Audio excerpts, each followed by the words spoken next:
We're starting out in the middle of the European continent as the little village of Mühlhausen, and by the end of this campaign we will unify all of Europe into one nation, the European Union. From the Age of Traditions, we're moving through 6 ages, explaining every aspect of the game, such as how to unify all your culture group into one culture, how you can get unique advances despite starting off as a literal village, what your army composition should be throughout the ages, and how you can get an insane economy out of literally nothing. This is my director's cut, where we merge the 6 episodes of my Mühlhausen campaign into one major video, cutting out all the fluff, all the boring parts, so you get only the important information. So if you feel like you don't want to miss out on anything, make sure you check out individual episodes linked in the description below. Also, if you'd like to see a brand new campaign as Brandenburg, where we do basically the same thing but way better despite having a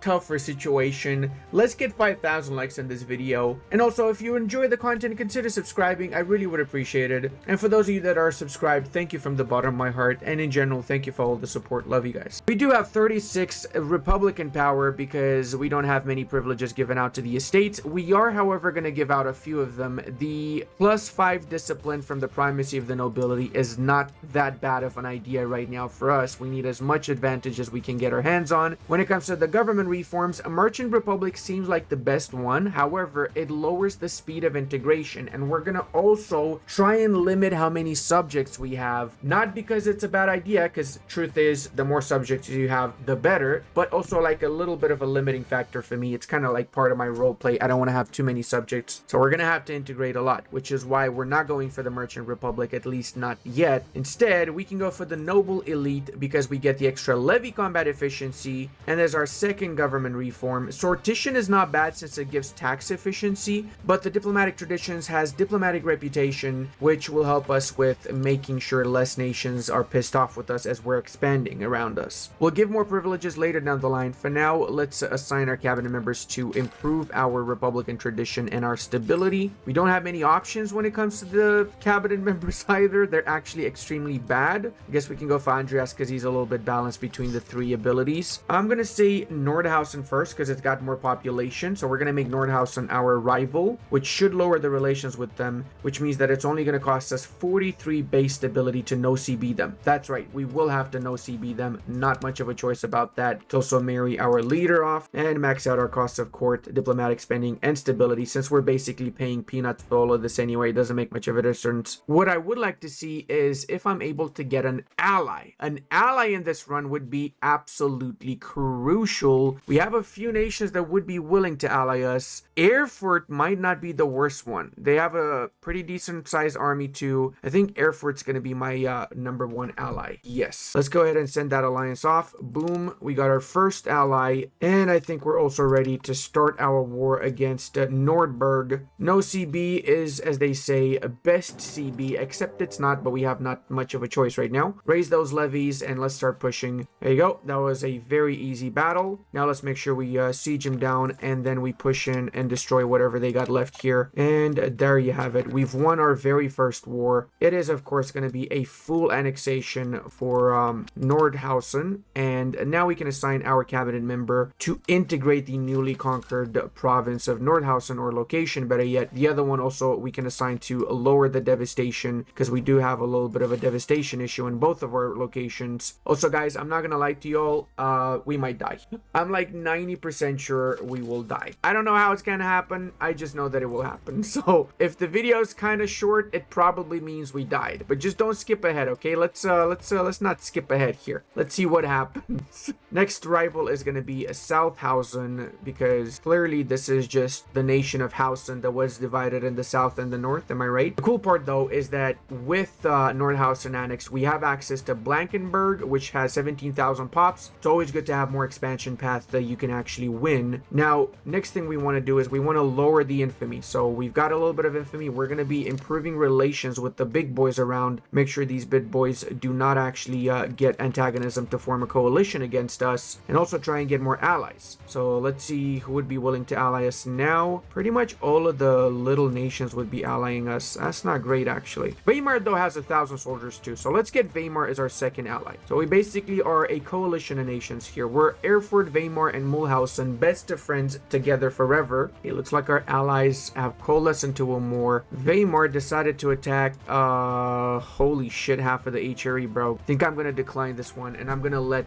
Weimar just weaken Sonderhausen's armies and these dudes. Because remember, the soldiers don't recover as fast as in previous patches. So technically, with the weakened Sonderhausen and allies, we might be able to win those wars if Weimar loses, which I'm assuming they kind of will do. Yeah, they're definitely losing this one. Well, looks like we need another ally in that case. Maybe Fulda. The more I analyze my situation, the more I realize that the AI is doing all the heavy lifting for me. Magdeburg just took a big chunk out of Brandenburg. Brandenburg's currently at war with Thuringia, which is at war with everybody else around it. So if I play my cards right and I wait for the right moment, I might be able to expand by simply attacking a nation that depleted all of their soldiers, which is not very unlikely considering everyone's attacking everybody else every 5 seconds. And we got our very first Landstadt. I kind of was hoping that we get the option of turning one of our villages into a town from the parliament, but I guess that's not going to happen today. Host army exercise is not the worst idea because now we can use this to get some casus bellis around. It does seem like Sonderhausen is allied to Blankenberg, and I feel like that definitely is the best option for me to attack right now. Let's go ahead and get that casus belli and try and do this war ASAP. We're just going to attack Sonderhausen and pray G that we're able to win this war, because if we don't, it is massively GG's for us. Speaking of GG's, look at this situation here. Alstedt's got 0 soldiers, Brandenburg's got 12 soldiers. So Brandenburg is dead. Brandenburg's more dead in this patch than in any other patch before. It is wild how bad it is playing as that nation. We're gonna make sure we separately piece out these bad boys so that we get a little bit of money as well from this war, not just the provinces. Blankenberg's really juicy too, since it now means we have access to Halberstadt. Cool part is we also have basically no antagonism. Now, of course, let's assign our bad boys here to integrate the provinces. Both of them, they're going to be integrating at the same time. And we've got enough money, 56 ducats, to make our very first market village. It's going to be done in Mühlhausen, our capital, and it's going to give us 0.08 ducats.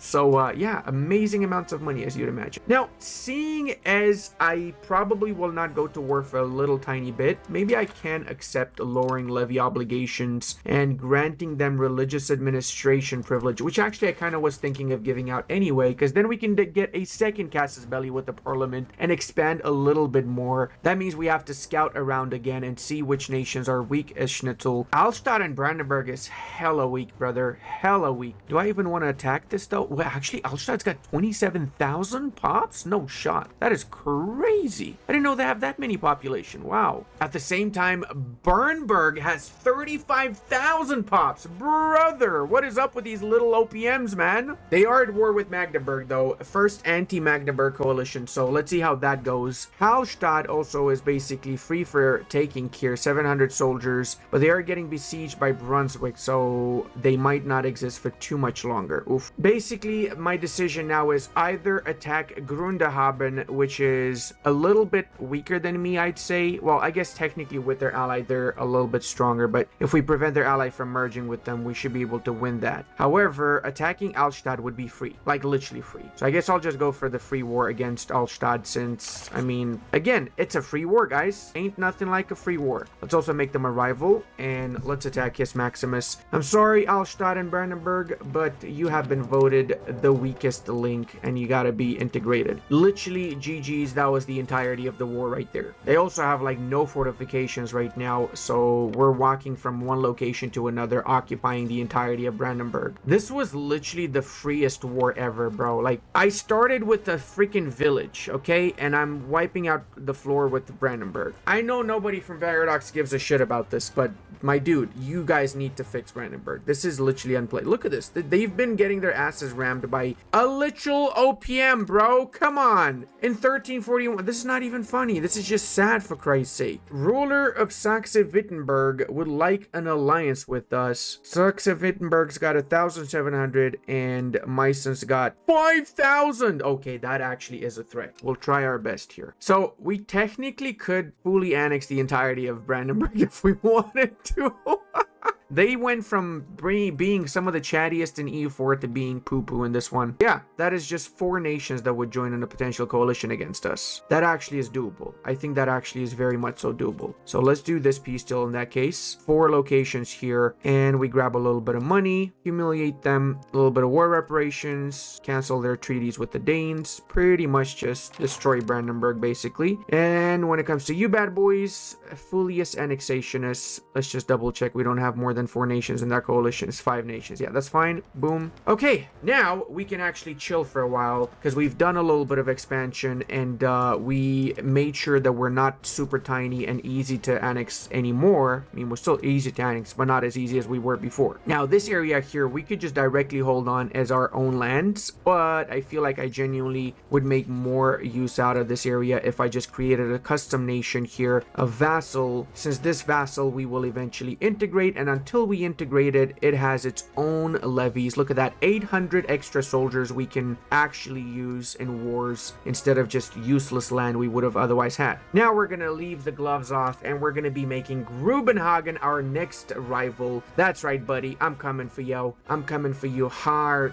Wait, what? 62,000 soldiers? 62? What? They had a war, didn't they? They had a war with Lüneburg and with Lippe, and I think they probably lost that because I'm pretty sure they had this one location here before. Okay, that's good, but we cannot really do much with that information yet because we do have a little bit of antagonism, so we actually need to wait for a while, chill, and make sure nobody joins in this coalition and triggers the coalition. More importantly, we already have 1 nation to join, so make sure nobody else joins. And I just realized I'm a bit of an idiot. Instead of making a subject here, I could have just changed my capital, dude. Obviously admin focus for the first stage. Now, Brandenburg's not a bad capital compared to what we have right now, actually. Brother, I'm such a dumbass. We'll make Magdeburg. Like I said earlier, Magdeburg's on the list. And it does seem like Altmark exists now. Okay, so Magdeburg lost that coalition war. They still have another 2 wars of aggression against them. Oh, and it seems like Brunswick absolutely cucked us from Magdeburg. I was gonna say I would love to get my hands on Magdeburg and stuff, but now I cannot because I gotta go through these little locations before I get to Magdeburg. Okay, let's make sure we use those diplomats now and improve relations with everybody around. Hesse, you're next.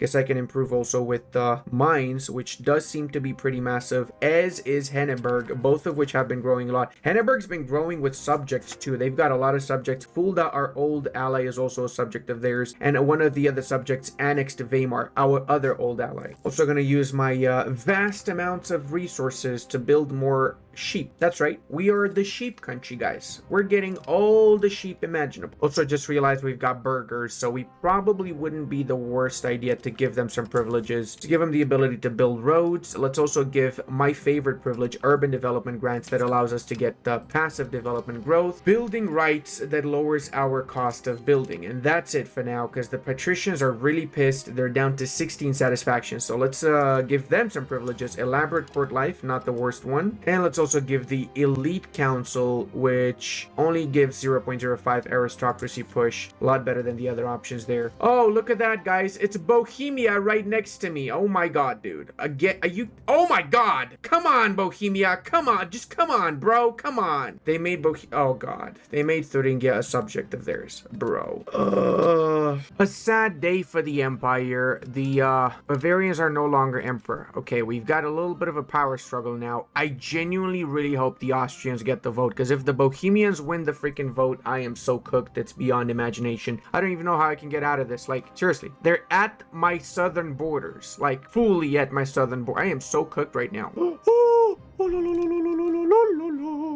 Yes, Austria, I love you. I'm gonna improve relations with you. Please protect us Germans from the Czechs. We're scared, all of us. The problem is I cannot do both promote urbanization, get it to 50%, and also attack Magdeburg. That's for sure. So I'm gonna have to choose here. I feel like Magdeburg's a little bit more important because we could get the city of Magdeburg and change our capital there. That would be the main idea here, okay? So, increase ties with neighbors. Oh man, I hate doing this when I have urbanization right there, but it's gotta be done, boys. It's gotta be done. I'm sorry, but it's got to be done. All right, let's attack. Magdeburg's got no soldiers right now, so we're taking advantage of this. We got good relations with them though. Okay. I mean, I guess I'll take the 10 stability hit. I just want to do this ASAP before anybody else does it and somebody else wipes out Magdeburg, you know? Magdeburg being in that situation is absolutely godsend, and I'm going to take full advantage of it. All right, they don't have a castle there, so our little subjects in Middlemark did the work. Now, we could technically also get a second 50% and attack somebody else, or at least have the ability to attack somebody else afterwards. Oh, actually support for land focus. I don't mind that at all. So maybe even change our law. Traditional distribution we can change to favor the ruler. Yeah, maybe we do that, and we also do land focus, so we get again 50%. Okay, we're doing pretty decent until we get wiped out by Bohemia, because I can smell it. That's gonna be my future here. I'm also noticing that Anhalt is actually a very easy target to get, so we're gonna get a Casus Belli on Anhalt. Then we're gonna see if we maybe can get our hands on a third 50% push. Probably not gonna happen though from the looks of it. Yeah, I don't think so. Oh, at least we tried. We've used our cabinet member to increase our diplomatic reputation, and that way we're able to fully annex the entirety of Magdeburg area for just 39 aggressive expansion, which means only 4 potential nations would join in a coalition against us. Now, the entirety of Magdeburg is going to be a state, okay? We're not going to make a subject out of this for the simple reason that we need to change our capital to here because it has the city in there. So we're going to be using the second cabinet member to integrate Magdeburg. Once that's done, we change our capital to Magdeburg, and from there we can actually start building up our economy. Probably would have been a smart idea to also destroy the prosperity issues we have before we start integrating it, actually. Now let's check our antagonism map mode, and let's continue to improve relations with whichever nation might seem like it's going to be close to joining in a coalition against us, including the small ones, because usually it's the small ones that actually do begin those coalitions, unfortunately. Also, cannot express how many events we had that lowered our stability in this campaign. It's wild to see how many. I'm going to be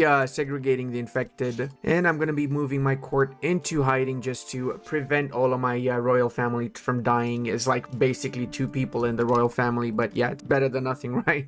I'd like to survive, please. Also, it's kind of weird that we're living in a village when we've got a massive city like Magdeburg under our control. It should be like if you have no cities or towns, that you get like a special option to move to whatever city or town you conquered your capital, even though it's not integrated yet. Just an opinion though. Oh, dude, the HRE Emperor died. Let me guess, he died from the plague. Oh, please don't elect the Bohemian. Please, please, please don't elect the Bohemian. Oh god, they're electing a Bohemian. Oh, come on, man. We're so cooked. There might be a chance we get a Palatinate, dude. Please, or Bavarian. Please get the Bavarian. Anything except the freaking Bohemians. Yeah, I think enough time has passed also, and we can attack Anhalt with Bernburg. We want to grab this stuff ASAP before anybody else does. So, I know it seems like I'm a massive warmonger, but it's really just out of necessity, guys. If I don't do this, literally any one of the other neighbors around will do it, and then it's GG's for us, so we have to do it. We're forced to do it, guys. We're forced to. Anhalt also has a castle, which actually is not the worst thing, because it means it's going to be a little bit more difficult for other nations to take us out once we grab that castle from them. And I just realized Hafenburg is in this, and Mersenburg. What? Why? Okay, that's a bit weird. This all belongs to Anhalt? No, it doesn't. Oh, this is a subject of Anhalt. Okay, that makes a lot of sense now. Holy shit, they took a lot of land. Damn. Oh, I see what's happening. Anhalt basically subjugated everybody in the northern areas that used to belong to Brandenburg before. Okay, actually not the worst thing ever, but it does mean that we're not going to be able to grab everything. Actually, these are subjects of Anhalt. So when we annex Anhalt, their subjects become our subjects. So we get all of this without getting the aggressive expansion for it.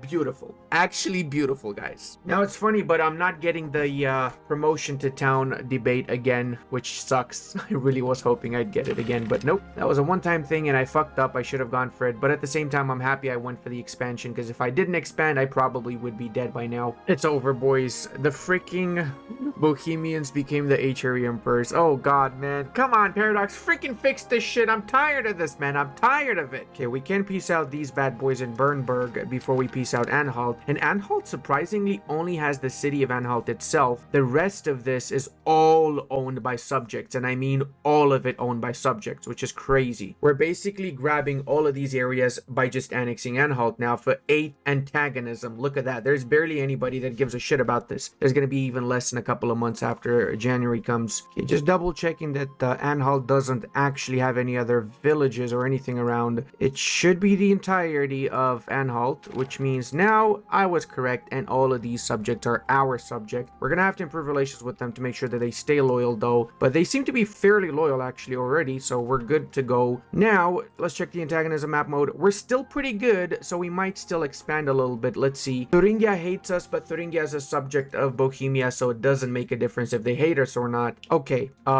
what the fuck just happened? We got attacked by who? Oh god, is this the end? Meissen Lusatia. Wait, what? Meissen's got 60 soldiers. See, the AI used to be so much smarter in previous patches. Now it attacks very silly. And by the way, guys, this is not even a very hard difficulty game. It is a normal AI difficulty. I didn't put it on very hard because I knew that if it was on very hard, it would do even more stupid wars. But even so, it's doing, like, this makes no sense, this war right now. Like, they're getting nothing. They're gonna lose this. I got like a lot more soldiers than them. There's no reason why they should attack, in my opinion. Anyway, rant over. I'm sorry, I'm not gonna rant about it anymore. Actually, I just realized Meissen's only 2 cities, so we can do the same thing we did with Anhalt if we annex the entirety of Meissen for 13 antagonism, by the way, because we're defending now. So wait, actually it's a parliament approved claim. Oh, okay, I guess it's not a senseless war. I take it back. I'm sorry, it's still stupid, but it's not a senseless war. It's not an OCB war. That being said, we're getting 0 extra cost and antagonism as we are the defender in this war, so it's actually very cheap for us to annex both of these, and then again Lusatia becomes our subject afterwards. And I'm gonna do it now just because I don't actually want to lose any more soldiers. Boom, that is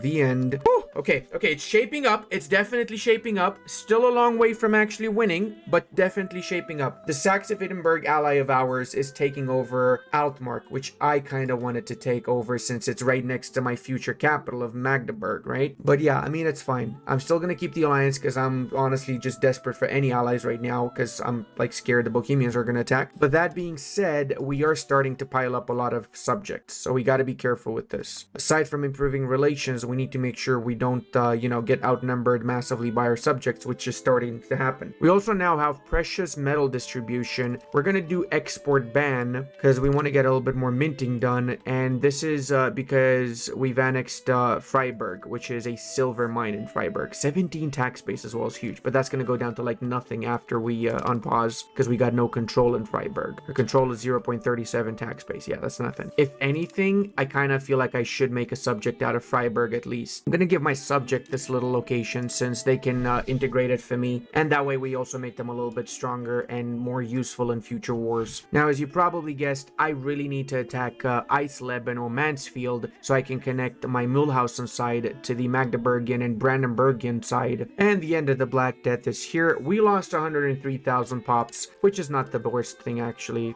I'd say we did pretty good overall considering. Third War of Bohemian aggression against Gera, Upper Bavaria, and a lot of other nations in the HRE. Oh god, they're gonna take stuff next to me, aren't they? They're 100% gonna take stuff next to me. Oh, this is fudged, man. Of course, they're gonna take the one area I need to connect my country.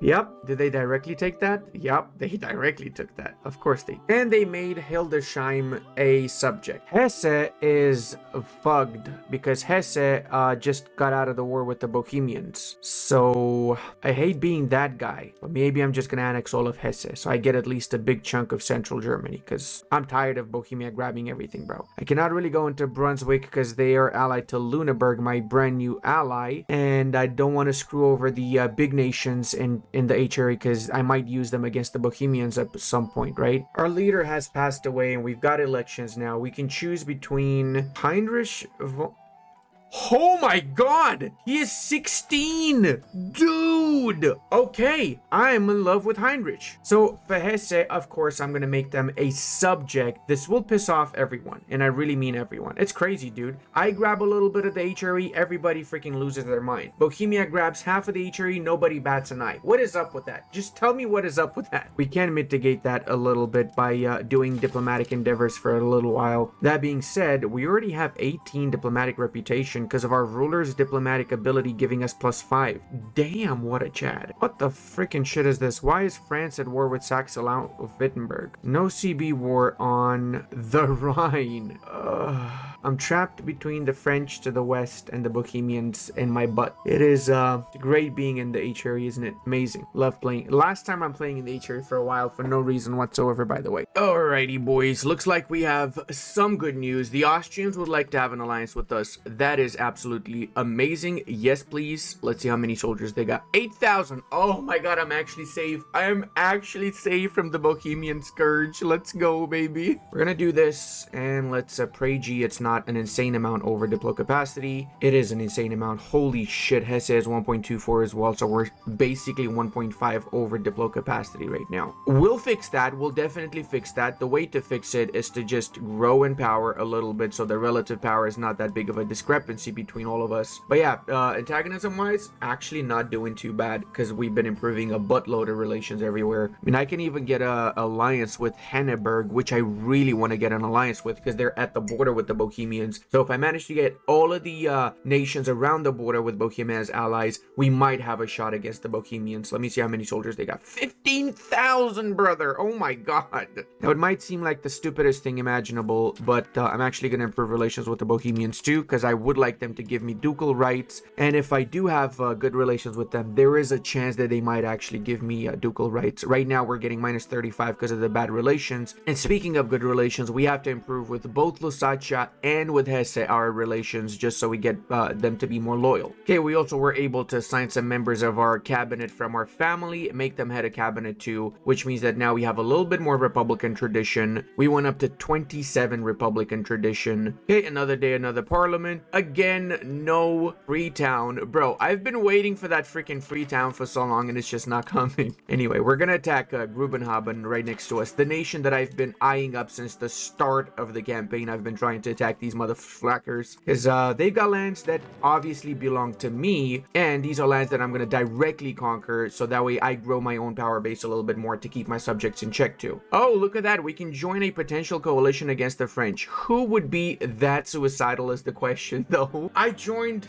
the freaking Austrian war because they were attacking the Bavarians, and I thought this should be a fairly easy war, right? Guess again, Poland and half of mother freaking Europe joined on their side. So now I'm screwed. Oh, I need to get out of this war somehow before I lose everything. Okay, so that was apparently a coalition war, and the Austrians absolutely lost. We also lost because we're on the side of the Austrians, but they did not liberate anything from us. So we luckily enough got out of that without losing everything. All right, boys, it seems like we can now embrace professional armies. We're gonna rush for this. We literally have to rush for the... Wait, what? Where did this spawn? It spawned in France, but it spread to the northern areas here massively. I'm assuming that is because a lot of trade was happening between Lubeck and the French, which is actually a blessing for us. It does seem like Bohemia also has a lot of it, so they probably will adopt it too soon. But if we're lucky here and we play our cards right, if we push for professional armies before the Bohemians do, we might be able to get the upper hand on them. So let's go ahead and research all of these technologies ASAP. We want to get those armories in. We want to get those cannon makers. We want to get Hoffnesses and men-at-arms. We want to get heavy cavalrymen. Everything we need in order to have a professional army. Also, we were basically occupied by the Bavarians and Friends for some time. So we got 5 war exhaustion,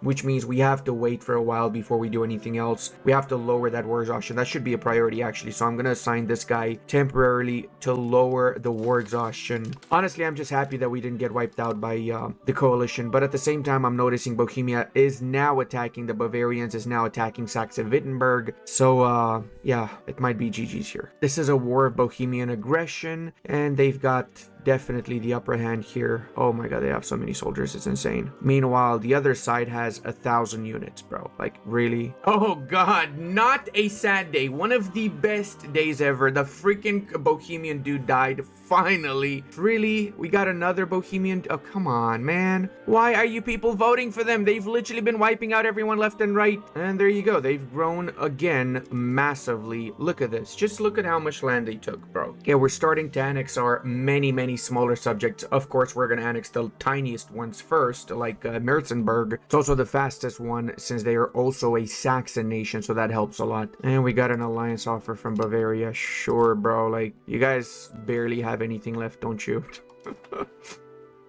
Now, Upper Bavaria also, are they like the same nation?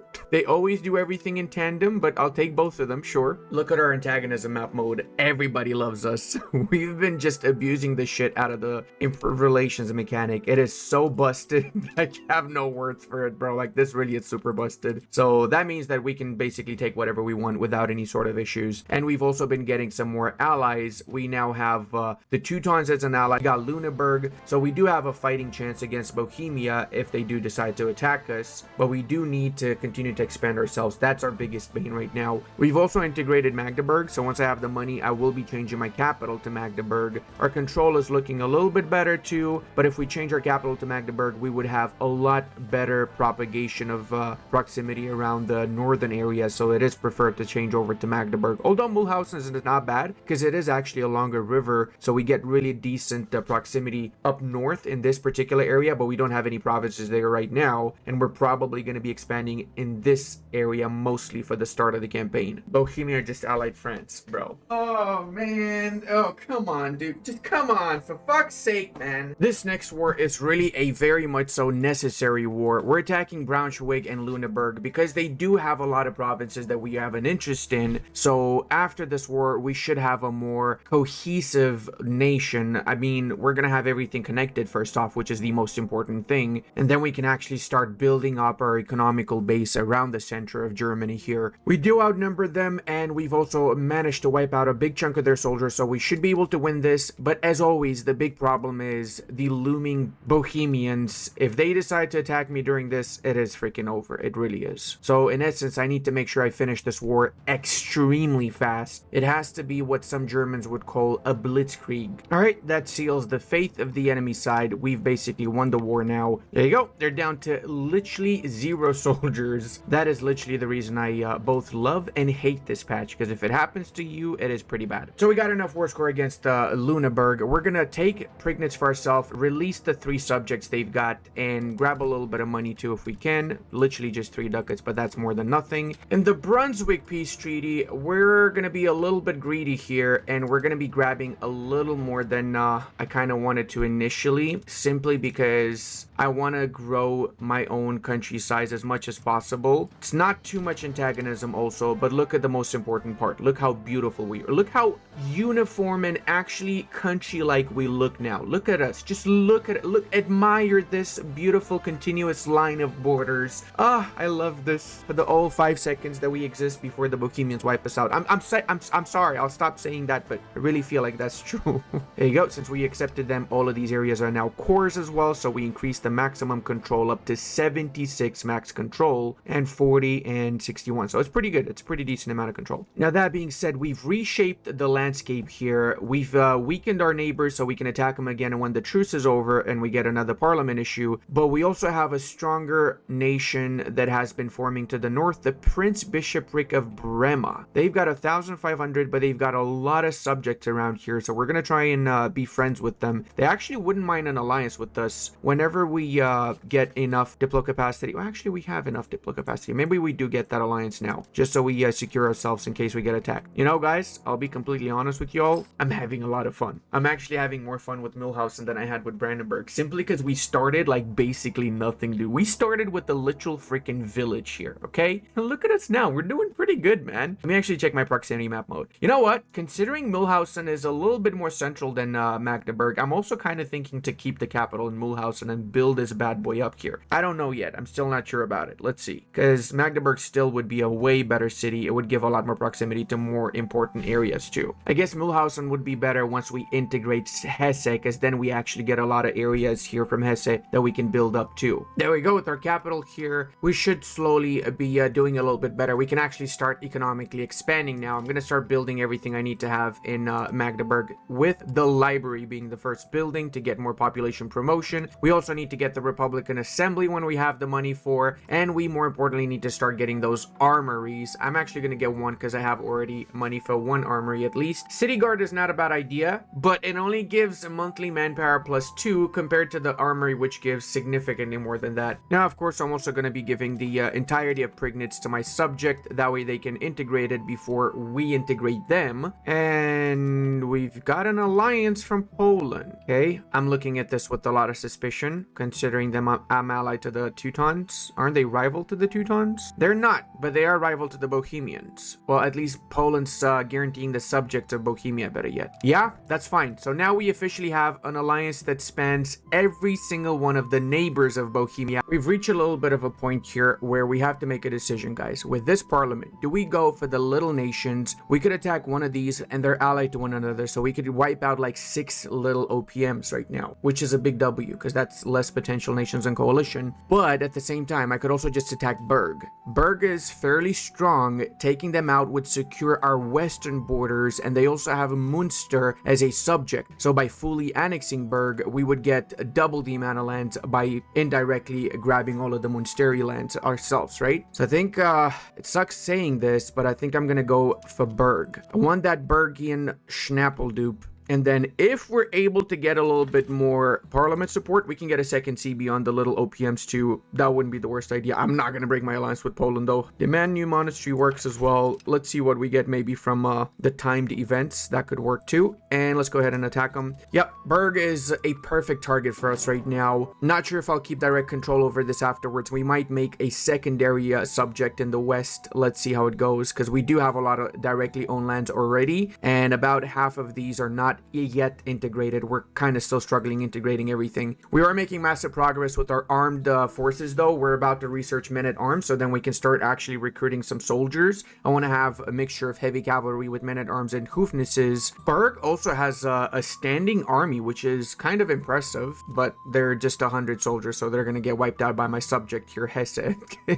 And there goes the main army of Berg, which in essence means we've already won the war, boys. Hells to the yes. Now again, we just got to make sure we finish this ASAP. I'm not worried only about Bohemia anymore. The Danes are pretty powerful too up north. I didn't even realize how strong they got. So we're basically trapped between France, Bohemia, and Denmark now. And even the English are starting to grab a hold of the lowlands. There's pretty much no more free independent lowlands right now. And that's also why I've decided to push westwards. We want to have our western borders protected at least a little bit. Now it also sucks doing the lesson levy obligation for the nobles, but I really want that second CB. Bro, are you actually kidding me right now? So Berg lost Munster as a subject. Now, because I know a lot of nations will join in the coalition, I'm going to preemptively attack some of these nations here with the second parliament CB that I got earlier. Can I co-belligerate Lippe? I could actually co-belligerate Lippe. And it wouldn't be the worst thing. That is a lot of OPMs that I would love to have in a war against me. Let's do it. Let's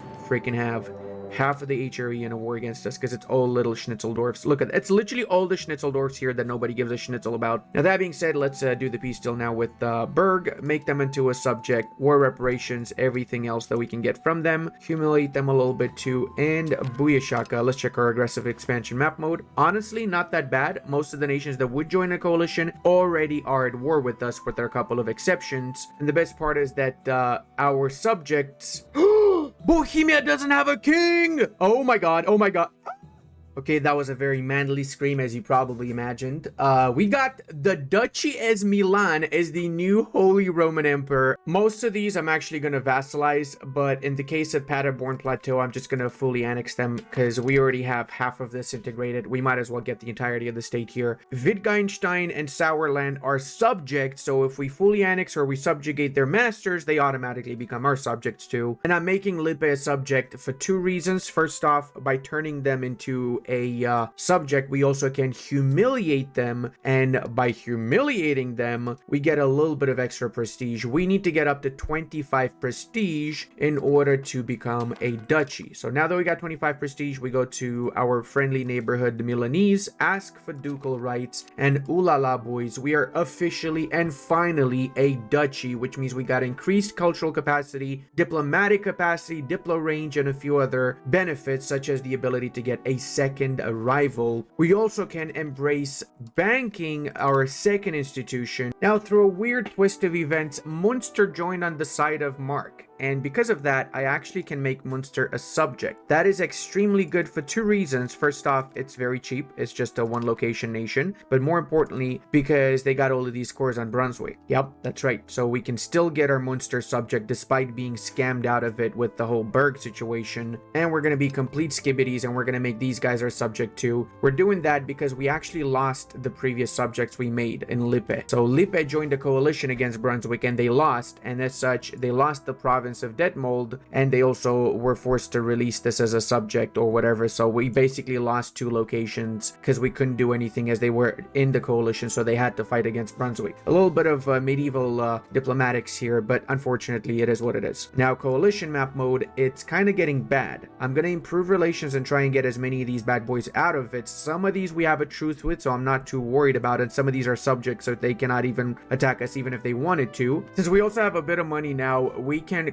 finally create our market in Magdeburg itself, and we actually took a very big chunk of the areas around us. Holy mother, I did not expect to be this big, but I'm happy with the result. Now, because we have our own market, we actually are making a lot more money from the get-go, and we're gonna make even more by making sure we have a proper industry built up in Magdeburg. So we're in essence turning Magdeburg into the ultimate city. Now, to give you guys a bit of an insight as to why I think Magdeburg is one of the best places to have your capital, and look at this now. We have ridiculous amount of proximity all the way to Freiburg. We're getting 39 proximity to Freiburg without roads. Okay, this is just from the river proximity propagation. Even into the east, we got some crazy ass proximity, and into the west, and we've been of course using our cabinet members to increase control, but even without that, we're getting ridiculously high amounts of control all over the place, which really means we can make a pretty decent economy that we can use to snowball slowly but effectively. We've also gotten a lot more casus bellies now, so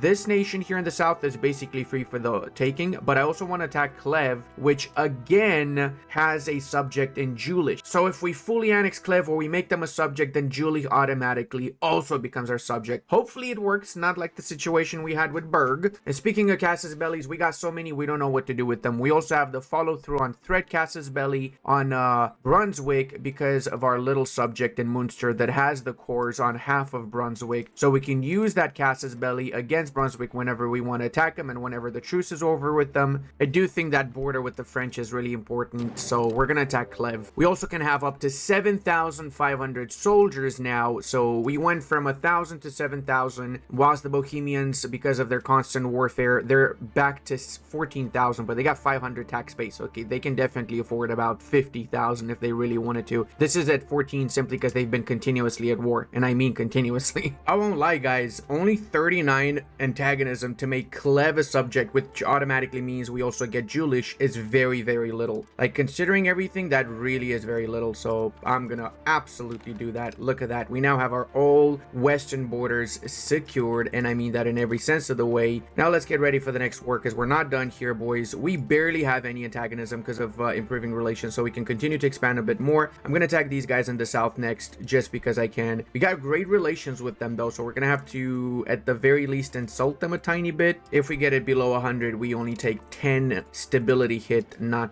20. And seeing as we still have a buttload of diplomats, we can continue to use them to lower antagonism around. So I don't know who's next. These guys, they seem to hate me a little bit. Let's make them love us, shall we? There we go, boys. This is so broken. We really need to fix this, man. I'm basically dodging any sort of responsibility for expanding right now. Although, to be fair, we are paying a lot of money to make sure we have these diplomats. Most of our money is going towards full-on diplomatic spending. Speaking of spending, we need to continue to expand our RGOs. RGOs are always going to be great early early on and throughout the campaign, really. Now, seeing as we have so many subjects, we also reached the point where we're not even doing anything with our own army, and our vassal swarm is doing most of the heavy lifting here. Take note, though, the subjects of whichever nation you subjugated still are their subjects. They're not your subjects. They are the subjects of Cleves in the case of Julish, so we will get them as our subjects after we've annexed Cleves, or if they integrate them before we annex Cleve, then we're gonna have to integrate a much bigger Cleves ourselves. Okay, boys, it's time for yet another member of the greatest vassal swarm, Nassau Veilberg. Awesome name, by the way. Look at the name. I'm also wearing headsets because I'm ratting in D2 and Tarkov, but you don't need to worry about that unless you're playing Tarkov on US servers, then you might need to worry.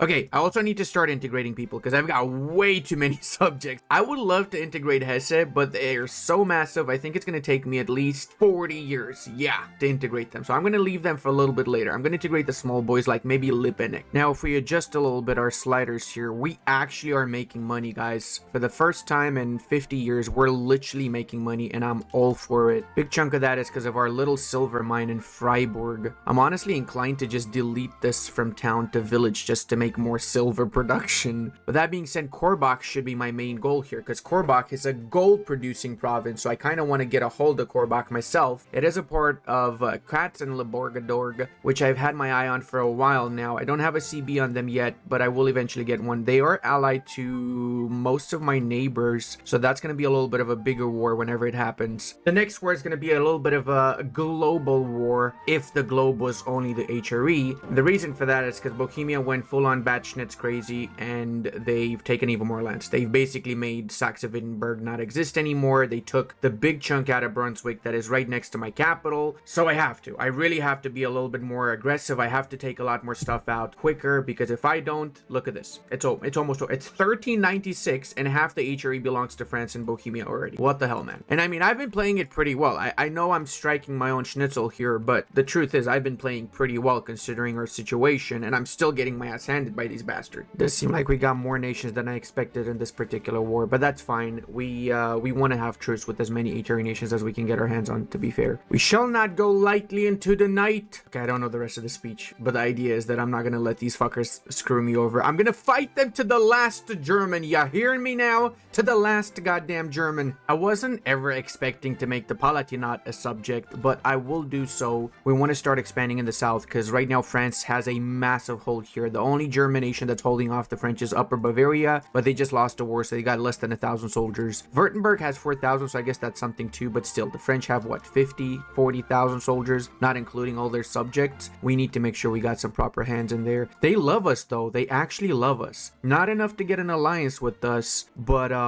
close to it. If we had closer borders, or if we had more soldiers, we would be able to secure that alliance. Actually, what's the situation with these guys? They also might ally us if we had soldiers. We need a bigger army, basically. Same thing with these bad boys here. I did not expect I'm going to vassalize them, but I'm going to do so. And I'm doing so because I'm desperate, boys. Canceling any sort of relations they might have that might put them in a war afterwards. I've reached the point of the campaign where desperation has set in. Let's check our antagonism map mode. Okay, we are getting a little bit of antagonism, that's for sure. So we're going to have to wait a while before we do more peace deals. We're going to have to improve relations a tiny bit with some of these nations, especially the bigger ones. But hey, look at that. The heartland of Germany is still German. Also going to be releasing Osnabrück from Brunswick, because I want to make them a little bit smaller, and Osnabrück might be a potential ally for us. Also, if I just piece them out like this with no soldiers and everything, what's going to happen is France is likely going to attack them, or any of the other neighbors that don't have a truce with them is going to attack them, and I don't want that to happen, to be honest. The Bohemians do border them, but they got a truce with them, so hopefully they're not going to attack them. And meanwhile, Osnabrück, I'm going to try and secure that alliance, so maybe it inclines the French from not attacking. Plus, they can also have a couple of soldiers, I guess, since these should be directly integrated areas of Osnabrück. Okay, so I cannot sit on the war any longer because we've got the call to peace already. I'm going to peace out the southern nation here with just the one location in Korbach. Remember what I said earlier, Korbach has a lot of gold, and we're going to use this us to get filthy. Korbach's going to be one of the main reasons why we're going to grow economically a buttload. Speaking of, they also have a lot of industry, a rural industry, but still industry in Korbach. Interesting. Korbach's not a bad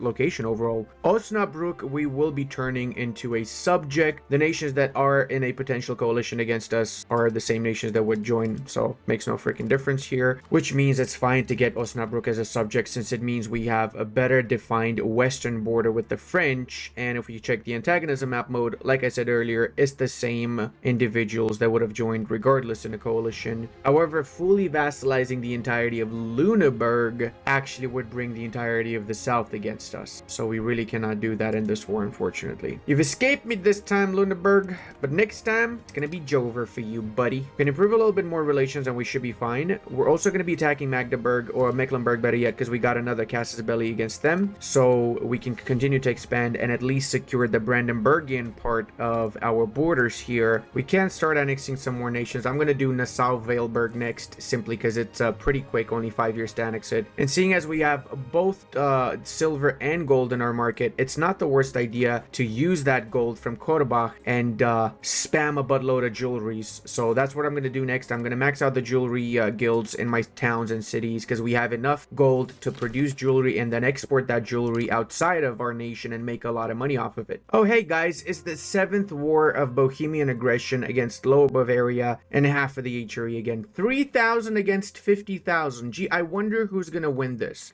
Let me know in the comment section who you think's going to win this war. It could be anybody's choice here. Nobody knows. Also, guys, here's another little thing you probably should know. Whenever you're recruiting regiments, you have 3 options. You can do the normal one, which is the default one, but you should always go for additional recruitment method. It will take longer to recruit the units, but they start with 20 more experience, which means they're going to be a little bit stronger than your regular soldiers. A mere 18 antagonism to make Mecklenburg our next subject is really just a free subject, let's face it. And it does seem like the French have basically taken all of Switzerland, haven't they? Much like the Bohemians have taken most of central Germany. Holy mother of schnitzel, bro. Actually curious who is the strongest. Oh, guess what? It's France and Bohemia and Hungary, which is Bohemia's best friend somehow. Yes, hey, on the bright side, England is not doing too bad. It's number 4. That's pretty good. The Ottoman, wait a second. The Ottomans, I haven't looked at the rest of the world for a while. Let me check. Ew, brother, ew.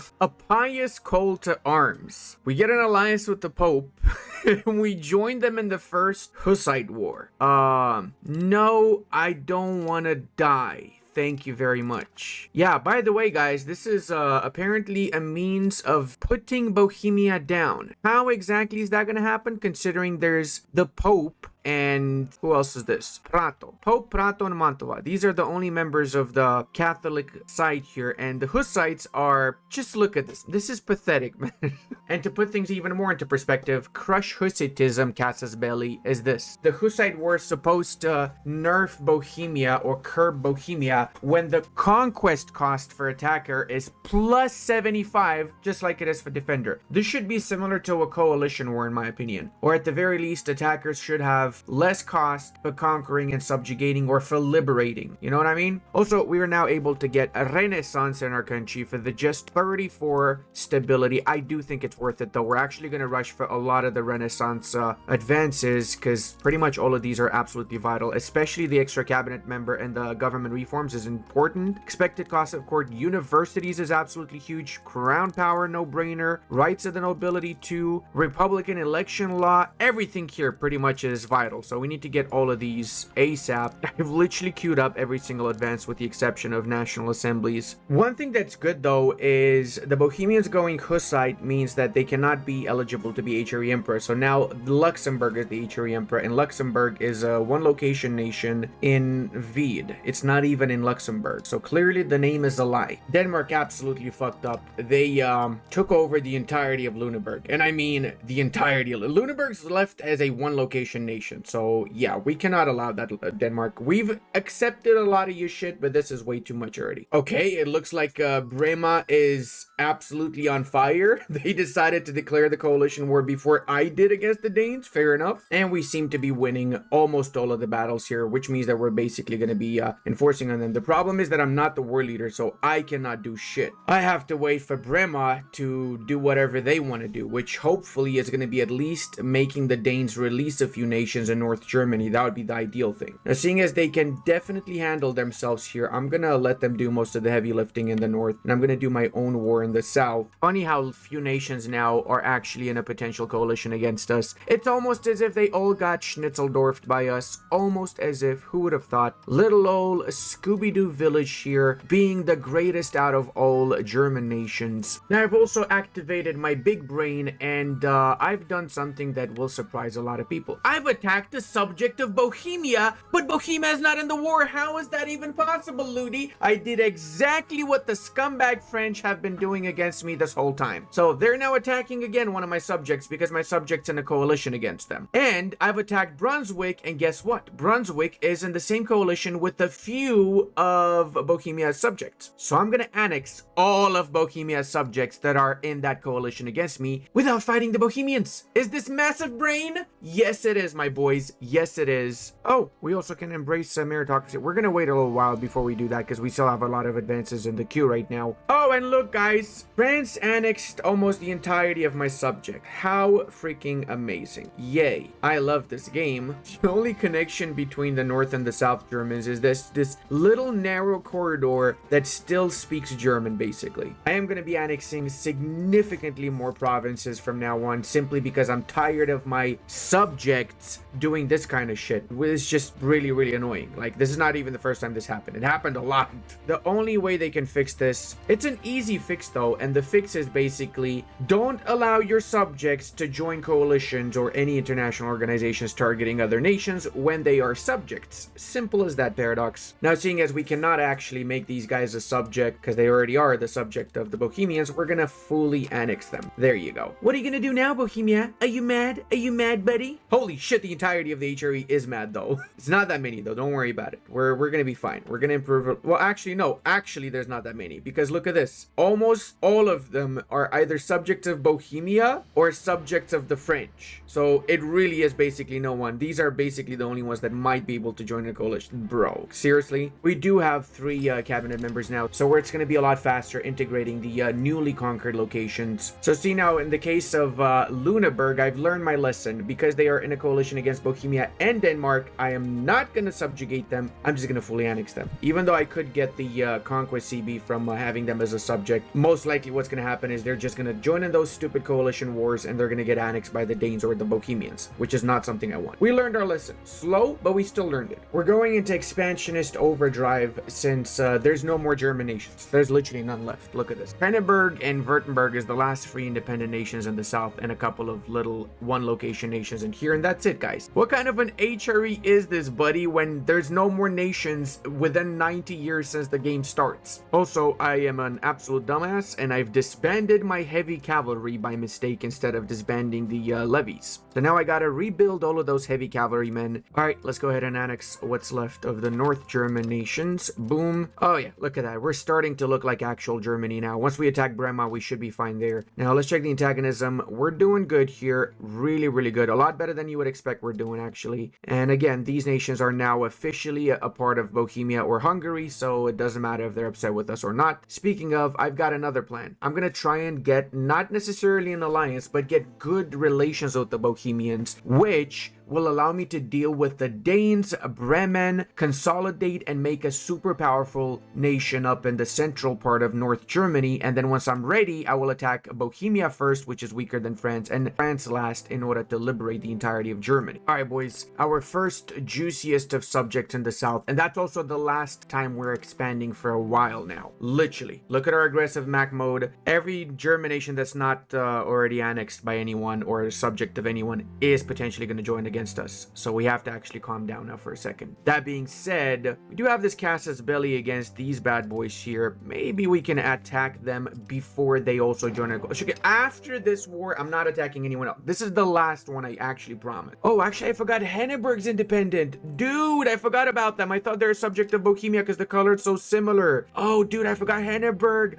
Oh, we can annex Henneberg, actually. That would be huge because that way we get a complete connection to Württemberg. Oh, that is actually beautiful. And now, like I promised, no more wars, guys. Okay, we're chilling. We're actually chilling. We have to chill. We're gonna also improve relations with the Bohemians and with the French. Again, it doesn't guarantee that they're not gonna attack us, but it's better than having bad relations with them, right? Okay, so the northern parts of the HRE is kind of becoming HRE-ish again. The Danes got attacked 9 times in a row by everybody. The Swedes, the Teutons, Brema. So yeah, it's a little bit of a cluster schnitzel, but I'm all for it because of course I'm going to take advantage of it. First nation we're going to be annexing is the closest one to us because all of these areas we're going to have a very decent amount of proximity since we have rivers going up north. 35 maximum control without even coring this location. So obviously grabbing the entirety of the northern parts of Germany should be a priority for us because we can make a much amount of money out of it. Same when it comes to Bremen. I attacked them because they joined the coalition against the French, and for the same reason why I'm not piecing either one of them out. Well, I wasn't piecing them out is because both of them were in the coalition against the French, but now Henneberg left it. They're only in the coalition against Bohemia. So then we have a bit of a dilemma. If we subjugate them, it's possible when the coalition triggers against Bohemia that again they die out to the Bohemians. So I'm just gonna grab a few provinces that I think are vital for now and AG they don't get annexed by the Bohemians until we attack them again, pretty much. Get a little bit of money in the process too. I don't even care about the coalition anymore at this point because I'm strong enough to destroy pretty much anybody that would join in said coalition. A lot of the nations that would join are basically subjects of Bohemia and France, so it doesn't make any difference. And the ones that are not subjects, which is the northern ones right now, we basically have a truce with, or we're going to be attacking at some point in the nearby future. Now these locations here, we want to return to our subjects that still have cores on them, so we're going to give this back to the subjects first before we annex them. You can make sure if they have a core or not by going to the military tab, and then you see actually which other nations have cores on those locations. One interesting thing is that because we've got the Hansa on the side of the Bremeni, we can shut down their contours in our provinces if we wanted to. It does cost 1 antagonism per contour, so it's not necessarily worth it. It's not like I give too much of a schnitzel about the Hansa getting filthy rich off of my provinces. This is what the peace deal is going to look like. We are still getting quite a big chunk of antagonism, but not the end of the world. And with this done, we've got our very first access to the sea. What even is a sea? Most of my Germans ask. Nobody knows. I've also been building up my bridges everywhere, and I need to continue to build more roads as well. Also, whenever we're not at war, I prefer to hold my armies in Korbach because Korbach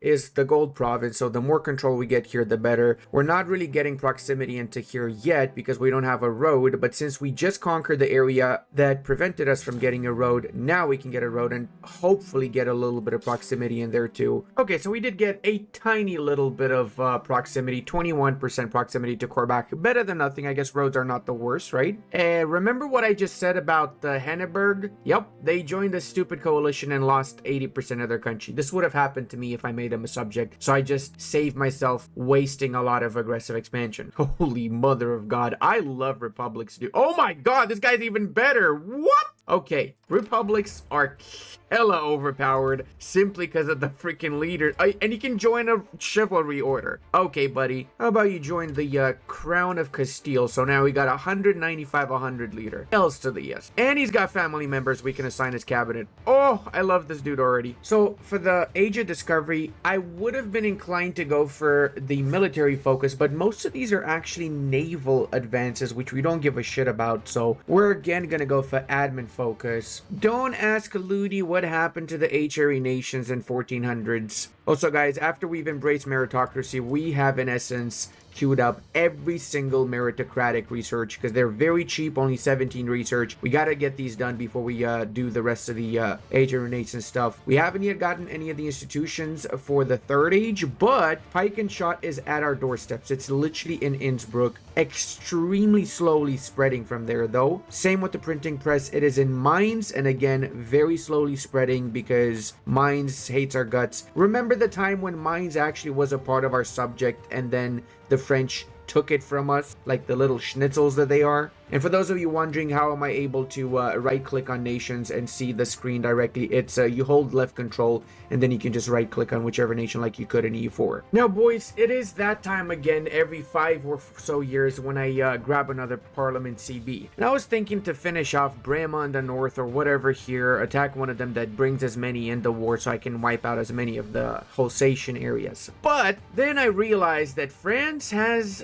been at war for quite some time, and the English side, which includes Bohemia, is down to very few soldiers. The French are still insanely OP. They still have 40,000. They lost 50,000 of their own and they still have 40,000. They're crazy, ridiculously OP. I cannot do anything against France right now. So I've decided to take a stance. My stance is that I'm going to suck France's big shalong as much as needed to grab hold of the German side of Bohemia, and then once I've gotten that, we can get strong enough to live without the French and wipe them out. To simplify things, I'm not going to get a casus belli in the north. I'm going to get a casus belli on Bohemia. Oh my god, am I doing this? I might be absolutely cooked here because yes, the Bohemians are down to about 14, 16,000, whatever, but it's still the Bohemians. They can recover fairly fast and they got 1,100 tax base. They are literally the richest country in the world. Well, known world. I'm kind of suspecting the Chinese might be a little bit richer than Bohemia, but in Europe, they are the richest, so they can easily recover. But this is the golden opportunity. If I don't take this now, I might get screwed over. It might take me a lot longer to get rid of Bohemia. This is a really unique opportunity for me. That being said, if this goes sideways, this is an Iron Man game. If I fuck it up, it's over for the run. All right, they did make their peace and they're down to 11,000 soldiers, a big chunk of which are actually regular soldiers, so they lost a lot of levies in that war. My hands are literally sweating right now, guys. Am I making the right move here? Wait, what? We've got a follow through on thread CB? No shot. From who? Franconian Schweiz. Oh my god! That's because of the Palatinate, I think. That's actually a lot better because that's minus 25 conquest cost for attacker. Oh, dude, what have I done? Oh, God, I regret this instantly. Oh, my dude. Holy freaking schnitzel. Oh, please, please have mercy on me, Lord Schnitzeldorf. Oh, God, what did I do? My main plan of attack is to get one big army and chase down the enemy army wherever I can find them, wipe them out. If we wipe out the enemy soldiers, then we should technically win the war. We outnumber them 2-1 right now, so we're kind of in the advantage a little bit. We got our big first showdown here between our army and one of the Bohemian armies. We should be able to win this easily. We've got a lot more heavy cavalry than they have, so we should be inflicting a ton more damage on their side. I believe the Bavarians finished their war against their little rebellious state. And now we've been grinding down the Bohemians more and more. Let's see how many left. 12,000 Bohemians. They are recovering very fast as well. Their aggressiveness is literally becoming their downfall though. And guess what, boys? The Polish hussars have joined the fray as well. I guess we're all tired of Bohemia, aren't we? Okay, we had to rush a little bit for Bamberg because if we didn't hold on to the war target, we would have been able to, well, they would have been able to piece us out with the white piece, which we would not have liked. So we had to push for this a little bit. We even assaulted a little bit, so we lost a few extra units in the assaults. France wins the 100 Years' War. Am I not surprised? No, I'm not surprised at all. France even took Kent from the British. Oh, brother. Can't believe I'm saying this, guys, but Bohemia's down to 3,000 soldiers. Oh, dude, we won. We freaking won. It only took half of Europe to win this. Holy mother of God, dude. This war has dragged on for years. When did we even start this, bro? This is crazy. We destroyed 60,000 of their soldiers, and they keep coming back and back and back. It is wild. I've struggled so hard just to grab the war goal and a little bit of Thuringia. I cannot even express it in words, guys. This was a lot worse than I expected it to be. But because the war has been dragging on for so long, and because they've got a lot of war exhaustion, because most of this war has been happening on their territory, not ours. But because of all of that, we actually can enforce a peace deal here. I'm not even worried about the coalition at all. I just need this land to make sure that we weaken the Bohemians, even if just a tiny bit. We have to weaken them. And check it out, that is a big chunks of Saxony right there. Oh, I am in love with this. Okay, I'm actually curious now, how much did we weaken them, right? They had like 1,200 tax base before. How do they still have the same? What? Do they need to refresh after 1 month? No, they still have the same. Dude, we made them lose 30 tax base. Oh, and now they're pissed with us. Because we are trying to avoid the situation we had in the previous part of the campaign, where nations that we would puppet would still be in an international organization that was a coalition against Bohemia and France, which led to them getting annexed by Bohemia or France. Despite being our subject, we're just gonna directly own all of the provinces to the north, so we're gonna annex directly all of this stuff. Now, that doesn't mean I will be crazy to just core all of this myself now. I'm actually gonna make subjects. I just need to make new subjects, because that way I know my new subjects are not gonna have the antagonism towards anyone around them and not gonna join any IOs against those nations. It's a little bit of a stupid thing to do, because it also means that I'm getting more antagonism by doing this, but unfortunately is the only bypass we have until Paradox actually fixes international organizations in hopefully patch 1.1. To be fair, I also could just check if they are in any international organizations or not, and then I know whether I should annex them or just puppet them. But same thing here, they are at war with the Teutons, so if I do subject them, I'd be at war with the Teutons myself, which I'd rather not have to go through right now. Yep, we're gonna be annexing Rugen 2 directly. Look at this, see, these guys are in a coalition against us. Who would have thought? They hate us. Why? I've only been doing good things. Look at this, we've been unifying the German people. How can you not like me? Seriously. Oh god, I just realized that Bohemia wiped out Austria completely. There was still a little bit of Austria here still alive. Oh, actually Hungary wiped it out. They had like 4 provinces, 4 locations left. Bro, can we get an F in the comment section for Austria? Also, do you guys want me to play as Austria? Because Austria is honestly not the worst if played by a human. Imagine what I could have done as Austria and not as a village. So I've been going over the list of nations that would hate my guts if I fully annex Brema, and every single one of them is a subject of either Bohemia and France in particular.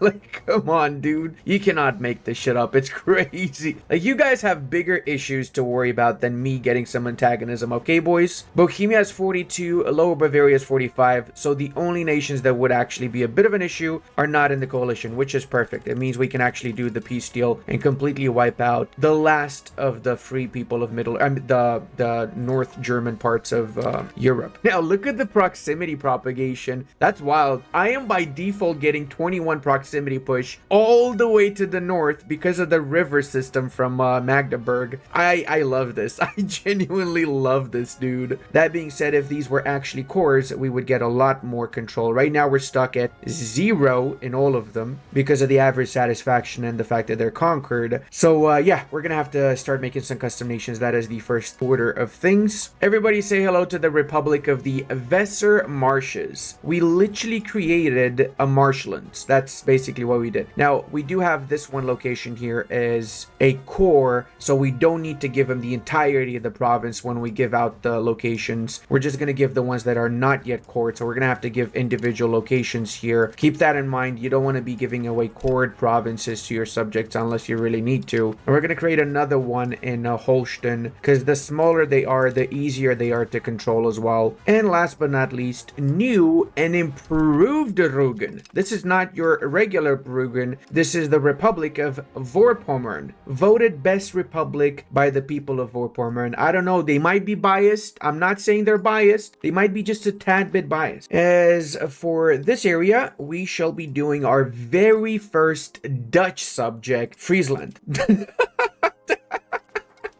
The Republic of Friesland is the first Dutch sub. Okay, I know, okay? I know this is technically Friesland. I should have said the first Frisian subject. I apologize to all my Frisian viewers, all 5 of them. So, a part of the former Baden nation broke away is now the County of Black Forest. They're getting help from my subject, the Württembergians, and the 2 of them are getting crushed, and I mean crushed by Milan. Sounds like we got another thing we need to worry about now? Wait a second. Was ist das? The French are at war with the Bohemians. What is this? War of French aggression. Oh, on what? Straight up on the Bohemians? I just noticed the French have freaking 200,000 soldiers, bro. What am I gonna do if they attack me? Or better yet, when they attack me again? What am I gonna do? On the bright side, we all know that Bohemia is gonna lose this, so we're gonna have to get ready for a war against Bohemia where we grab the rest of Saxony. So maybe we can be a little bit of a rat here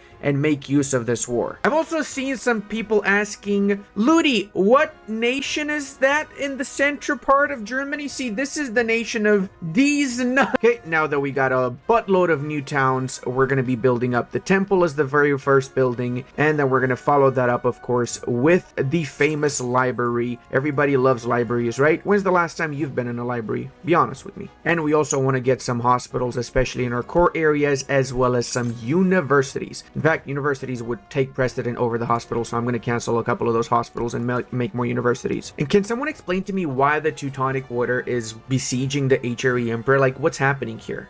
Did I miss out some?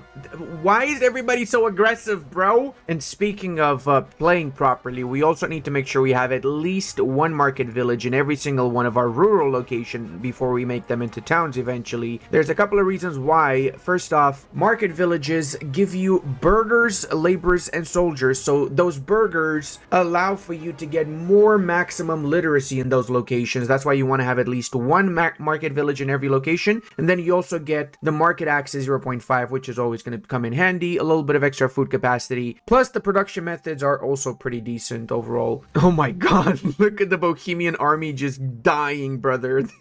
How are we still a fair bit weaker than them? Explain that to me. Look at that, they lost 7,000 in the click of an eye. Okay, that actually is a little bit worrying. They're losing like 5,000-6,000 every single battle, but they're still recovering like 2,000 every month also, which is wild to see. Okay, so with this parliament, we're gonna get our casus belli on Bohemia, like I said earlier. We can say do Vogtland as the main war target, since I believe that is primarily Saxons. Apparently it's East Franconians, my bad. Oh dude, we were so close to also getting the integration progress. We're not gonna get, this is so disappointing. I really needed this. I even pushed for it, so I lost a lot of loyalty with my petitions. Oh, I just realized we actually have claims on province casus belli and follow throne threat. I did not need to waste my parliament claim. Oh my dude, I should have checked.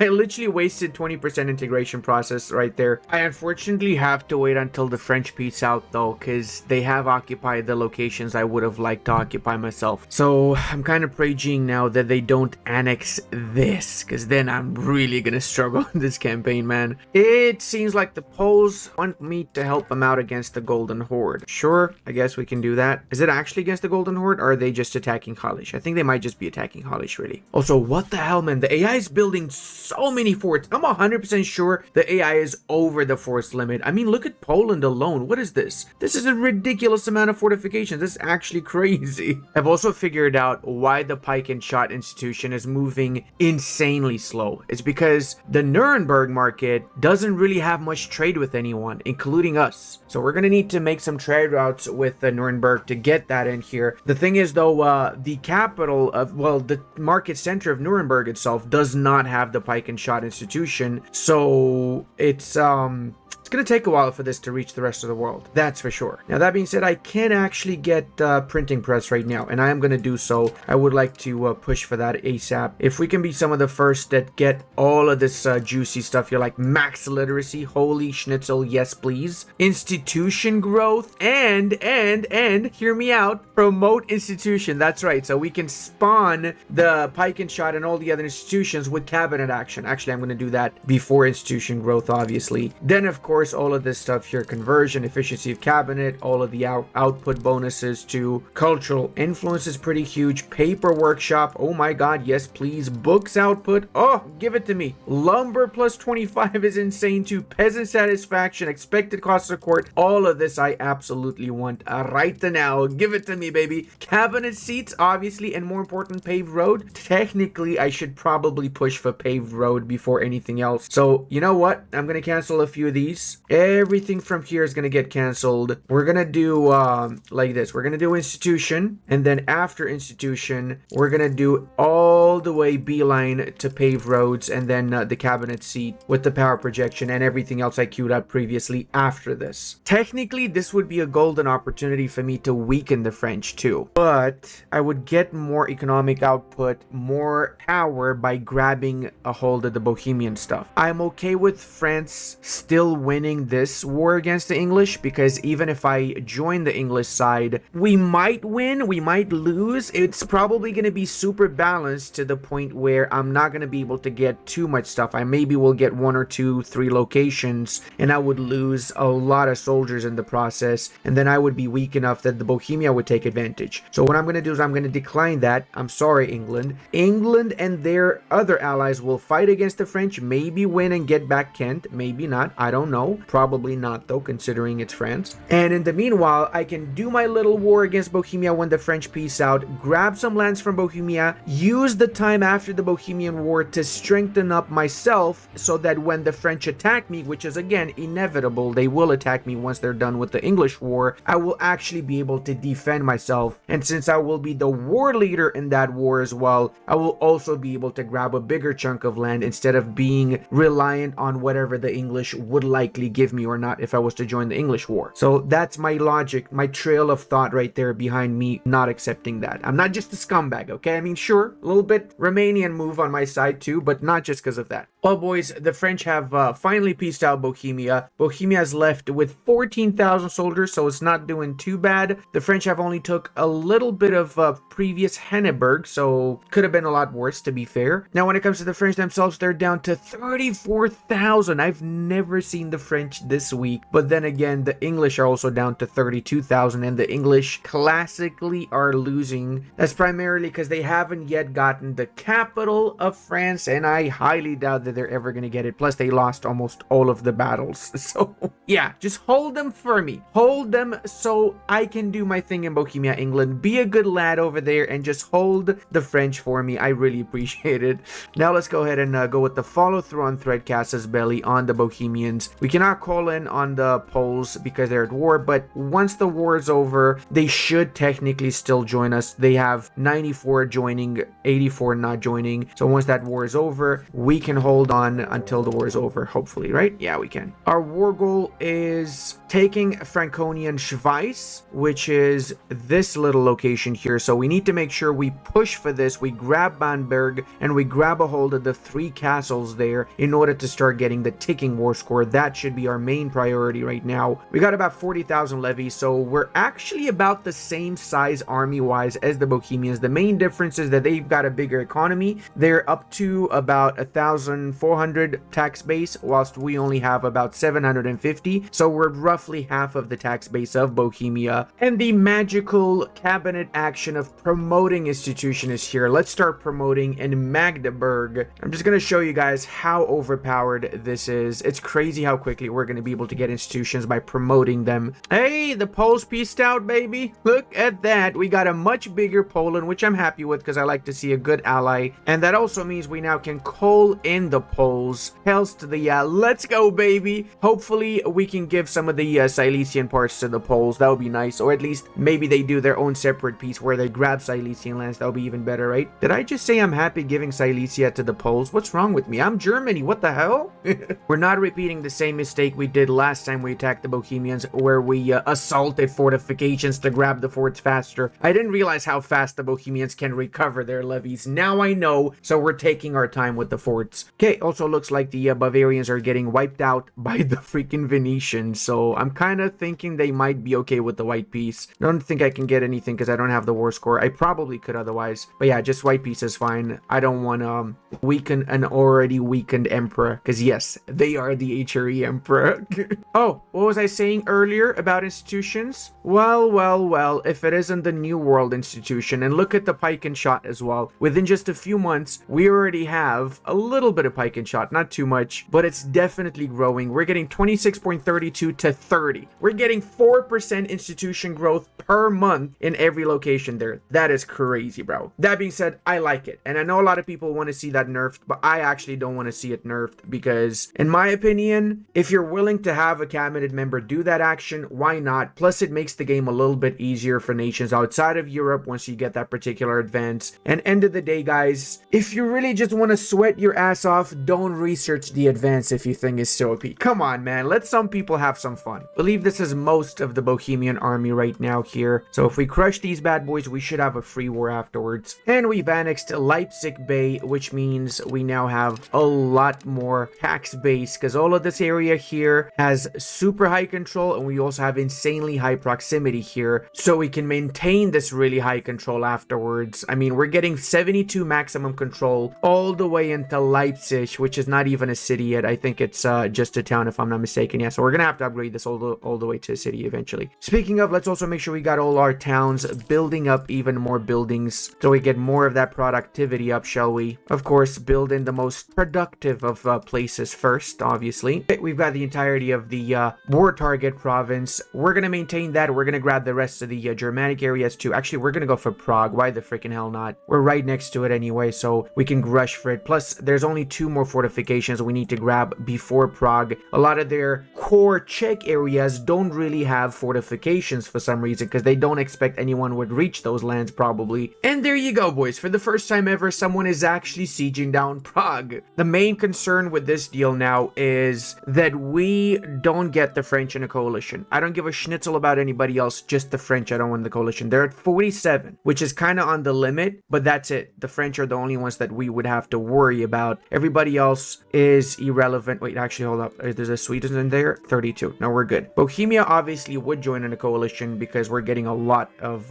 antagonism with them right now. But by the time that the truce is over with Bohemia, we should technically be ready for that war. Oh, boys, we're actually looking a lot more like Germany. I cannot believe this. Look at the amount of land we took, though. Holy shagagadagong. This is huge. This is really freaking huge. Now, obviously, we're going to be creating subjects here. We're not going to directly keep that ourselves. And let's bring our armies back home to Korbach. It's kind of funny because I expect Korbach to be a little bit closer to Bohemia, but because Bohemia's borders are so far now from our original village of Mühlhausen, it's just look at the difference. They used to border us, bro. They used to freaking border us. Oh my god. I love this so much. But just want to see without the control. We're up to 844. More importantly, though, the Bohemians, how do they not lose any freaking tax? Dude, I'm going crazy. How do they not lose any tax base? This is insane. This is actually insane. So what? All of their tax base is in deep Bohemia, and now I've also pissed them off? God, this is bad. This is really, really bad. Okay, we're gonna have to improve relations with them because I was kind of hoping they would be a little bit weaker, but now I'm getting the vibe that this made no difference for them, pretty much. For us, it did make a massive difference because look at that. The northern parts of the areas we conquered are within the proximity range. The other parts are not, but they will be once we build the paved roads, and we're close to researching that actually. It's the 3rd advance we're gonna have after the first 2 that we've got over here, and then when we get the paved roads, that's gonna completely change the game, by the way. Paved roads will bring us from this proximity propagation to about this proximity propagation. Might not seem a lot, but it really is, because that's like an extra 20 control all around the area, which means a lot more finances, a lot more manpower, everything else. Now let's go ahead and see what subjects we're gonna make here. I guess we'd make an East Franconian subject all the way in the south, probably in the main Franconian state. I feel like that's pretty fitting, right? We can make main Franconia. Hell yeah, main Franconia sounds like a really good nation to me. And right next to them, we're gonna have Franconian Schweiz, which, in case you don't know, Schweiz is German for subscribe to Ludi at Historia, or you're gonna have your wallet missing tomorrow at 6 o'clock. You've got until tomorrow at 6 o'clock. That's what it means.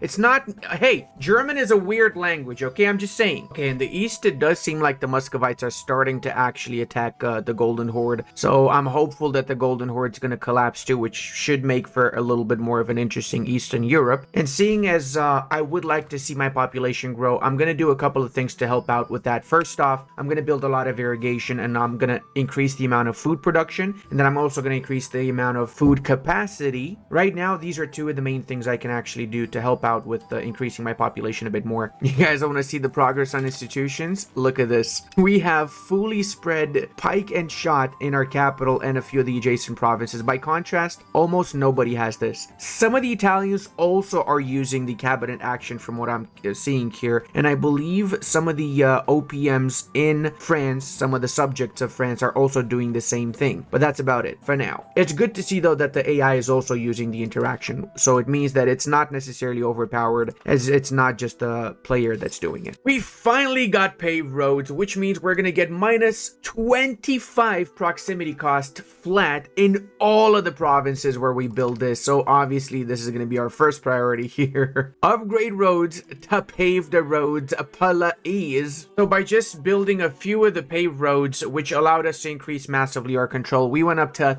1,000 tax base already, guys, and it's growing fast. By contrast, the Bohemians are at 1,400, but by comparison, we're catching up to them really fast. The French are still at war with, I don't even know who now, but they're continuously at war with everybody every 5 seconds. What is this one? Burgundian Noble Civil War. Okay, I guess this is maybe not their fault. In any case, they're also at 1,400 base tax, so I'm hopeful that by the 1510, we might actually overtake both of these nations economically, maybe even faster actually. Only problem, of course, is the population. France has 15 million pops. I only have 3.5, so yeah, we're pretty far behind with population, but we're catching up to it. I'm not too worried. We're also spreading Saxon everywhere. I mean, we've got 1.3 million Saxons. I haven't even been trying to do so. It's simply because of our cultural influence. We've got 279 cultural influence, which is not that bad. The big boys, I would imagine, have a lot more though. The current cultural hegemon is the Kingdom of Coke Timur, which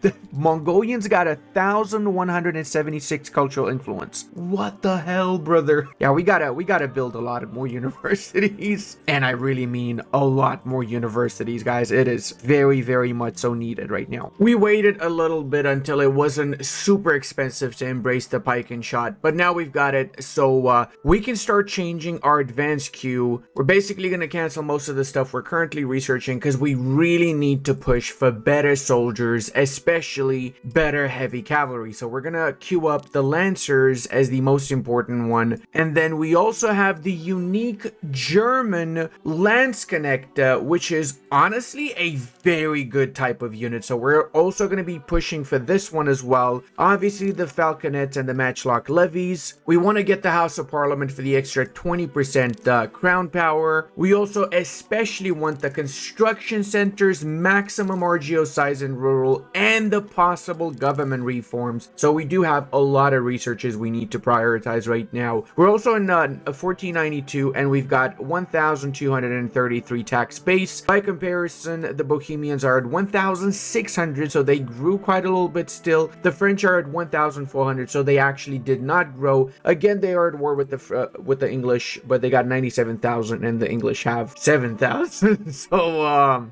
the English are missing a 9 in front of that number, I would assume. Also, funny to see how the English are full on colonizing the New World. Look at that. Santo Antão, Sao Nicolau, Boa Vista, Santiago. That, I think all of that is in South America, if I'm not mistaken. It's funny to see also how the English haven't even annexed Scotland and Connacht, unless they were forced to release that in the last war with the French. I'm not sure, actually. And we're also using our cabinet members to assimilate Middlemark. I'd never actually realized, but Middlemark's not even cored, because most of this is Polabian primary culture, and that's not an accepted culture, so I might as well just convert Middlemark to Saxon, right? Also, I'm not sure when it happened, but the town or county of Bentheim managed to break away from France. Kind of weird, but you know what's even weirder? The fact that Bentheim is now the emperor of the Holy Roman Empire. How did the freaking Bavarians lose that, man? Actually, where are the Bavarians? Wait, hold on a second. Is the Duchy of Lower Bavaria a subject of the Teutons? Well, that explains why we don't have Bavaria anymore. Also, because of our paved roads connecting the capital to Korbach, we now have a maximum control of 57. So that extra road gave us about 12 more control. Oh god, the Poles just attacked Bohemia. This actually is really good because the Poles do have 105,000 because they got the Hungarians on their side, and I want to be friends with the Poles. But the Bohemians are really strong, and if they fight each other now, I'm sure the Poles will win. If I join their side though, the problem is that I will not really be getting anything from this, because obviously Poland's likely going to take Silesia. If they win, they're not going to give me shit. I would like to take stuff, so I'm gonna not join that war. I'll wait for them to fight each other out, and then I'll do my own separate war against Bohemia afterwards. Am I the scummiest of scums? Yes, I am. One advance that we didn't cancel in order to push for pike and shot faster is the Republican power law, because this really is very important. As you probably noticed, we can get an extra cabinet seat from devolution of powers in exchange for some decentralization. Currently, that would start pushing us towards decentralization, so we are going to go for this. However, we will also be giving out a privilege, the great works of faith, for the clergy, which should maintain our push towards centralization. I'm also worried because there's a royal marriage between France and Bohemia, so I'm going to do something that maybe might kill us, but I have to do it. I'm going to be attacking the Bohemians when they are at not necessarily their peak, but they are definitely not weak compared to the previous wars we had against them. What the hell? We start with occupation and blockades? Okay, I don't even know where that is, but sure. Seeing as they do have about 40,000 soldiers, we will have to be extremely careful with how we manage our own soldiers. We did recruit a few extra units. It is time though that we properly distribute the formations, because this is just not it right now. We're gonna need to have heavy cavalry on the flanks, a strong center, and artillery at the back. There we go. Now we got a slightly better formation, and we are ready to take on the Bohemians. The war target is right next to us, actually, is this one province here, so it's going to be a lot easier grabbing a hold of the war target compared to previous wars when we had to grab 3 fortifications. We just need 1 now. Oh, and I just noticed the Golden Horde collapsed. Holy schniggedongs. Alright, so we got Grand Principality of Muscovy, that's slightly biggish, not necessarily that big. Kiev's the big boy in the east though. Ryazan's also pretty massive, considering they got a subject in Crimea here. They subjugated Crimea, and then the rest of just a free-for-all right now. The Ottomans have not really grown at all for a very long time, but despite not growing, they do have 900 tax base with 4 million population and 50,000 levies or army. So they are doing pretty good. They're pretty strong overall. The Serbians are doing okay-ish. The Bulgarians are also okay-ish. I believe the Serbians and Bulgarians and a few other nations here have a pretty tight alliance net. That's likely why the Ottomans were not able to expand much for the past few years. It does seem like Carthage betrayed their old ally of Morocco, and they've officially invaded them. Now, whenever I see these small stacks of enemy soldiers sieging down my fortifications, this is prime real estate for me to get free war score and defeat more of the Bohemian armies in the process. I like to use the big shatik, as I call it. Basically one massive blob of army here. We go from location to location, wiping out all the Bohemians. There we go, baby. That is delicious. We got a buttload of prisoners as well in the process. 2,800 prisoners. Oops, I did it again. I murdered all the prisoners. Sorry. This army stack is a little bit too big though, so we're gonna split it up in 2, and we're gonna siege at the same time 2 very close to one another fortifications, just in case we need to reinforce, because the Bohemians still do have 34,000, and they might just make one big stack and attack us at the same time, right? What we're basically doing right now. Now, here's also a really important thing to note for your games, guys. We're currently not getting the attacker ticking. We're actually getting defender ticking. Why is that? We do have the entirety of the war goal, right? Wrong. Despite having the capital and the castle in the capital, one of the locations in that province province is also adjacent to another castle in Straubing. So what we need to do is occupy that location, and then afterwards we have to also occupy Straubing, otherwise it will revert control. It is a bit of a poo-poo thing, but right now we got the attacker well, we got rid of the defender taking, so we're going to start getting the attacker taking now for as long as we hold on to the war goal. We're also surprisingly winning pretty much all of the engagements we've had with the Bohemians so far, and I think I'm not going to be attacking any more of the German areas in the south, because that's just going to increase the well, better yet, decrease the prosperity in these areas. So what I'm going to do next is I'm going to push for the fortifications around the Czech homeland, siege down Prague again, and just try and lower their prosperity and just, you know, make them a little bit suffer in the process during this war. I also love the fact that we are one of the two areas of the world that have paved roads, the second one being the Italian region. Oh no, the Ottomans also have paved roads. Oh my god, that explains why they're so good economically. And before we do our deal with the Bohemians, we're of course going to annex the HRE Emperor. Of course, the freaking Bohemians are the ones that got elected.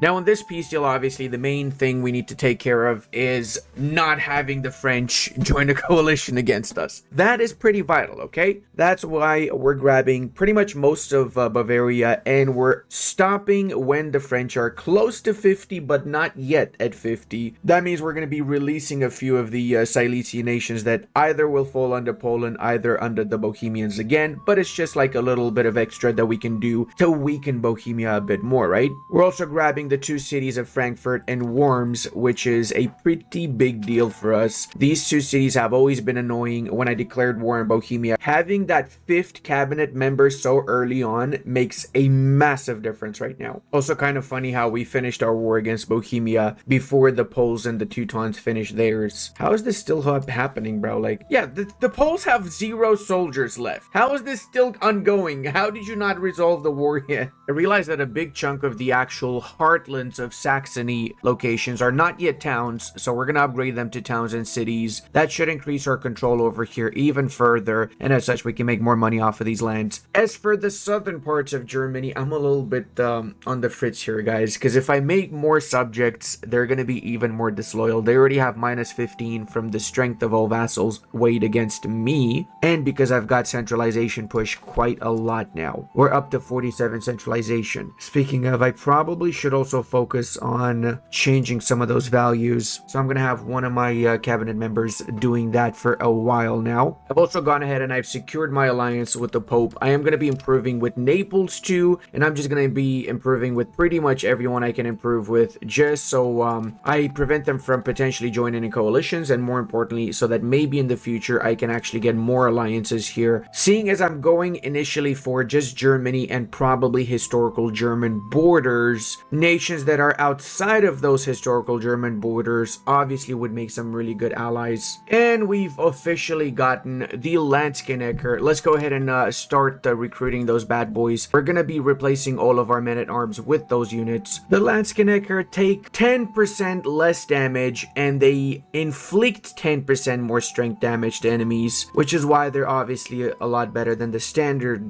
third age mainline infantry. I am gonna still keep the handgunners, which we're gonna be upgrading to the early arquebusiers, so I need to make sure I separate all of these bad boys from the rest of the men-at-arms. The Polish and Hungarian power of recovery after war is kind of impressive. I mean, they're both back up to full strength, and I think it's a good idea for me to ally them again. Also, I've decided that I will be in fact creating some subjects in the south. I was a little bit on the fritz about it, but it's actually not the end of the world, and I feel confident enough that we can hold on to this many subjects still. One thing to note is that I really like upgrading my towns to cities, but usually the big problem with this is that the town doesn't have the population. So what I do, and I recommend you guys also do, is you use the cabinet action for encouraging migration. We managed to get the town of Quedlinburg from 10,000 to 31,000 in just a few years, which allowed me to now upgrade this to a city, and I'm doing the same with Ballenstedt. It's at 13,000. In just a couple of years tops, it's going to be at 30,000, so we can upgrade it to a city as well. Now that we've done most of the military advances that we cared about, we're also queuing up economic advances, including the building cost minus 10% is massive, the integration speed, trade capacity, urban building construction speed, and then we also have the monthly prosperity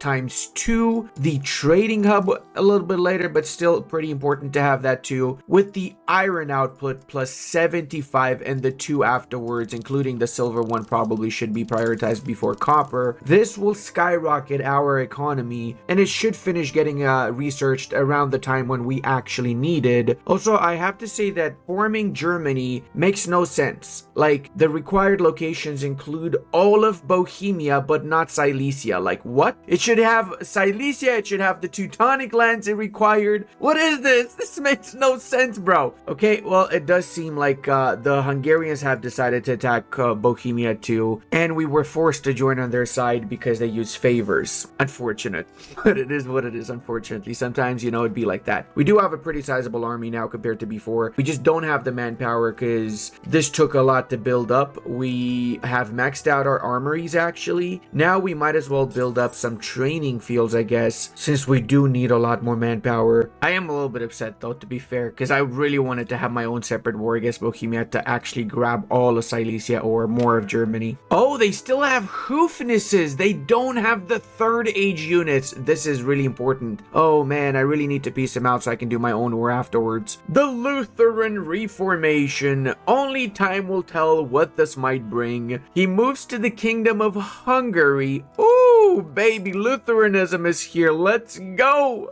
Why am I so hyped about it? It's because obviously I will be going Protestant. I will absolutely be going full-on Protestant in this campaign, sir. Unfortunately, we might do it a little bit later, because if we do go Protestant now, we will lose every single one of our alliances. And then we're gonna get wiped out by the French, so we need to do it when we're strong enough. I really like the battle leadership block, because we almost always will have a ruler general, and it also gives a bit of centralization, army tradition decay reduction, and republican tradition, so it's a really must-have type of legislation. Brother, this did not fall at 64% twice, okay? Not once, freaking twice. Wait, what? The Hungarians actually gave us provinces from the Venetians? I did not expect that, like, actually. I have literally wiped out the entire Bohemian army in the Battle of Kutna-Hora. I'm a little bit worried here. I'm waiting for this fortification to fall to enforce my peace deal. Come on, just fall already, because I don't want the Hungarians to peace out. And I still need 6, otherwise I would just grab it without the province of Zita. Oh, what do I do? What do I do? Maybe I'll just grab it. Oh my god, what? The amount of money we can squeeze out of the Bohemians, and we can grab just areas in the northern bits here. Damn, that's a lot of money we can take out of them. Yeah, okay, that's it. All right, there you go. We grabbed more of the Sorbian lands pretty much, and it's not a big deal, but we did make them pay for it. Literally made them pay for it. A lot we made them pay for it. Oh yes, baby, we've got the construction center. What does that mean? It means that in every location where we build this bad boy, we'll be able to construct multiple buildings at the same time. So of course, this is an extremely valuable building to have in our core areas, our main cities here, where we are expanding like crazy. We are going to be securing ourselves a nice alliance with the main Italian nation. I'm talking about the Kingdom of the Two Sicilies. They got 43,000 possible army size, which is not the worst thing. They are probably my biggest ally right now. Also, I didn't pay attention to what was happening between Bohemia and Hungary, and I have no clue how, considering Bohemia had 0 units when I pieced them out, but the Hungarians lost, and they forced Hungary to cancel their treaties with me too. So now I'm down to no allies, because Sweden's gonna leave the alliance when I attack the Teutons. That's right, I canceled that alliance too, because I do intend on attacking the Teutons. We can attack the Bohemians again. Unfortunately, it is a 1v1. As always, we will be focusing on the war target, getting that passive war score growing, and then afterwards pushing for Prague to give them a little bit of negative prosperity again, so they don't forget about us. Just look at the difference having more soldiers as well as more heavy cavalry makes. In this particular battle, they also basically had mostly regular soldiers, but because there are a lot of infantrymen in there and not enough cavalry, we wiped the floor with them. them. As with previous wars, the main concern now is making sure that we don't piss off the French to the point where they join a coalition against us, and they're stuck at 36, which honestly is pretty good as far as I'm concerned. Let's go ahead and do the next piss deal here, boys, and we got a big chunk of Austria, which is awesome because the Austrian lands haven't been a part of any German owner for about 100 plus years at this point in the campaign. It's either been Hungary or it's been Bohemia pretty much, and for that matter, most of Austria still technically is under Hungarian hands. I think I'm also going to be bringing back the Austrians from the dead. I'm going to make the Austrians my subject in the south here. It's kind of crazy that we've basically occupied the entirety of Sweden and they're still not willing to give me everything I want. I'm going to have to make a few concessions here, quote unquote, and I'm going to take one less location from them in this particular war. Now we can do finally that peace deal with the Teutons. Then we can bring our units back from the attrition heavy areas of Northern Europe. It's kind of funny to see how much antagonism I've got with some of the country-based nations. The Hansa, we've got 1,136 antagonism. Same with the Welser and with Lower Bavaria. Basically, these nations will never ever forgive us. Same with Bohemia. They're forever gonna be our main enemy in this campaign. Poland, surprisingly, is gonna get 46 antagonism after this particular deal, and the Teutons 92. Sweden 44. So we're actually not doing that bad. I did forget actually to annex these guys here, so we're gonna do that, which means we're gonna have to take a little bit less in the northern areas. So then Sweden and Poland get a lot less antagonism with this particular peace deal too. And a lot of those nations that would be in that antagonism pool don't exist anymore. Imperial reconquest. Kramin becomes an integrated level. Hails to the yes. There you go. We don't even need to integrate this apparently. Oh my god, that is a lot of juicy areas in the north. And the best part is this, that we have quite a lot of proximity up north without any roads. So imagine how much we get after we build the roads here. Also, antagonism wise, main one we need to worry about now is the Teutons. So I started improving with them just so they don't join in a coalition against me. Aside from that, pretty much everybody else is okay-ish. I am going to also improve a little bit with the French to make sure they go back down to 0. Also, they're up to 20 freaking million population, bro. You cannot make this shit up. This is crazy amounts. They have integrated the lowland subjects that they had. So now they're up to 2,200 tax base. Although from the looks of the graph, they probably can get more than that, and it's likely at that level because they're currently at war. We have about 2,000, but it fluctuates again, also between 2,000, 2,100, 200. This is exactly what I was saying. We're up to 2,100. Not sure how exactly, what exactly decides this, but it does fluctuate for some freaking reason, the tax base. Whatever the case, we are about to recruit a couple more units, and then we're ready for the war against the French. They finished their war against the English, and they're back up to 40,000 levies, man. This is insane. They can get up to 200,000, so they will be up to 200,000 in about 5-6 years, I would assume. I don't know. So that's why we're taking advantage of this moment. Now we're gonna primarily try and use our professional soldiers to fight the French, and because they've got mostly levies, we should be able to win all of the battles in that case. The main war target is going to be Trier. We've got the follow through on Threat Casus Belli on Trier, and this way we don't get any of the stability hit we would otherwise take if we were to attack France, which we have really high relations with. Luckily enough, we can call the Two Sicilies, which also has 67,000 soldiers. Oh, dude, my hands are shaking right now. They got 22 freaking subjects. It's crazy. Are we actually attacking France? Oh, dude, what am I doing?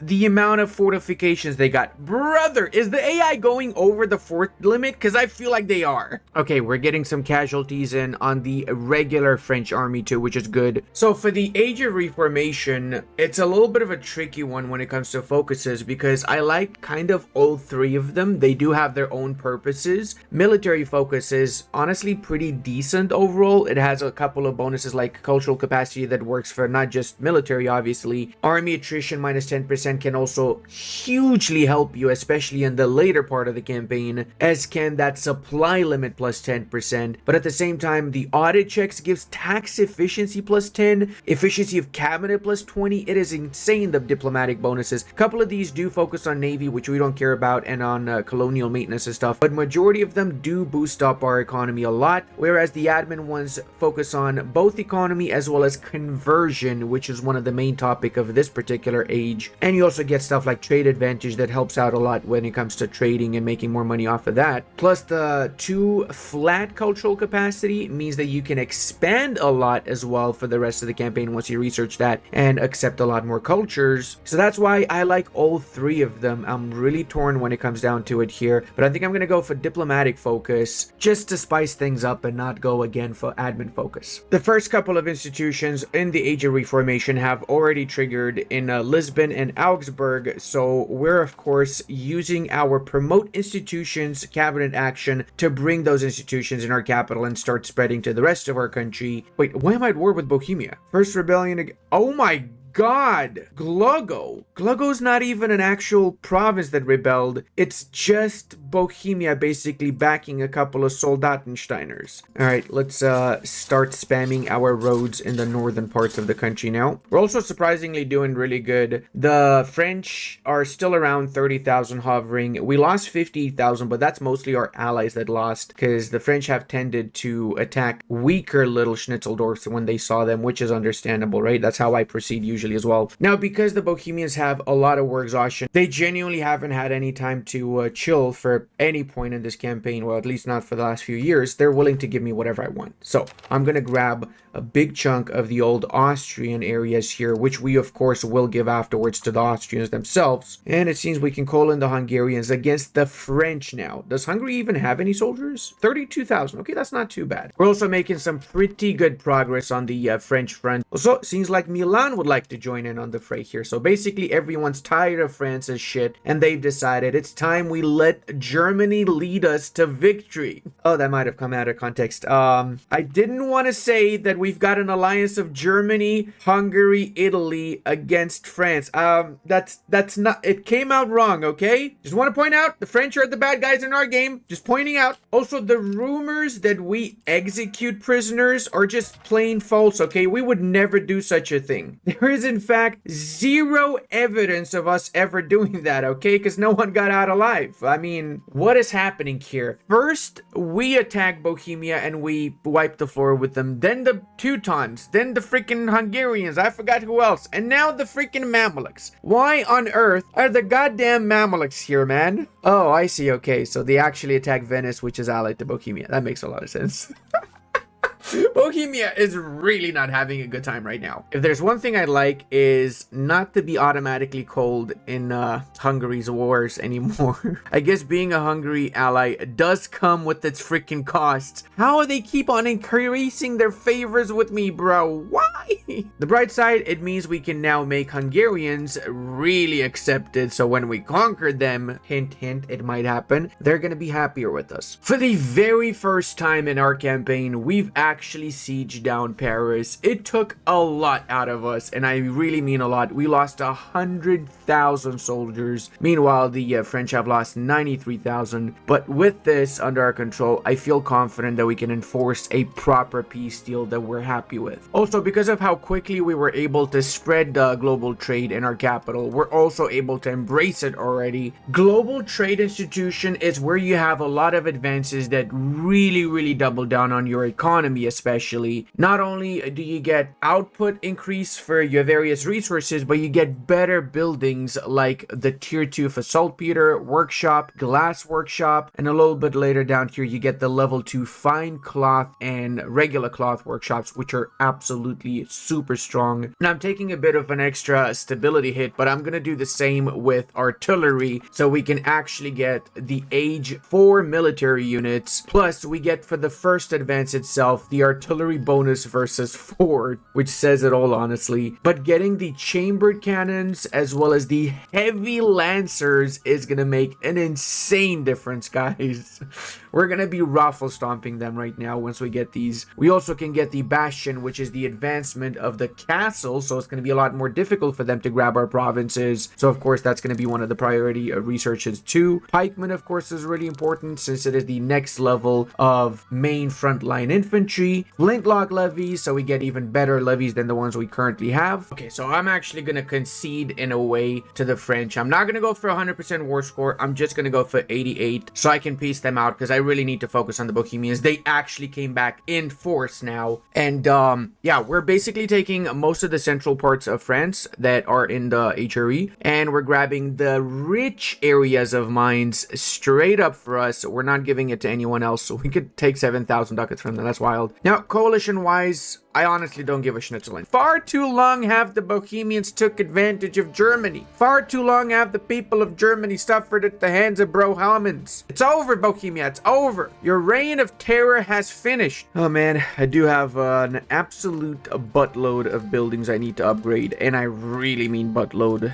Holy shenanigans. It's also a good idea to check what production method you're using once in a while, and always make sure you change to the most productive production method. Like, see, in our case here, we've got multiple production methods. We want to standardize this, so we're going to do the fine cloth production method. And check out the amount of food we got right now in Magdeburg. Holy schnitzel. We need more food stockpile though, so we're going to need to spam more granaries. Also, I just realized I haven't been building the pound lock canals in the newly upgraded city, so that's another priority we got. Pound lock canals, of course, lower your proximity cost as well as movement, so it's pretty good to have overall. And stud farms are also a really good building. It basically uses studs, so you need to already have studs produced in that particular location, but it makes more studs at the cost of some studs and some wheat. So it's basically a breeding program in a location that already has studs as an RGO. So right now we're doing 11 horses in Sangerhausen, and with the stud farms, if we upgrade the stud farms to maximum, we will be producing a lot more horses here. So you know what, I will be upgrading to maximum already. In Germany especially, it's very difficult to get horses, and later in the campaign you will have to rely on imports from Eastern Europe if you have a lot of cavalry, which we will obviously have. So I think we've punished enough the Bohemians. We've basically been sitting on them for a while to put them down for a tiny bit there. Just make sure their economy falters a little bit more, and they become less of a threat. Now, that being said, we cannot take all of Silesia in this war because, well, we just don't have the ability to take it all. So we're only grabbing as much as possible, including our rebellious little state, which means we're gonna have to have at least one more war to grab the entirety of Silesia. That's right, boys. Bohemia, despite size-wise on the map not looking big, is actually crazy big when you need to annex it. I mean, the population alone makes this place insane. We've got 7 million population, and we've got basically the entirety of Germany. They got half, and I mean literally half of our population,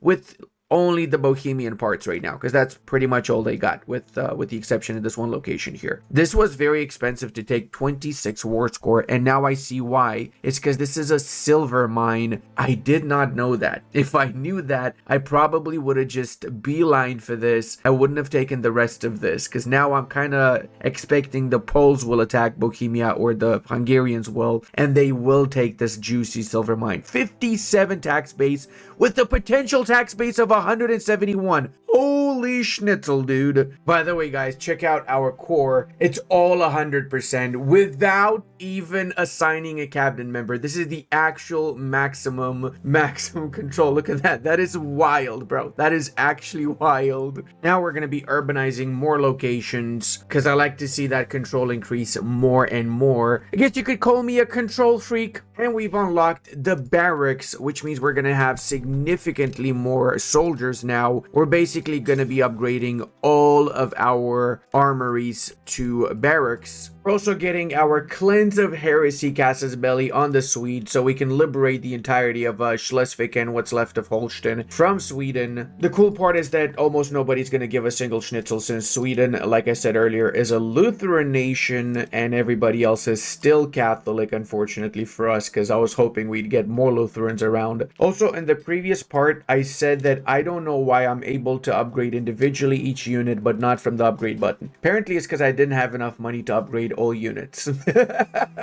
So, actually, guys, I'm an absolute idiot. I didn't even realize. I mean, I'm realizing now this button should show us now that we can upgrade all units. There you go. So we're getting heavy lancers now. I was about to declare war on the Swedes, and I checked my formation, and every single one of my units was on the right flank. Nobody was in the center or the left flank. So I gotta redo my formation. Always, I cannot emphasize this enough, guys. Always check what your units are positioned, because this really will make or break your battles. Remember, heavy cavalry on the flanks, infantry, which is your core, in the center, artillery at the back of that. That's how you should always arrange your armies. I'm also a little bit proud of how much our Magdeburg market has grown from the initial phase where there basically was nothing in our market. Now we're up to 9,600 market value. We've overshadowed the French Parisian market by a lot, which is at 7,900. Other markets like London are at 2,000. Prague is surprisingly at 3,800, not too bad. Krakow at 4,300, Pest at 5,700, and of course the Italians at 6,000 on average, pretty much all of them. So they're doing pretty good, but ours does shine a lot more. We've got some markets belonging to our subjects that are not doing as good. So eventually, when we integrate all of these subjects, we will create more markets. In the south, we barely have any market access though. So I am kind of thinking to create another market here, maybe in Vienna or somewhere around the sorts. Earlier with our fourth government reform, we went for fixed vassal obligations that gave us 20 extra loyalty of subjects, but I'm going to be doing a couple of changes with my government reforms. First off, I'm going to be changing the agricultural cultivation as well. We don't need the extra food 20% production for now. We might need it later, but for now we're good. We actually are producing a lot of extra food. There's a lot of really good reforms we want to get our hands on. Mandatory bureaucrat, also max literacy +5 is huge because that's for the whole country. Same with the conversion speed's pretty good. What I am going to change it for is the formalized scale weights and measures for the tax efficiency and estate enrichment. This really will double down on our economic output. It literally means we're going to be taxing our estates significantly more, and I think Kuchan agrees with us. We're getting this is the right choice right there.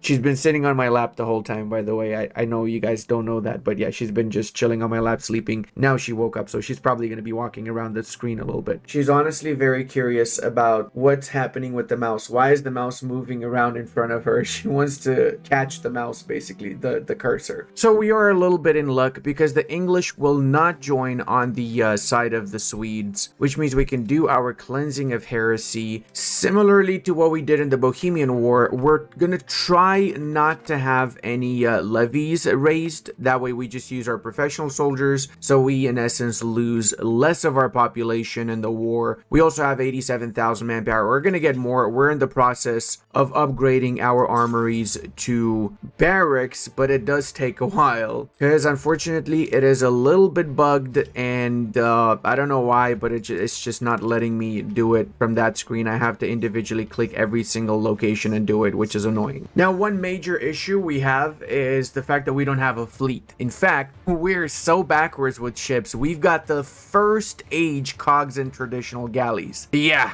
the first stage. We have not researched any sort of naval stuff. We don't even have hulks, nothing of the sorts. But here's the kicker, guys. We don't need to research the first 3 ages. We can directly research the 4th age ships, which means that we didn't need to waste our precious research points or innovation on the first 3 age ships. We can go for war galleons straight up. So once we research this, we're gonna have the most updated and professional naval force out of any nation in the game. We go from zero, absolute no knowledge of navy, to the craziest battleships. If that's not a German playthrough, I don't know what it is. We're basically doing the most historically accurate German run imaginable. Oh yeah, boys.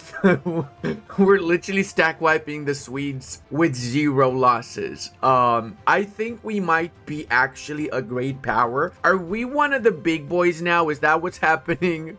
Also, we got the Bastion, and the way that I like to do it, guys, is I upgrade my castles to Bastion one by one, and I prioritize the capitals of my provinces. So, especially especially the ones on the border of my country. So for example, the ones on the border with the Bohemians and the French, we can upgrade this one to a bastion in Bunzlau, and there you go. That's the rest of the Swedish army following through. Bastions are really awesome because they give 4 levels of fortification alongside the unrest and the garrison size at 1,000 compared to the 250 garrison size of the castle. The difference is also that castles give a noble power and possible nobles plus 20, whereas bastions do not give the noble power and the extra nobles. So that's kind of a bit of a debuff because you want to have more nobles in your country to make more money off of them, which is why we're going to keep some of the castles unupgraded, and usually these are the ones in the heartlands in locations that are not necessarily that vital. So for example, in locations that are not capitals of provinces, say here Minden, we're going to keep as a castle simply because we want to get the extra nobles from the castle. And I genuinely don't want to completely destroy the Swedes because I will ally them once we become Lutheran, which is why I'm only grabbing these areas here, and from the Norwegians I'm grabbing this island because they pissed me off. I'm not grabbing it, otherwise I wouldn't take it, okay? This is like literally no antagonism, plus they're Lutheran, so literally nobody gives a single shit whether we take their lands or not. But that's it. From now on, we're going to be friends with them. We're going to improve relations with them. We're going to try and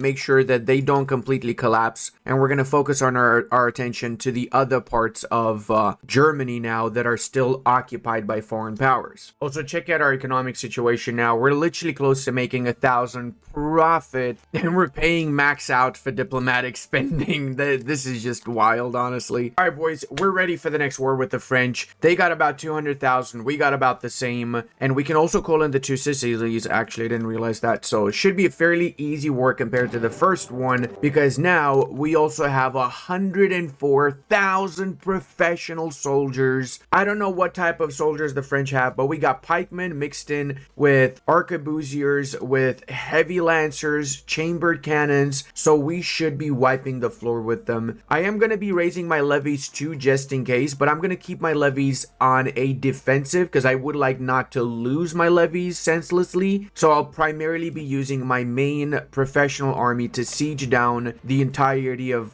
first off the war goal in Trier, and then all of France like we did last time, because I'm pretty sure they're not going to give up until we've sieged down at least half of France, so we can grab maybe Trier, Mainz, and what's left here, because I hate seeing this little dot of France in the middle of Germany. Also, I'm not sure if I showed you guys earlier, but we managed to get up to 2,200 cultural influence because of the amount of universities that we've spammed. We pretty much have a university in every single one of our major cities and towns. One thing we're lacking a little bit behind with is actually hospitals, so I'm gonna do that just because you never know when another plague might strike and we don't want to lose population. We're only at 8 million population, which is very little compared to the French, which are sitting at 22 million right now, but not to fear, we will work our way up and we will get more and more population as we grow. We're also massively upgrading a lot of our armories to barracks because we are very much so starved of manpower. We want to reach about 500,000 manpower by the 1590s or so. This is what I'm talking about. We're actually getting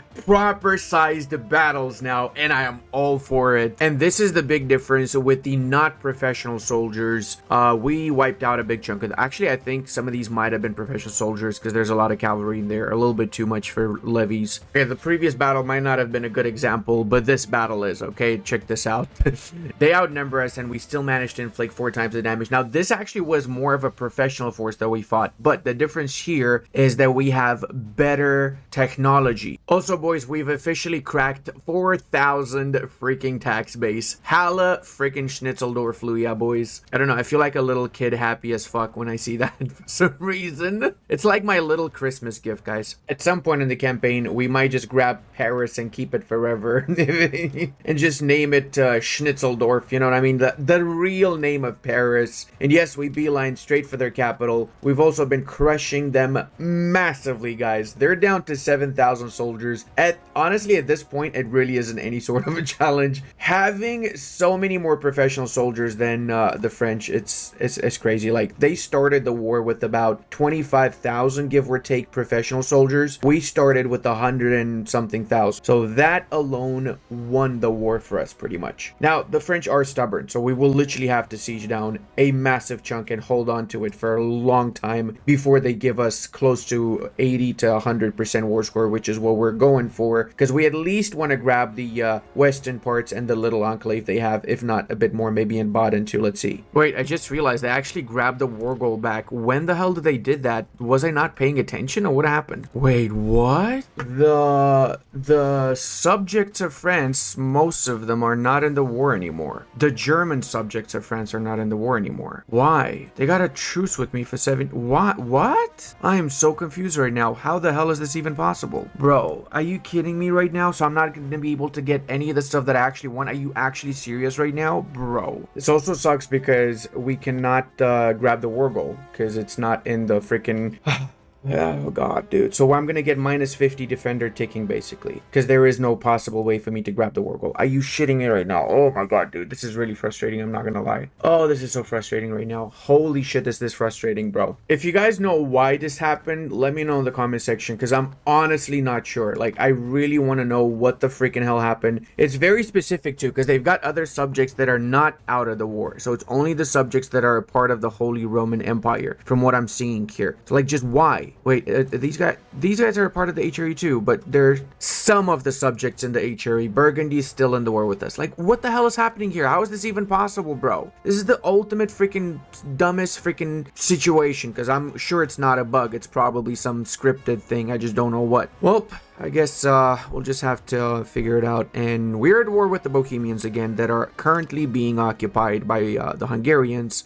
So we shall attack them once Hungary's done with them. Well, boys, we are cooked in more ways than one. First off, I cannot even release anything because they're gonna force us in 905 days to sign a white peace, because we don't have Trier. And the rebellion, I don't know also how, but the Hansa became the leader of the rebellion. So that's going to be an issue we're going to have to handle once we see what we do with the Bohemians. But the French thing is just really, really, really unfortunate. I don't know what to do right now, because I need 10 war score in order to enforce anything. They would accept a lot of things for me to take from them, because they have really bad war enthusiasm. They've been at war for a while. They do not desire anything. But the thing is, 10 war score is impossible when my defender ticking keeps ticking, and it's going to continue to tick, and I'm just going to get less and less war score. So I got a white piece then. This is so infuriating. I have no words how infuriating this is for me right now. You know what? I still want to grab some of the HRE, so I'm just going to attack Milan. I don't give a single shit anymore. Follow through on threat. Let's go. We're grabbing back what's rightfully ours from the German areas.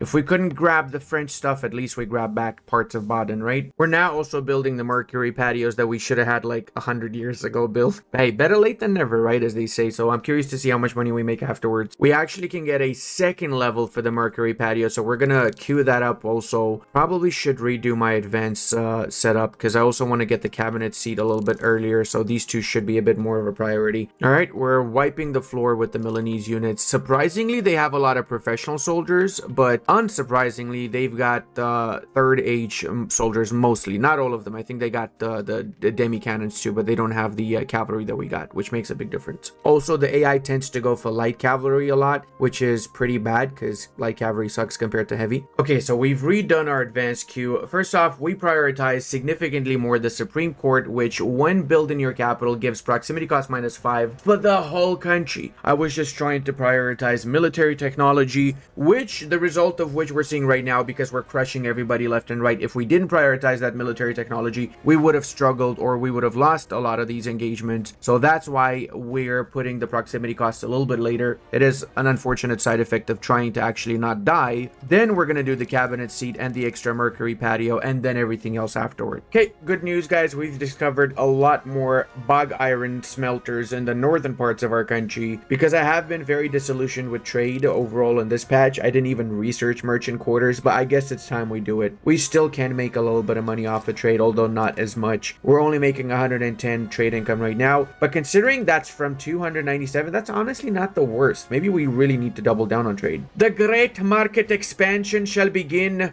Build me an army of marketplaces worthy of Germany. Gone really thought they had something, didn't they?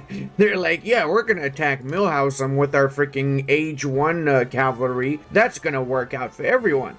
Wrong. Yeah, at least we can do some damage to the Hansa on this one. We can shut down some of their contours so they can weaken. Although it doesn't make much of a difference at this point, to be fair, because the Hansa's got barely any economy compared to us, and they're leeching off of our market. Doesn't really do any damage at this point. Milan is so desperate now that they're actually hiring mercenaries. I'm curious to see how many they're hiring, actually. Let's see. They got 2,500 mercenaries. That's not the worst. So we can enforce on the Milanese. We're going to do that. That does mean Milan's going to be a little bit upset with us, but hopefully not upset enough to join a coalition. Let's see. They got 36 antagonism. Yeah, that's fine. That's actually really okay. Now, the area we got here, which is mostly mountains, we're literally going to turn into a new nation, and it's not going to be called Switzerland. It's going to be called Schnitzerland. You see what I did there? You see the big brain on this guy?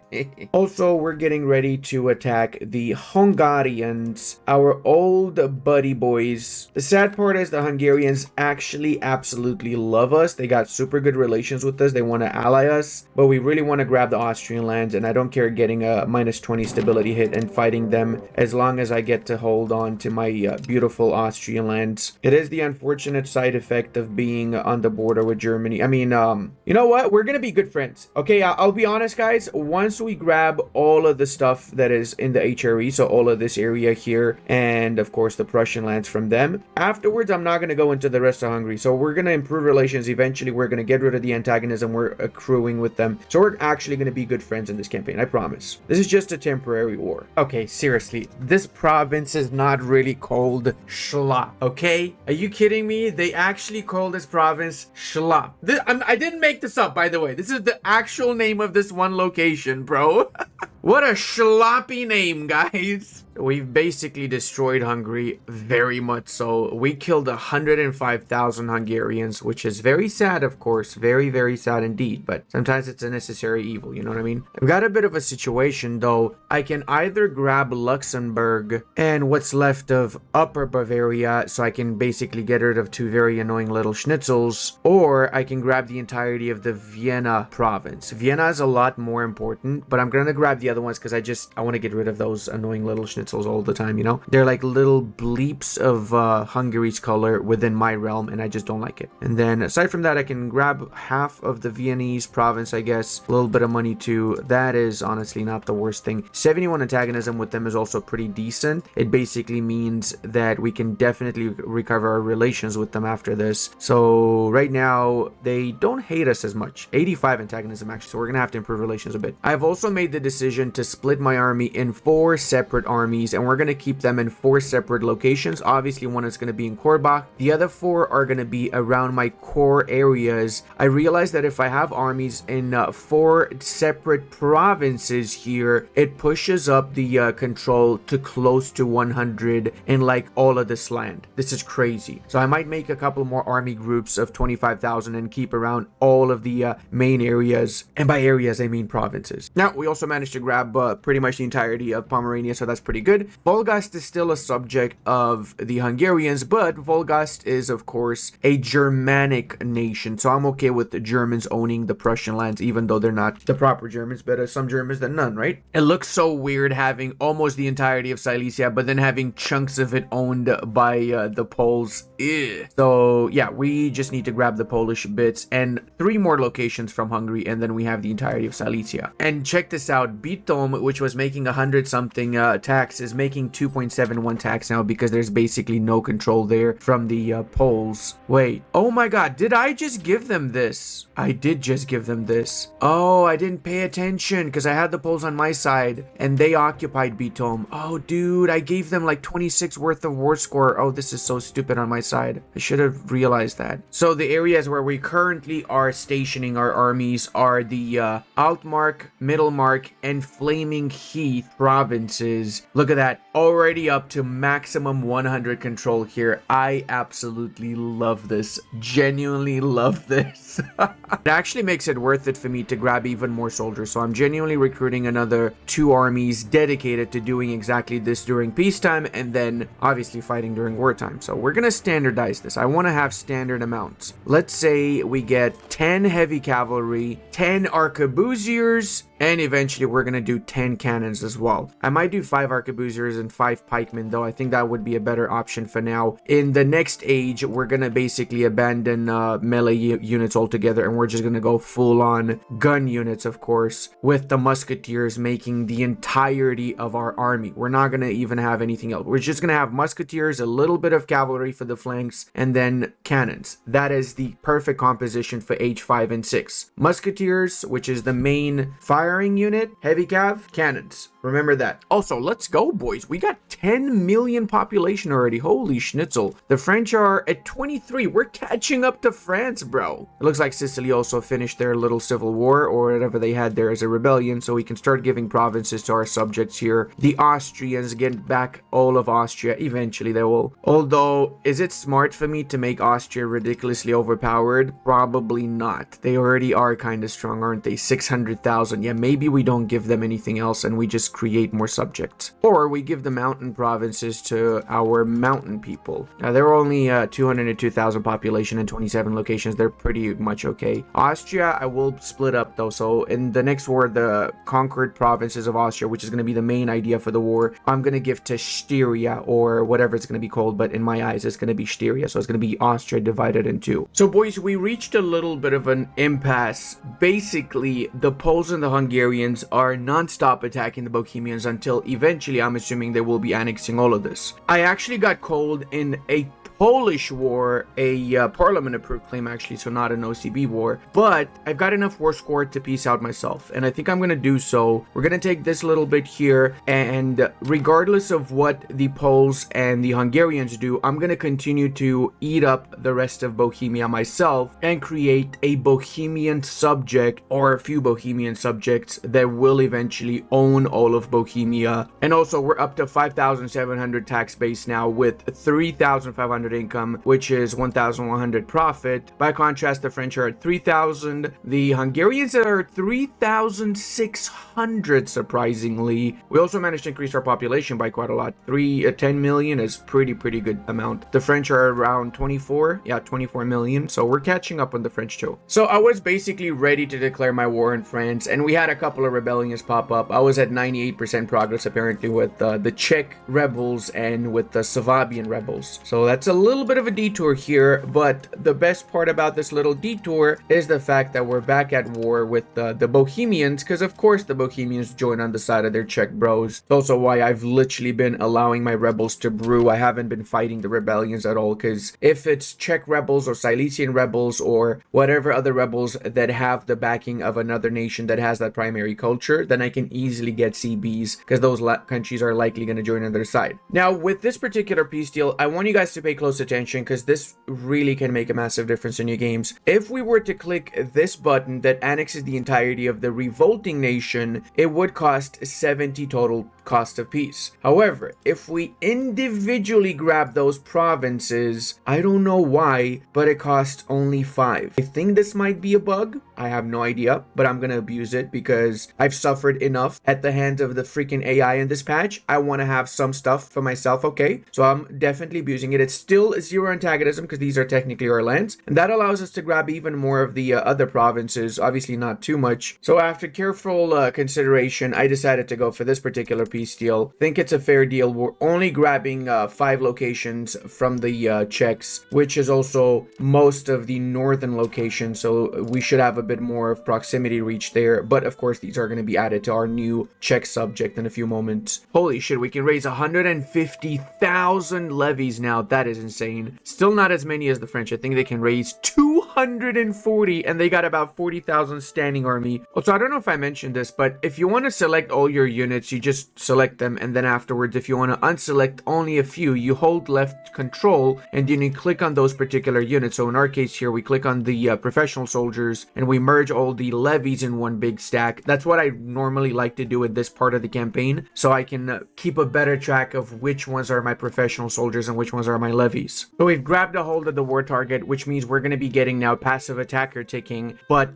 yeah, the French are really holding their own. They even won quite a few battles, which is not amazing. We're still on the positive with battles, but yeah, out of 25 battles, 1 war score is not ideal. They're really stepping up their game in this war from what I'm noticing, so it might be a little bit more difficult than anticipated. I guess the main tactic is going to have to be to crush their soldiers. If we bring down their levies to nothing, because they mostly have levies, not professional soldiers, then we should be able to raffle stomp the rest. So I'm basically making bigger stacks now, and I'm going around whack-a-moling the French. This is also coming at a cost for us too, because we are definitely using a lot more levies than we were in previous wars against them. Okay, some of these battles are actually very close, and I mean very close. This is basically us winning because they put most of their army on one flank, which is of course the dumbest thing you can ever possibly do, but the AI tends to do that a lot, and I really mean a lot. Looks like the French are down to 286,000 soldiers now. We have killed 337,000 Frenchmen, but we also lost about 250,000, so this was not as easy as I expected it. I in fact think that the next war against France is going to be even more difficult, because the French do get some buffs as the campaign progresses, especially in the next age. So we want to grab this and attack again when the truce is over, so we grab at least the Baden areas, and we get nice pretty historical borders if nothing else. The French are not too upset because we're technically not really grabbing their provinces, so we're not getting any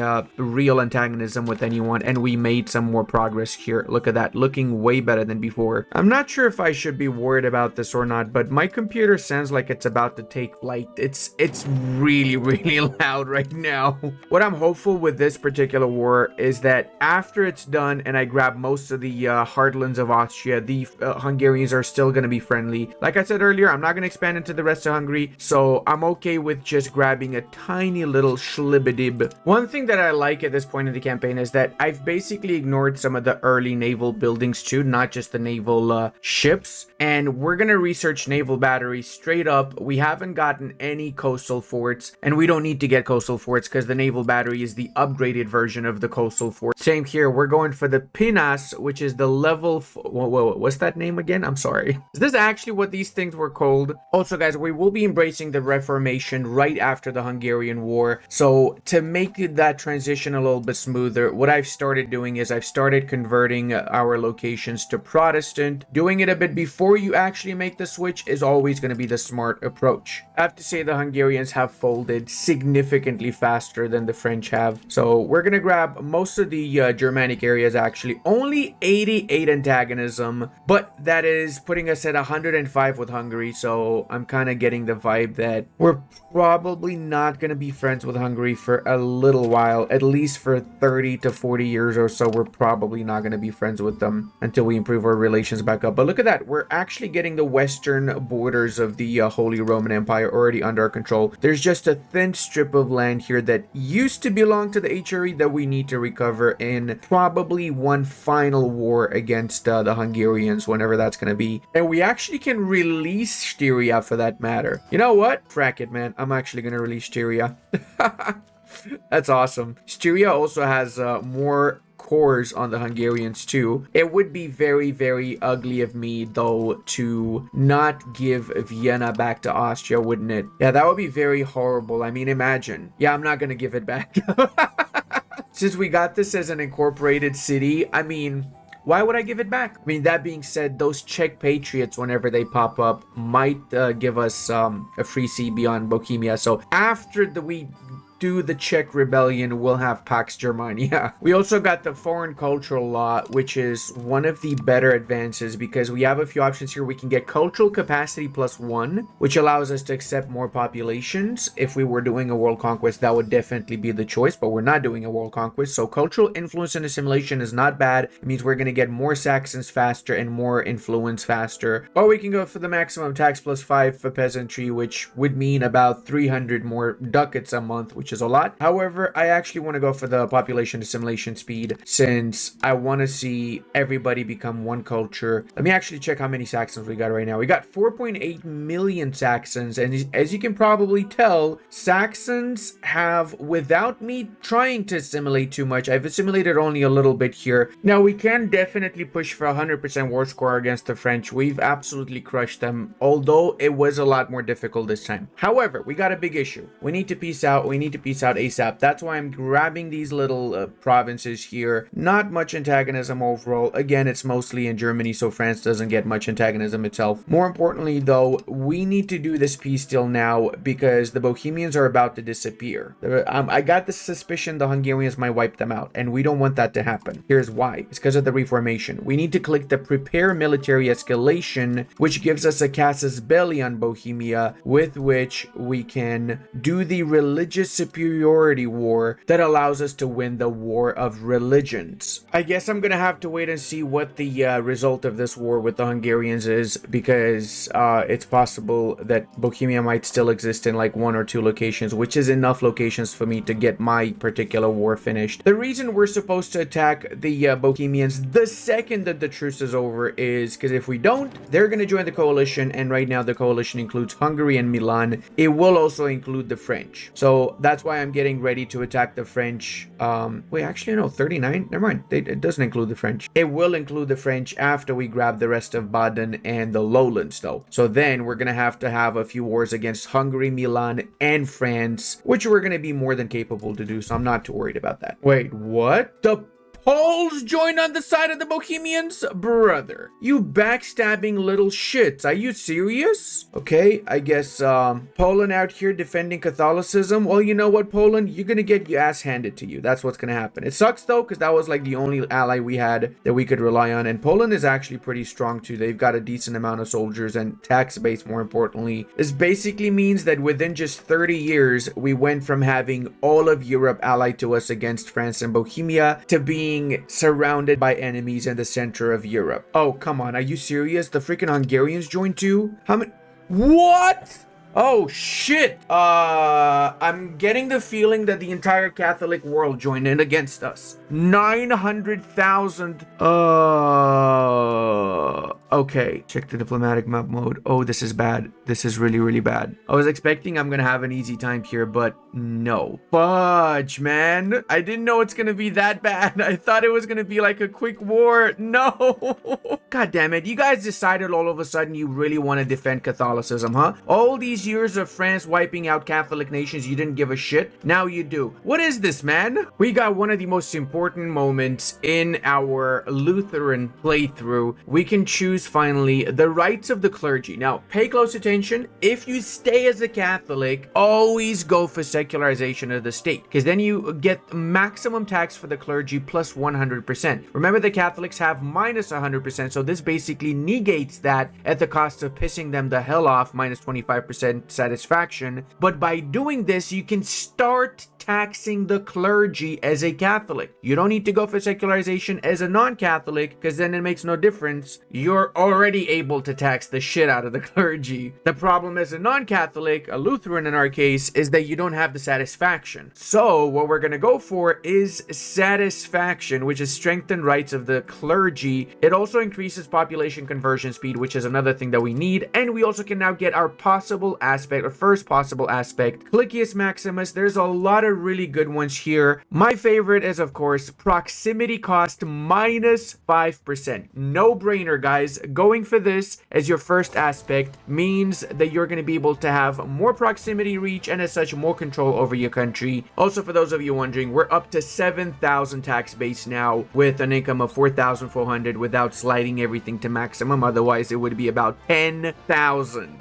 That's right. We got an an income of 10,000 already. It is crazy. Sheesh, man, the snowballing is insane. 7,600 now with tax base. Freaking is. We're paying maximum for cultural investment and stability, which is like 1,000 for stability alone. So with the Poles on our side, we can co-belligerate the Pope and the French, which means this is going to be a little bit more of a bigger war. I'm guessing it's the Second World War. That's right. Now with the age of absolutism, guys, there's only one focus you should always go for: the admin focus. Never go for the other ones. Obviously, they have good stuff too. So the army one will definitely double down on your armies. You get more discipline, more manpower. You really can get stronger soldiers. But the truth is, in this game, a stronger economy always wins. Because even if the enemy has stronger soldiers than you, if you can field more of them, because economically you can go way over your expected force limit, then you obviously win. And the best way to get more economy is to get more control. And why does admin excel? Because we get centralized government that lowers our proximity costs by another 5%. So yeah, simple as that. Admin focus always for the age of absolutism. We also now have the ability to get the court and country disaster since we're in the age of absolutism. So what we want to do is we want to lower our crown power, not below 25, because we want this to trigger, but we also want to get rid of it easier. So how to get rid of it? One of the ways to do it is to destroy some of the buildings that increase your crown power. So the House of Parliament in our case would be the best one to destroy. Supreme Court also, but remember that Supreme Court also gives proximity costs, so we're going to keep the Supreme Court. We're just destroying the House of Parliament for now. That way, once we get the court and country disaster to trigger, we rebuild the House of Parliament and it gives 20% crown power, which will help us get rid of the court and country disaster a lot faster. Okay, boys, we've got a couple of the institutions already spawned in. We've got manufactories in Derby and we've got the military revolution in Stockholm. So of course, we're promoting institutions in our capital again, like we did with the previous age. It's here, conflict of court and country. They will bend the knee to authority. We gain absolute influence to the government for 20 years, which costs us 50 stability, or we can go for the liberal path. In essence, guys, in the age of absolutism, we get two new values. Absolutist, which increases our crown power by 100%, revoke cost minus 30%, but lower satisfaction for the estates, and liberalism that gives cultural capacity increase and estate satisfaction. Obviously, absolutism is better, so we're going to go for that, even though it costs us a little bit of extra stability. Us being at war and having the court and country disaster at the same time really is not good. Like, really is not good. So we're going to have to make some changes here. Let's go ahead and start pushing into the Hungarian front with all of our troops so we can quickly piece them out too. We actually had to start minting a lot so we don't go completely freaking in debt here. So yeah. You'll see in a few moments what I'm talking about. We're not able to grab everything from the Hungarians and we are pissing off a lot of people here, but this is a really good deal because we're grabbing the entirety of Prussia that Hungary has a hold. All that's left now is to grab the Polish parts, I guess, right? But yeah, check out our antagonism map mode. It's getting there. It's getting there for sure. Think one more war and we should be fine with grabbing the French lands that we need to have actually all of Germany. We are literally just missing this little bit here. Well, I mean, technically this is Switzerland, but I consider it part of Germany. Anyway, now that we're done with that, it's time we talk about a couple of things. First off, why the France in this war? What the hell is this? First rebellion against France. What? If they take this, I am gonna be so mad. What is this? What the hell is this, man? They just annexed 80% of my subject. This is like most of the progress we made against the French. This is really high value land right here. Dude! Ah! And I think I found the culprit, guys. It's the county of Saarverden. Okay. Apparently the county of Saarverden called in my subject in their war. Brother. It's kind of funny how we got wiped out on the Hungarian front. I expected this would happen on the French front, but no. Hungary is not someone you fuck with, apparently. This did give them the time they needed to recover the force that we took from them, but they still should have a lot of war exhaustion, actually. Let's see. Are they willing to piece us out? They're close to it. I wouldn't mind a white piece with them in this particular case because I need to focus on France and on fixing my economy more than anything else here. What if I give you guys humiliation? They're not gonna fall for that scam again. They would be okay with me just canceling with the Swedes. That's fine, man. Screw it. I'm okay. We'll get the alliance with Sweden back again later. That way we can use the second professional army on the French front and more quickly finish this war. We got some pretty significant battles in this war too. And compared to previous wars, I'm honestly not sure whether we win anymore or not. Like, it really is anybody's guess at this point. We are really matched. We're actually matched. So we have to make a bit of a leap here. We got to push for military revolution, which means we got to get our economy back. So in order to get our economy back, we need to get rid of the court and country disaster, basically. Okay, it does seem like the French are willing to give me what I want now, and it's honestly not that much war score. Antagonism-wise, it is quite a bit, so after this, we sealed our fate. The French will forever be in a coalition against us, as will the Hungarians, or at least they will be for 30 years, give or take, unless we improve relations with them, pretty much. We could take a little bit more here, so we have the entirety of Switzerland, and maybe even the northern parts. Looks like they're a little bit more keen on keeping the northern parts, though. Yeah, I feel like this is a perfect peace deal right now for us. We get a little bit of money, too, just because we actually need money this time, and we get basically all of the German area, so we don't have any more German areas under French control, with the exception of the one location I didn't see. You cannot make this shit up, I swear. Now, one of our biggest expenses is actually food. We're paying 1,000 ducats for food, so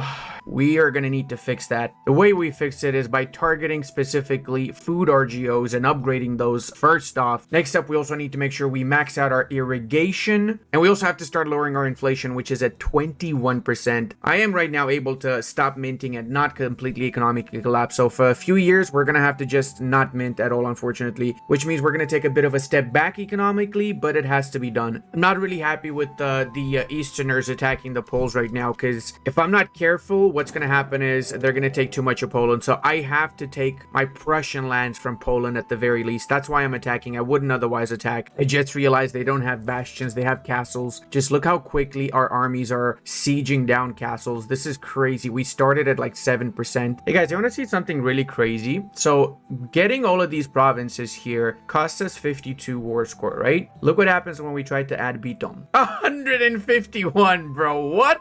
Why on earth does Byzantium cost that much, man? I mean, I get it. 19 silver mines, but come on. For Christ's sake, come on. This is 156 tax base, which is why, of course. But yeah, that's just crazy to see. I think this would be German Empire borders. I might be wrong, but I think this would be the borders, including this bit here that we cannot get because the Kievians have occupied it for now. So I'm just going to go for that. Get my little bit of money in here too. And there you go, boys. One step closer to full-on beautiful German Reich. Oh, I love it. I love it, I say. All right, now let's get back to our positions here, because we're going to have a buttload of rebellions. Just look at the amount of rebels we're going to get, guys. Holy mother. You might be wondering, Ludi, why don't you just make subjects? Because, my dear friend, my subjects are on the freaking limit. Paying maximum for diplomacy, and they are barely loyal. Okay, they got a little bit loyal now, but they were very much so disloyal a few moments ago. They're fluctuating, and I don't like that at all. Plus, I want to integrate all of them so that I can maybe release other subjects after that have prettier borders. This is not because of being efficient. I'm gonna be honest, I just hate this. Look at this. Look at how ugly the borders are for my subjects, man. This is disgusting. I am gonna release obviously subjects in the south, but I want to integrate all of these bad boys right now and just release subjects that make more sense, like Bavaria as a subject. Austria will keep. We'll keep Styria too. I'm probably going to give Styria these areas after I integrate the northern ones. And just overall get some pretty borders, you know what I mean? And yeah, I'm paying 1,100 on diplomatic spending just to keep them loyal right now. That's kind of a little bit too much. By the way, we're not paying anything for food because we have excess food now. So we're actually selling food because we've been expanding the RGOs and the irrigation. So that really saved us when it comes to people not starving. Hey, look at that. 8,000 tax base. Whew. It's been a bit of an up and down here for the past 20 years or so. Now, because we've got so much absolutism, we can change one of our government reforms that I've been eyeing up for a while, namely the centralization of power. It pushes us more towards absolutism as well as centralization. It gives 20% crown power, so no brainer, you should go for this, obviously. The Carthaginians have invaded the two Sicilies, so I cannot let that happen. I allied the two Sicilies and I'm going to defend them to the last man. Rome shall not fall to the Carthaginians again. Well, it never fell to them, to be fair. So what is our situation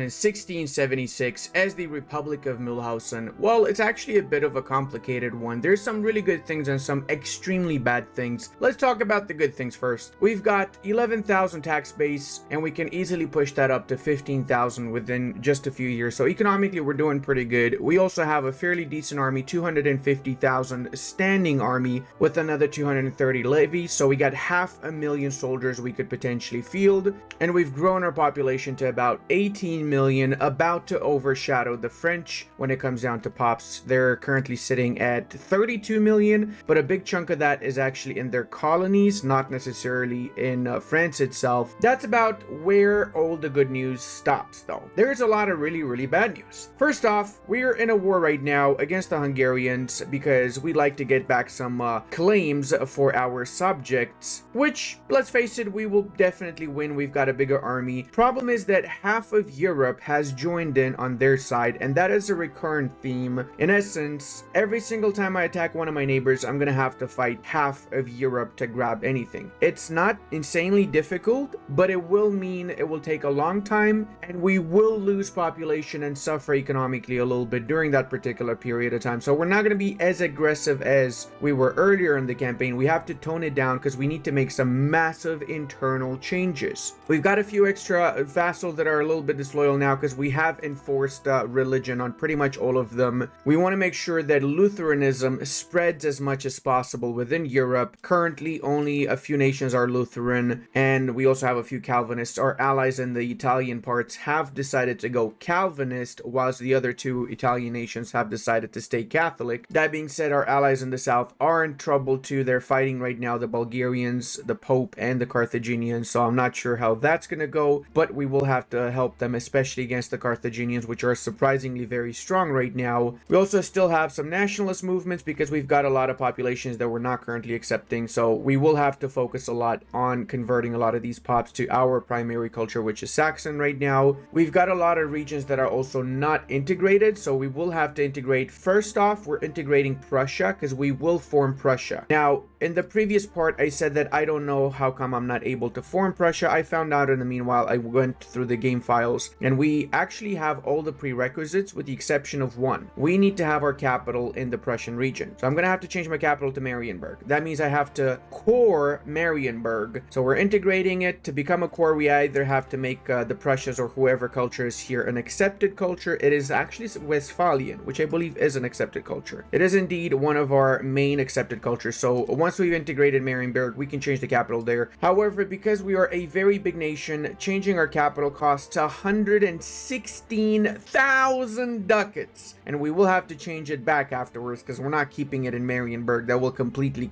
kill our economy if we do. So we have to change it back to Magdeburg afterwards. So we need to have saved up 250,000, give or take, might be a little bit more by that point, ducats, just to do this little change. We have to do that because forming Prussia will give access to some unique advances like expansive policy, building cost minus 10%, soldiers of fortune, but some of the good ones like morale of armies are really good. We might be able to have infantry combat ability plus 20%, as well as discipline plus 5% is massive. But here's the kicker. This is a tier 2 nation, and there's another tier 2 nation that I've got my eyes set on, the Bavarians, because you see Bavaria has one very unique advance that I cannot show you now because I'm in an Iron Man game. But if you form Bavaria, one of their advances is the ability to get minus 5% war score cost. So if we were to push later on and form Europa in the next part of this video of this campaign, then we would need that war score cost reduction. That's kind of the main reason I would form Bavaria, but I also just want to form Prussia because I like the color, so I'm a little bit torn between the two of them. I will decide as we progress in this run though. For now, let's go ahead and crush some barbarian scum. We got our units by the borders here. The Hungarians decided to attack the Poles, so we're gonna have to go ahead and help out our Polish friends to the east by making sure the Hungarians get their asses handed and are way too busy with us to even bother with the Polish areas. Also, I want to show you guys how crazy the RGOs are in some of these particular locations we got. So we've been expanding our control and our proximity massively because we have started building up our modern roads. They're not built everywhere, only in the core area. So once we have the modern roads everywhere, it's going to be even more proximity spread. Look at this, guys. This is ridiculous right now. But check out what it means for certain locations. So you remember Korbach, which is now at 303 tax base. Well, that's nothing compared to some of the other ones. You guys remember Korbach, which is now up to 303 tax base, and we can get all 351 if we wanted to, if we stationed our armies here. But there's more. We got silver mines in the south. We've got more gold mines. So another 219 tax base from this one, with a potential 414 once we increase the control in that particular province. Same here, 129 out of 256. 6. Overall, pretty much everywhere we've got ridiculous amounts of extra tax base, and we haven't even built the Mercury patio in most of these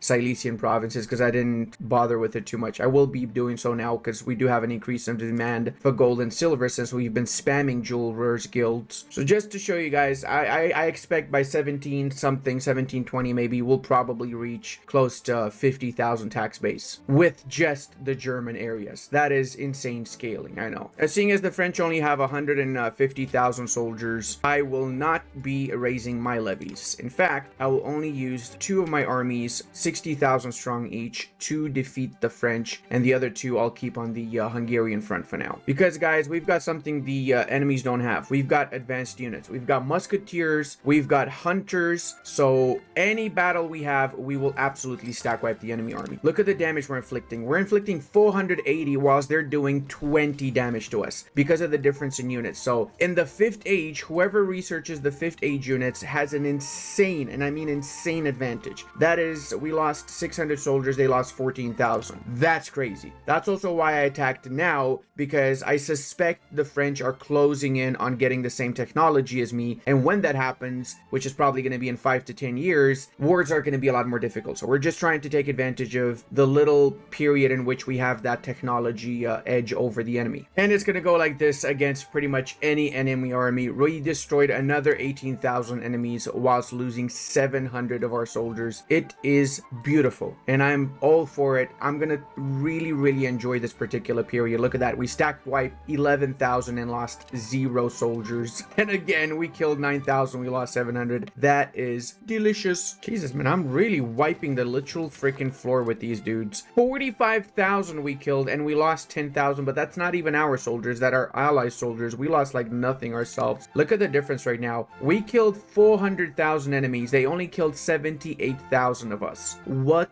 the freaking schnitzel, man. Holy mother of God, it's so good advancing in technology before your enemy in this game. We also now have a new good that we can import from the New World. Potato! Let's go ahead and get our first potatoes in the northern parts of Germany. Replace Seeburg with some potatoes. That also gave us an achievement. Potato, yes sir. Potatoes are very obviously so 8 food output per unit of potato, so it is one of the better trade goods to have when it comes to spreading food. So whenever you're short of food, especially in the Little Ice Age, you can just replace all your low yield food products with potatoes. So all those legumes, all that stuff you can replace with potatoes, and you can get all the food you need as consequence to make sure your population doesn't starve. Another cool part about the 5th age is that we start now getting advances that allow us to affect an entire area with our cabinet actions. So for example, we could increase control over the entire area of Silesia rather than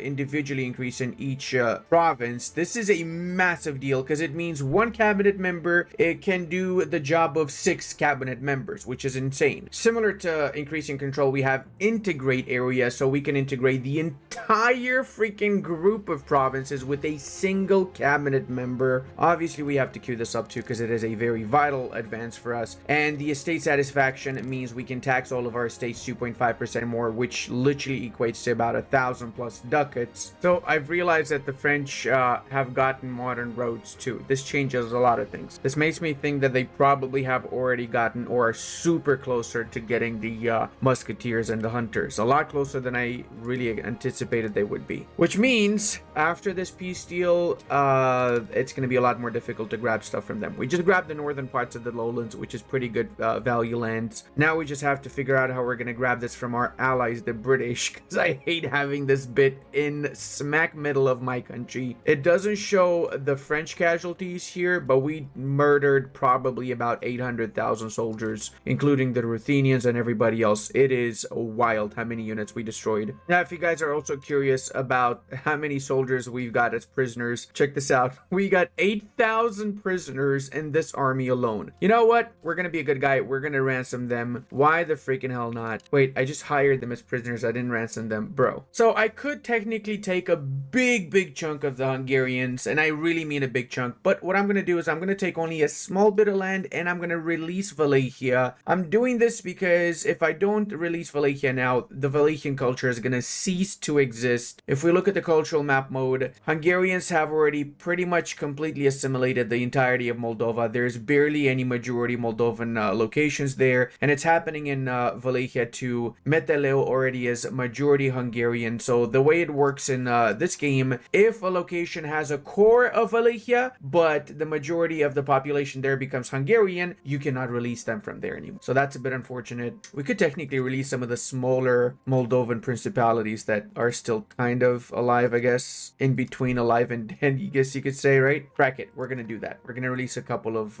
nations that definitely deserve to exist, like the Duchy of Kieslizn, which is a Silesian duchy. Okay, this is gonna be the last bastion of Silesian because we're in the process of assimilating all of our Silesians. So hey, we're just technically preserving the culture. We're doing a good thing for the entirety of the world here. Also, guys, earlier I just noticed that Freiburg is a town, but this is also a silver producing province. So what I'm gonna do is I'm gonna obviously first off construct that mercury patio to level 2, and I'm also gonna turn it back into a rural location. So we will downgrade the location from a town to a rural location simply because we would make a lot more money off of this if we just build more silver RGOs. We would get 100% more silver RGOs if this was a rural location. So now it's at 59 tax base with 79 potential. With the 2 mercury patios and this upgraded to the rural, it will make probably about 5 times that. Hey guys, you want to see what our core area looks like now?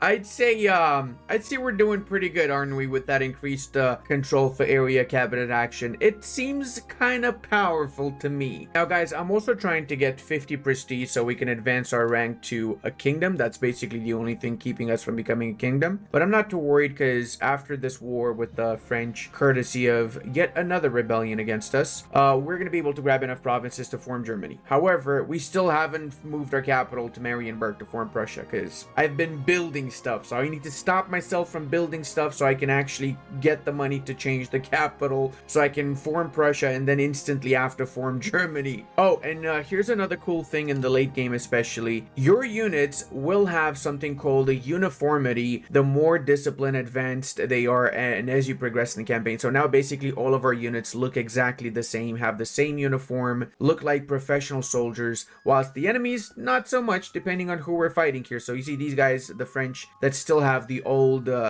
age 5 units are not as uniform as our badass skibbities. Finally 50 prestige. Let's go, boys. More cultural capacity now and we can get an extra rival. Who are we gonna go for here? Not many choices. I guess we have to go for the Papalis Staticus. Well, our reign of terror is over. It looks like the British have gotten the musketeer technology too, so I'm assuming if they did, everybody else did too. We just unlocked the rights of the crown, and in most situations you would like to go for absolute rule if you are in monarchy, but because we are a republic and we don't really have many family members that we can put in charge of cabinet positions, we're gonna go for the figurehead position, which gives 5 estate satisfaction for all the estates, which means about 1.6 thousand more ducats that we could potentially tax from the estates, with the single debuff being the fact that the crown cannot become members of cabinet. Capital has been temporarily reassigned to Marienburg, which means that finally we can form another nation, namely Prussia, and we get access to 12 new advances by doing this. Clicius Maximus.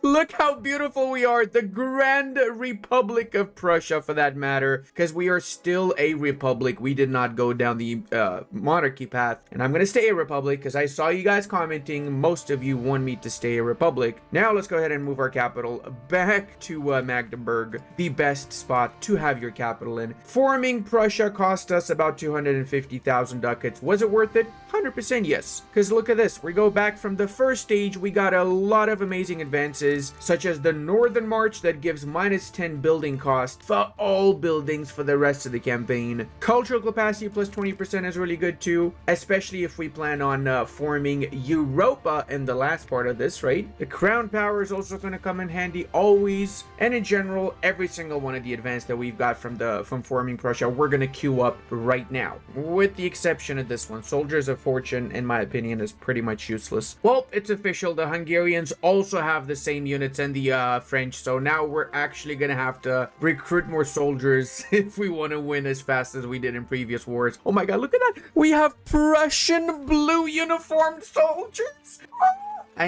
I'm slightly peeing myself. Is that normal? It's got to be normal, right? So I made a quick white piece because the war leader, the Bulgarians, are absolute piece of shit. And guess what they did? They pieced out the French by giving them my lands. These mother freaking little schnitzels. I will have my revenge, Bulgaria. You will hear from me again. Trust me, buddy. I'm not gonna let you get away for doing that. That being said, it's time that we upgrade our armies, because it is official. The French and everybody else has the same amount of soldiers, as well as the same technology tier. So now we need to have at least 500,000 soldiers if we are to actually win future wars easily. Also, I saw in a couple of the previous videos before, some of you asked, why do you have so many irrigations, Ludi? So two reasons. First off, irrigation uses peasants, which means they don't need to get promoted, so you instantly put these people to work. And second off, this is like 5% extra food production, as well as population capacity per level of irrigation. So there's literally no reason why you shouldn't be building irrigation, unless you're really starved for population and you want these pops to be promoted to a different type of pop. Then sure, you don't need irrigation in that case, I guess. Now, seeing as we are Prussia officially, we also get a lot of Prussian unique flavor, which is why I'm not clicking the button to form Germany yet, because I want some of these unique German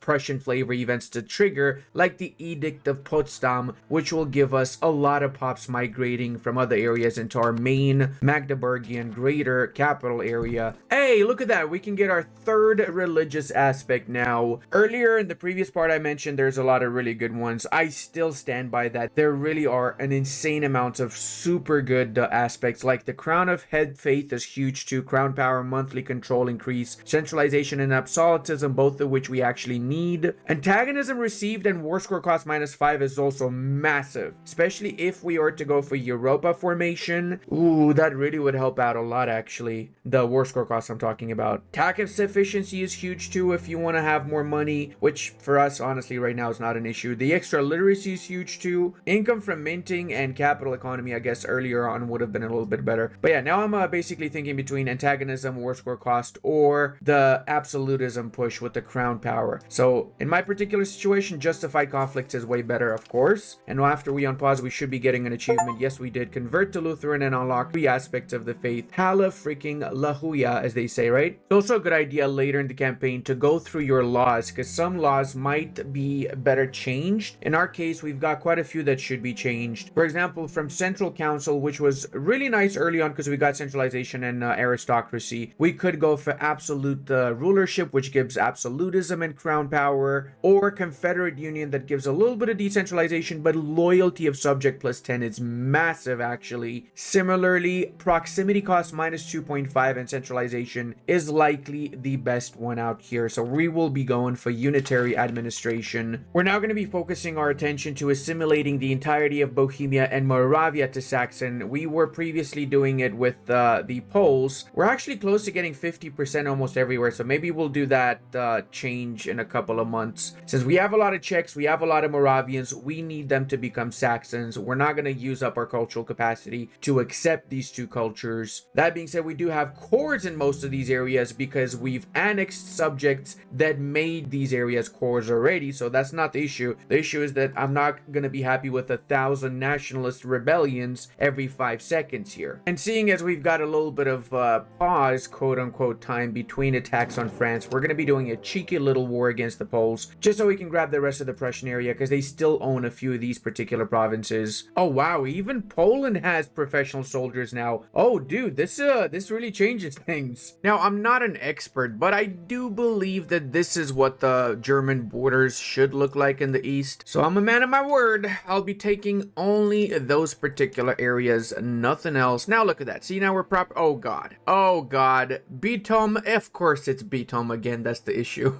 Now boys, I actually tactically did not take Byzantium because it was like 80 war score or something. That's because the tax base in Byzantium is 347, and that's because it's really close to their capital, right? But by me taking this one location here in Sievers, we cut off the access they got to the capital, so they go from 90 something control to a maximum of 20 control, because proximity doesn't reach from the capital to Byzantium since we completely cut it off. That way in the next war, we're only going to be taking Byzantium for basically little to nothing, since the cost for every location is dependent on the tax base in that particular location, and the tax base is going to be like close to nothing. The winter of 1708, a historical event that was documented as being one of the most harshest winters in existence. Between December 1708 and March 1709, temperatures dropped so much the entirety of the continent was covered in snow and ice, crushing, in our particular game, food stockpiles, lowering stability, and we get for 2 years army attrition plus 50%, population growth declined, wheat, maize, and rice output minus 100%, as well as food production minus 100%. So suffice to say, it's a good thing we spammed a buttload of potatoes, because that's right, potatoes are not affected by it. This is how you fix this particular situation, guys. Well, it's not a situation, it's negative modifier. You spam an insane amount of potatoes. That being said, you're still gonna have a lot of people that will die, because no matter how many potatoes you spam, it will still be pretty bad. Look at that, it started. We already lost 30,000 population in just the first month. 2 years of this is gonna be brutal. Now, I'm also kind of debating if I should form Germany, but truth is that I really like the Prussian color. I don't know what to do. I know I get the nice imperial road network that gives proximity cost minus 5%, which means we're gonna have even more control, as well as the trade maintenance reduction and the extra artist. But honestly, the color of Prussia, it's perfection. Our allies in Italy have finally worked up the guts to attack the Papal States, which is allied to Milan and the Hungarians. So we're gonna help them out. Hopefully they grab a big chunk out of the Papal States so they can grow a little bit in size, because they have been lagging behind a tiny bit here. We also researched the administrative law policy, which is actually from the 4th age, and I kind of forgot to do this. This is really crucial also because it gives political principle that again lowers proximity cost by 5%. Ah yes guys, classic Brandenburg / Prussia buff. Check out this amazing government reform that's unique to the Prussians and Brandenburg. Max control minus 5%. I'm not even going to read the rest of this because that's just silly. You get a little bit of population growth and migration attraction, but you lose 5% control. It's in rural locations, but still, that is crazy, man. That is actually crazy. Only way this actually would be useful is if we converted 80 to 90% of our country to towns and cities, which we're not far from, which is why I will allow this to be unlocked, but we will not enable it. We will maybe go for it towards the end of the campaign when we actually have a lot more towns and cities than we currently have. Also, we're now up to 23,000 tax base, which some might say is kinda crazy, boys, kinda crazy, lads. And I also want to show you guys what the world looks a little bit like now, because there have been some changes. The last or second last of the free kingdoms of Africa is getting invaded by the British, so very classic right there. Somalia also is the other nation that exists here, if we don't include the Mamelukes, that has done pretty freaking good. They've unified most of the eastern parts of Africa. They got 1,000 tax base. They got a decent army force. Not bad at all. Yemen is basically the same like they were at the start of the campaign. I don't know why they haven't grown, but I'm still surprised that they got this much of an army size, including a quite massive professional army force. The Mamelukes have 500,000 100,000 soldiers. What? They got about 100,000 professional and 400,000 levies. Wow, brother, the Mamluks are crazy overpowered. It's usually like if you're next to France, you got to be worried about France, which also has 420,000. Or if you're next to the Mamluks, you got to be worried about the Mamluks for the rest of the campaign, because they're going to have insane amount of population and insane amount of levies as a consequence too. The Ottomans also have 400,000 soldiers. There are 8,000 tax base, so I think that's actually more than the French, isn't it? Yeah, despite having slightly smaller nation. Well, 13 million is actually a lot smaller than the French. Population-wise, Coke Team was first, with the French being second. Tax base, however, we are first, with Coke Timor being second, the British third, and then everybody else afterwards. I don't see the entirety of Asia though, so there might be some other nations around here that would be pretty decently sized, I guess. The ledger only shows us the nations that we are aware of, so keep that in mind. Carthaginian is also pretty good, 4,700 tax base, and we now see the entirety of the New World too. Not much changes. For some reason, the New World has been very, very peaceful if you think about it. Barely any wars for the past few years. We lost a lot of soldiers in the Italian war, but it paid off because the Italians did manage to get a few provinces, if I'm not mistaken, right? Yeah, I believe they got 2-3 provinces from the Pope, and they even gave us some provinces. I think this, like a few spread around provinces they gave us. We literally are one big fat square, aren't we? So we've now had about 15 years of pretty much just straightforward nation building, limited amount of wars. We just grabbed a little bit more chunk of the Polish areas, and that's pretty much it. That means we end up now with 28,000 tax base and a lot of finances, to the point where most of our population already is employed as laborers or burghers. Only 4 million peasants left, which actually is a little bit of an issue, because I'm running into the situation where I don't have enough peasants to work in my various buildings, not because they're not getting promoted, but because there's just no peasants available in that particular location. So surprised we reached that point, but yeah, apparently by the 1730s, that's where it ends up at. So now we have to play tall in the sense that I've queued up a lot of upgrade buildings, so that means we're gonna be upgrading the current buildings we have even more to get the next level building, which means we produce more with the same amount of people in that location, or about the same amount in any case. We're also queuing up the minting office, which is another good building since it offers max control plus 5% wherever it's built. This is the building that allows you to get 100 control in pretty much all of your provinces in essence, because if you look at our control map mode, this is natural. This is not me using the increased area control. This is just the actual normal control right now. So with the 5% extra you seeing here, a lot of these are going to get tipped off from 97 to 100, and I really mean a lot of these, which means most of the country will be at 100 control. So we're maximizing everything we can get out of these provinces as consequence already, or we will after we build the minting office. We're using our cabinet members to tip over the locations from 20-something thousand to 30,000, so we can finally upgrade them to cities like Kostland here, like Shivale. Shvibidahan over here just needs 800 more people, so that's like 2 months of using the cabinet interaction. I'm also building a lot of regimental camps because I'm short on manpower. I expanded my armies a tiny bit more, so we've got about close to 1 million soldiers in the field now, but that means we need more maintenance manpower, so we're lacking on that field. We need more military buildings to make sure we can maintain close to 1 million standing army. Army wise, the French have really doubled down on the efforts, so they got about 100-something thousand standing as well, with 600,000 potential levies. The Hungarians are close to 10,000 tax base and about 250,000 soldiers. The Ottomans surprisingly don't have that many soldiers right now. They've got 100-something thousand standing, but they got 17 potential levies because they've been at war with the Mamluks. The Mamluks also lost most of their potential levies, but altogether both of them, well, I think the Mamluks are close to 1 million now, so once they're at peace and they recover their units, they can definitely field 1 million. The Ottomans, last time I checked before they were there, were around 500,000, so they probably can reach 700,000. Muscovy is also at war with Ruthenia now and the Novgorodians, so I expect the Novgorod, which is my ally, so we're good with it. I expect them to unify most of Eastern Europe. I know you guys also have been waiting for this, so frick it, man. We're gonna do it. We're gonna form Germania. Param param. Imperial German Republic. Yeah, baby.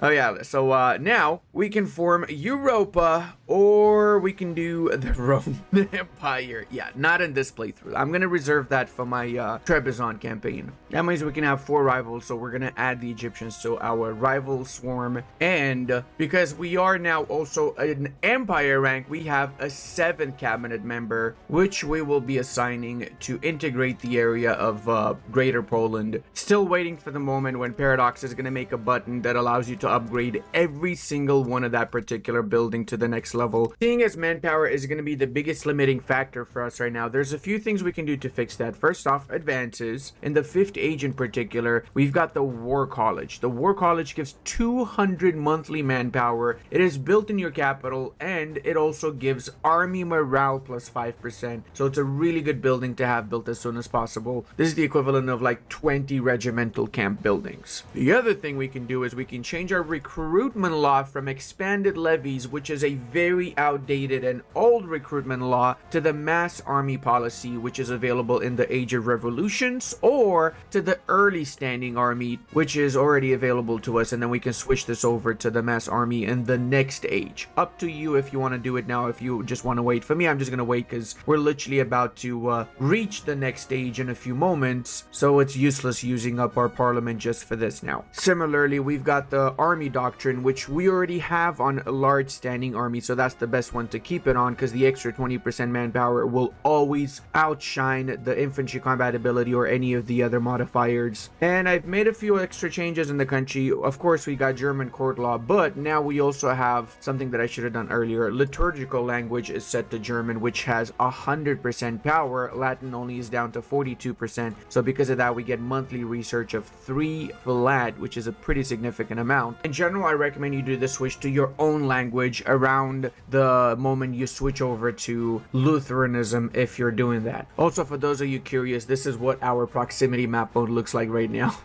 From Magdeburg, we got freaking 27 proximity all the way to the south of our country, guys. That is just insane. Like, actually insane. We've reached this point in the campaign where the rivers doesn't matter because of the modern roads. So the reality is we want to put our capital somewhere smack middle of our country. So we could say put it around Zvika or somewhere like that, and we'd probably do a little bit better because our proximity would more evenly spread out everywhere else. So I will change it later on once I start expanding a bit more, but I'm thinking somewhere around this general direction would be perfect. Then again, I also saw one shining light of beacon, Frankfurt. Frankfurt's up to 354,000 freaking population, bro. Holy schnitzel, man.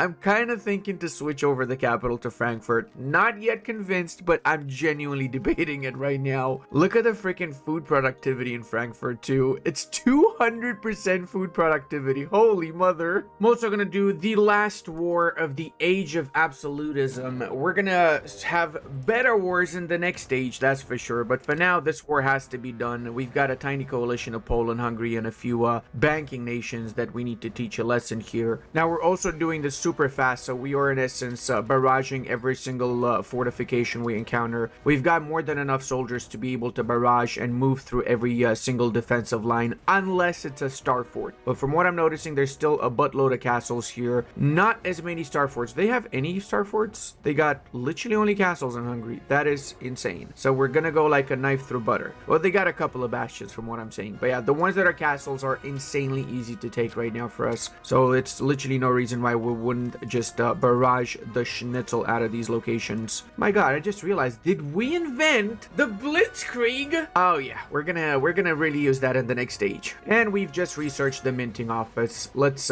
make sure we remove the filter on markets and build it everywhere. I mean, abso-freaking-lutely everywhere. Apparently, there's more locations where I can build it, but it's just not showing on the map. Let me see why. Is it because of available stuff? Yeah, it's because of available. This right here, guys, is the amount of towns and cities that we have throughout Germany, because you can only build those minting houses in towns and cities. As you can tell, it's about half the nation, towns and cities right now. So that's an extra 5% control in every single one of these locations. The reason I attacked with the cleansing of heresy Casus Belli, the Poles, is because I wanted to make the Hungarians cancel their treaties alliance with the French because they're still allied, and I also wanted to convert them to Lutheranism. I'm like 90% sure that the Hungarians will return back to Catholicism, but just for the memes, I wanted to do it. Also, in this particular war, we can make the Fuggers and the Hansa vassals of ours. That way, we get rid of two very annoying little building-based nations that almost always join in coalitions against us. I don't know how this even works, man. They did not become my vassal. They became a vassal of my subject. What? Like, what? Oh, and the best part is the Hansa did not even become my subject. They just stayed like that. And I still paid like 20 war score for that. I could have grabbed the rest of Poland for that war score. This game needs a proper freaking patch. Okay, please, I hope we get a proper patch that fixes all this stupid stuff. Because I know a lot of you guys will never reach the Age of Revolutions, I'm going to show you all the different advances from the focuses. The admin one gives an extra cabinet seat, monthly war exhaustion, which is so-so, separatism, which is pretty good in this age, production efficiency is massive, army maintenance too, you can build a lot more soldiers, well, you can maintain a lot more soldiers, improved relations is decent, fortification maintenance, and minting threshold. So admin basically gives you a lot of economic stuff. Diplomatic gives sailors, tax efficiency, diplomatic capacity, war score cost minus 5%. This is a big one here, boys. Trade range 50% is also a massive. Proximity cost through roads minus 2 flat.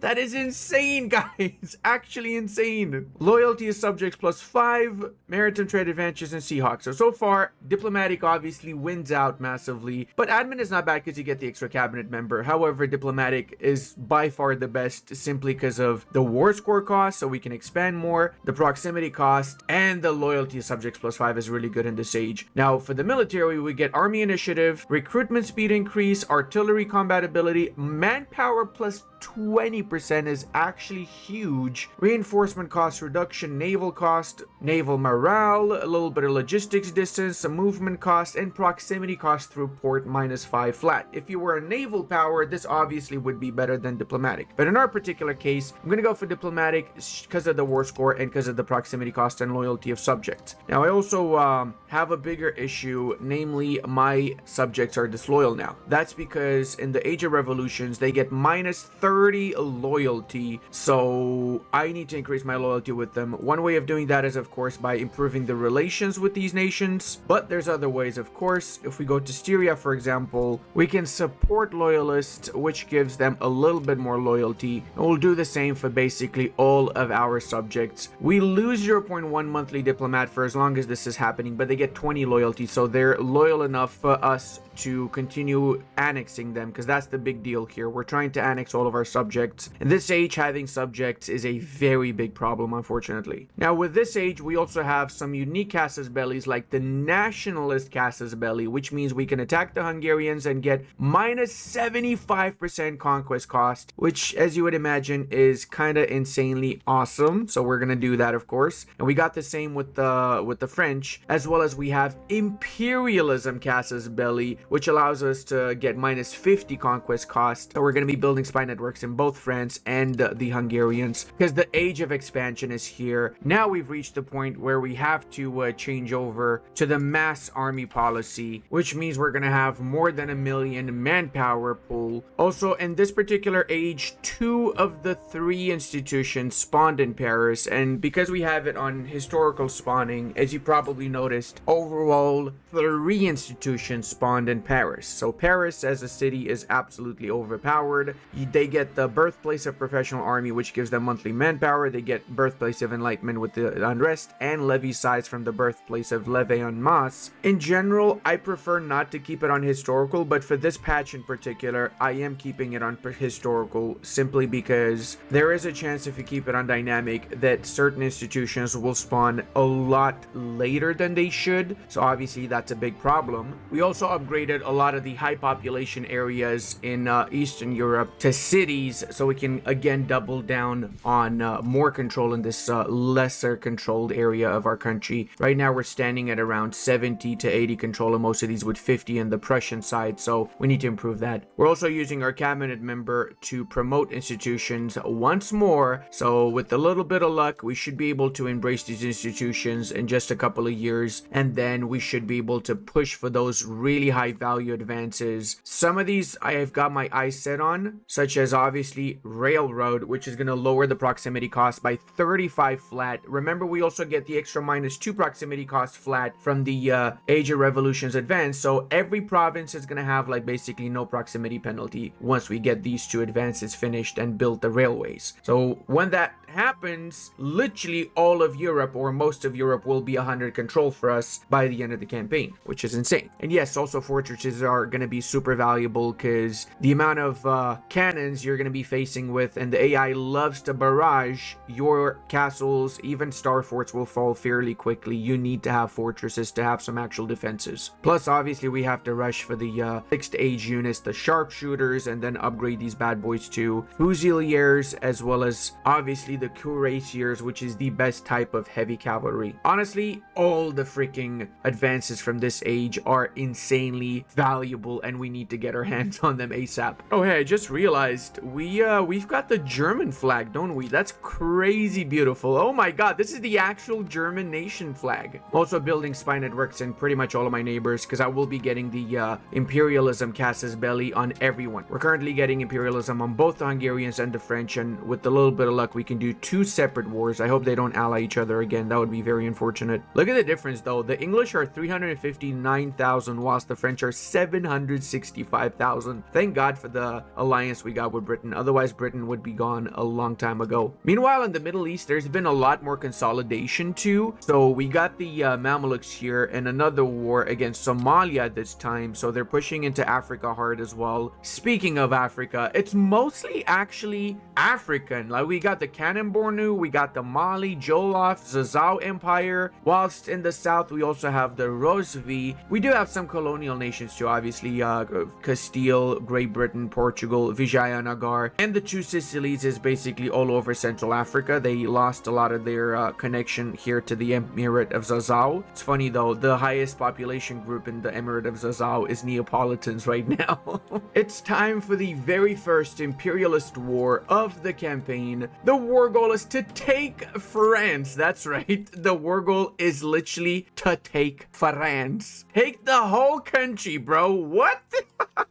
We do have about 800,000 soldiers now that will be pushing straight into France. We're not going to be raising levies. Keep that in mind. We're only going to use professional soldiers here because we want the French to use their levies so we can wipe out as many Frenchmen as possible. We are taking advantage of the fact that they haven't been maintaining their forts properly, just so we can quickly blitz through the majority of their fortifications here, assault and move on. And now these are the types of battles I'm talking about here, boys. Proper full-on armies, one against the other. Look at the artillery pieces pushing into, firing. Oh, I love this. Look at the difference though, because of the formations and the quality of the units. We're literally inflicting 2 times more damage than they are on us because they probably mixed in a lot of levies in that little army of theirs. We also have 21 discipline compared to the 12 discipline of the enemy. Morale wise, we're about the same though. We do have a bit more military tactics than them, however, so that also plays into it and makes a bit of a difference there, which means of course we will be winning this as well as every other engagement. Look at the difference. 80,000 soldiers died whilst only 15,000 of ours did. The German legal system, we remove the mandatory bureaucrat education government reform and we get unified legal system that gives efficiency, cabinet, change policy, cost reduction, legislative efficiency, and the best part is this is a free government reform because it gives +1 maximum government reforms too. I love it. This is of course unique German flavor. So once this is fully implemented, we can go ahead and get a 7th government reform. This was one of the craziest battles. We managed to inflict 74,000 damage at the cost of only 17,000 of ours. That's because we also got help from the British in that particular battle. Now we're also closing in on our war goal, which is the city of Paris itself. Barrage it. How come the city of Paris is still a castle though? Jeez, France, you need to get your priorities straight, buddy. Okay, well, apparently the war goal is not taking the region of Paris. It's, I assume, really taking the entirety of France, which can be a bit of an issue if that includes the colonies. I hope it doesn't. On the bright side, we've basically wiped out the entirety of the French army, 700,000 dead. They only have 126,000, but that's actually mostly their colonial soldiers. France itself only has 22,000, which is pretty much nothing. Seeing as I think this is a pretty cool thing to show, I'm also gonna talk a little bit about the late game reforms, because there are some new stuff here, like military regime, which will change our succession law to the general staff election. We basically become a military dictatorship. It does give army maintenance minus 15%, which is literally the equivalent of like 2,000 ducats right now, as well as it pushes towards land and gives monthly army tradition. We have mandatory naval service too on the opposite spectrum, and we got restricted worker units that gives 5% production efficiency. Also take note, at this point we have enough satisfaction for the estates that public welfare doesn't actually do anything, because we reached the maximum taxation cap for all of the estates. Because we've got 50% belligerent and 50% absolutism, we can do speed of integration and progress for communalism. That at this point is not as important because we've got the ability to integrate an entire area, so it's honestly a lot faster than it was in previous parts of the campaign. That one in general helps a little bit more early on, which kind of sucks that you can only get it after the age of absolutism. Now, seeing as I don't actually need any more financial boosts, I'm gonna take back the mandatory bureaucratic education, because we want to get more literacy in essence. If we look at our literacy map mode, we are definitely a shining beacon of education in the rest of the world. By contrast, the French barely know what the word education means, which is just really ironic, let's face it. Aside from us, surprisingly, the Africans have really good education. So this is just very historically accurate here. The Mamelukes in the central parts of Lodi, I just know, they know what's up. They really know. Also, in case you're wondering, we have a maximum cap of 1.2 million manpower, so we can absolutely spam a couple more armies now. Our expected army size is 842,000. We have 442,000 right now. Well, actually, we have more than that, but we haven't reinforced our soldiers. That being said, we really do just need a lot more soldiers, so let's go ahead and do that. We can create a couple more armies. Say we can do 100 more musketeers, add into that another 50 royal cannons. By spamming the institution spread cabinet action, we're now able to get enlightenment. It only costs us a little bit of stability. Same with the Leven Mas, we can do it. We just need a little bit more money, so a couple of months we should be fine. And we've researched also the economic policy. This particular legislation is massively beneficial for us, especially at this point in the campaign. Some of the good stuff here are the war economy, which means we can produce a lot more war goods, as well as lowers the army maintenance. But I personally really enjoy going for the material output and the monthly development. I feel that is definitely my favorite overall. Honestly, it feels so good having all the money you need available at your fingertips. How close are we to getting industrialization? This is the one we really want, to be fair, because industrialization is the one that gives us the railroads. However, we could also just push right now for the postal service to get that proximity cost through roads -2 flat in the meanwhile, and we also get the sharpshooters, so that's pretty good W as well. Another cool one you probably might have noticed is the ignore zone of control advance. That's exactly what it is. It does what the AI does. It ignores the zone of control. You get AI superpowers. We also have researched the lacquerware manufacture, which, check it out, in 3 years the profit for this is 300 ducats. That is crazy, guys. So lacquerware is a good that basically starts in Asia, and in Europe you can only get access to this from the 5th age onwards. So the moment you get access to this, you will be insanely rich no matter who you're playing as. It is an absolutely broken ass building that I highly recommend you rush for if you can. Also, you want to see what else is broken? This. Look at this. We can grab literally half of France for 67 war score. Obviously, this is also because of the various war score modifiers that we have. So if we click here, we have minus 55% war score cost from all of these advances, and the age of revolutions that gives another minus 20, and the fact that we are a military hegemony that again gives minus 10%. But still, this is crazy crazy powerful. Now, as you would imagine, if I was to take all of this, the whole freaking planet would be in a coalition against me. So despite being able to do this, I'm not gonna do this. I'm gonna take a lot less because I'm not ready for a coalition of the whole freaking planet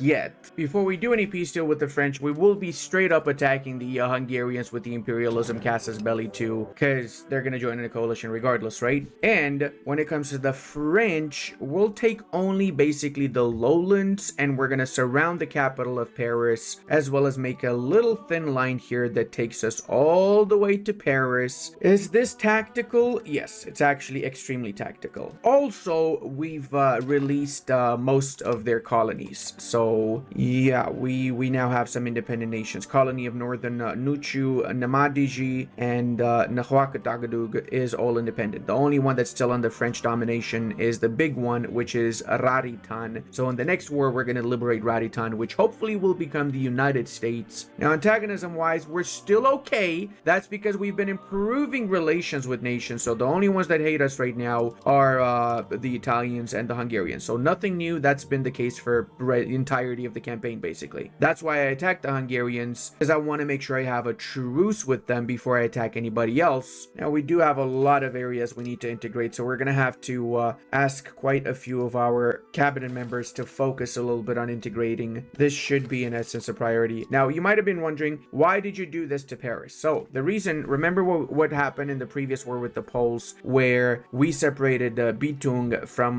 getting proximity to Warsaw? Well, it works the same here. If they don't have the proximity from their proximity source, which is Paris, to the rest of the country, the tax base will go down to basically nothing. Look at that. The maximum control is now 18 instead of whatever it was before. It was 88. Now it's down to 18, pretty much in the whole country. So in the next war, we'll be able to annex the entirety of France for basically close to nothing, both antagonism-wise and war score cost-wise. Literally annex all of France in a single war. Pretty sure at this point we lost more soldiers from assaulting fortifications than we ever lost from actual battles. We're down 168,000. The enemies are down 500,000 again. Brother, I am single-handedly depopulating the European continent. Me and the plague. Oh man, I really wish the two Sicilies would have joined this war so I could give them all of this stuff. Actually, if I cancel all the alliances that the Pope has with everybody, maybe it would entice the two Sicilies to attack them, since they already lost all their soldiers too. Two Sicilies right now is in a little bit of a peace period. They should have enough soldiers to attack. 180,000. I stand corrected. Apparently they've got some colonial wars. So I've also seen a forum post about late game uniforms being added. That is awesome, because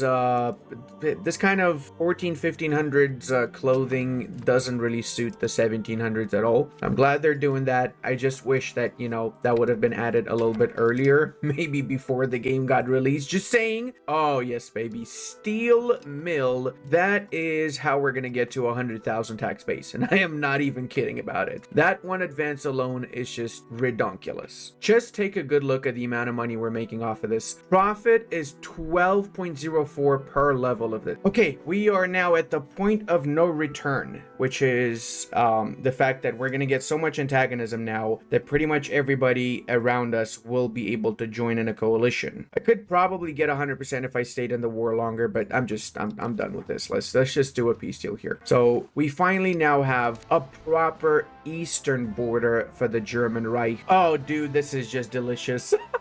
Remember how we were allied with the Hungarians for so long? Well, we've been improving our cultural opinion with them too. So because of that, it literally costs us 0.15 to make Hungarians accepted. So we don't need to convert all of Hungary. We can have cores all over the Hungarian majority culture parts without any sort of penalties. I love this. It's almost like we set them up from the start of the campaign in it. I was thinking about releasing Toulouse, Provence, and Gascony in the south, which means they would lose a lot of lands, but that would just make things more complicated for me later when it comes to conquering. So I'm not going to do that. I'm going to let them stay intact here, and I'm going to see if I'm able to make the Hansa and Welser vassals. I tried that before and I kind of got scammed, so fingers crossed it works this time. I'm letting them keep Paris just so they continue to keep the capital there, hopefully, and as such get their country even more destroyed. I could technically grab all of France. literally could. But if I did that, I would have a coalition that would expand into Africa and Asia. I'd rather just have a coalition that is mostly all of Europe. Oh god, what am I doing here? Am I actually gonna do this? This is gonna be crazy, man. Here goes nothing, boys. Oh dude, this is crazy. This is actually crazy, brother. Oh, I don't want to look at my I don't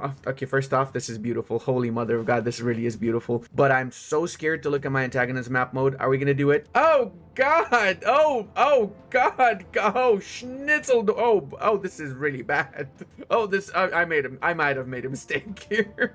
On the bright side, if you could even call it that, we are halfway through, so we need to have double the amount of locations that we have right now. How is that even gonna work, man? I don't even know if that's possible, dude. This is crazy. Oh, look at that, we do actually have the Bank of Velser as a subject now as well, not the Hanseatic League, so we did get scammed out of our war score there. Oh my god, we're up to 53 million population. We gained 19 million pops from the French. We have the French as the second biggest culture group in our country, and the Hungarians the third biggest, with Norman fourth and Arpitan next.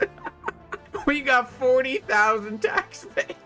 Okay, let's see how much we get once we actually get railroads and we start building up the connections into France, because obviously we don't have the connections in the lands that we just conquered, do we now? Also, speaking of control, this is what our control map mode looks right now. Almost all of Germany is around 90 to 100 control. By contrast, almost all of France is basically no control, but we do have a maximum control of 20, despite the fact that we have this as a conquered province. So if it was a core location, it would give plus 30. So we would have an average of 50 control into France without even getting our roads properly connected there. So now, by my calculations, in order to get 1,300 more locations, we're going to need to get all of the Balkans. We're going to need to get the rest of France, and we're going to probably need to get most of Eastern Europe too. That is going to be tough. I still have my allies, Sweden, the two Sicilies, Crown of Castile, and Ruthenia. The invention of the railroad, which totally happened in the 1750s, clearly not in 1825 with the Stockton Railway. No.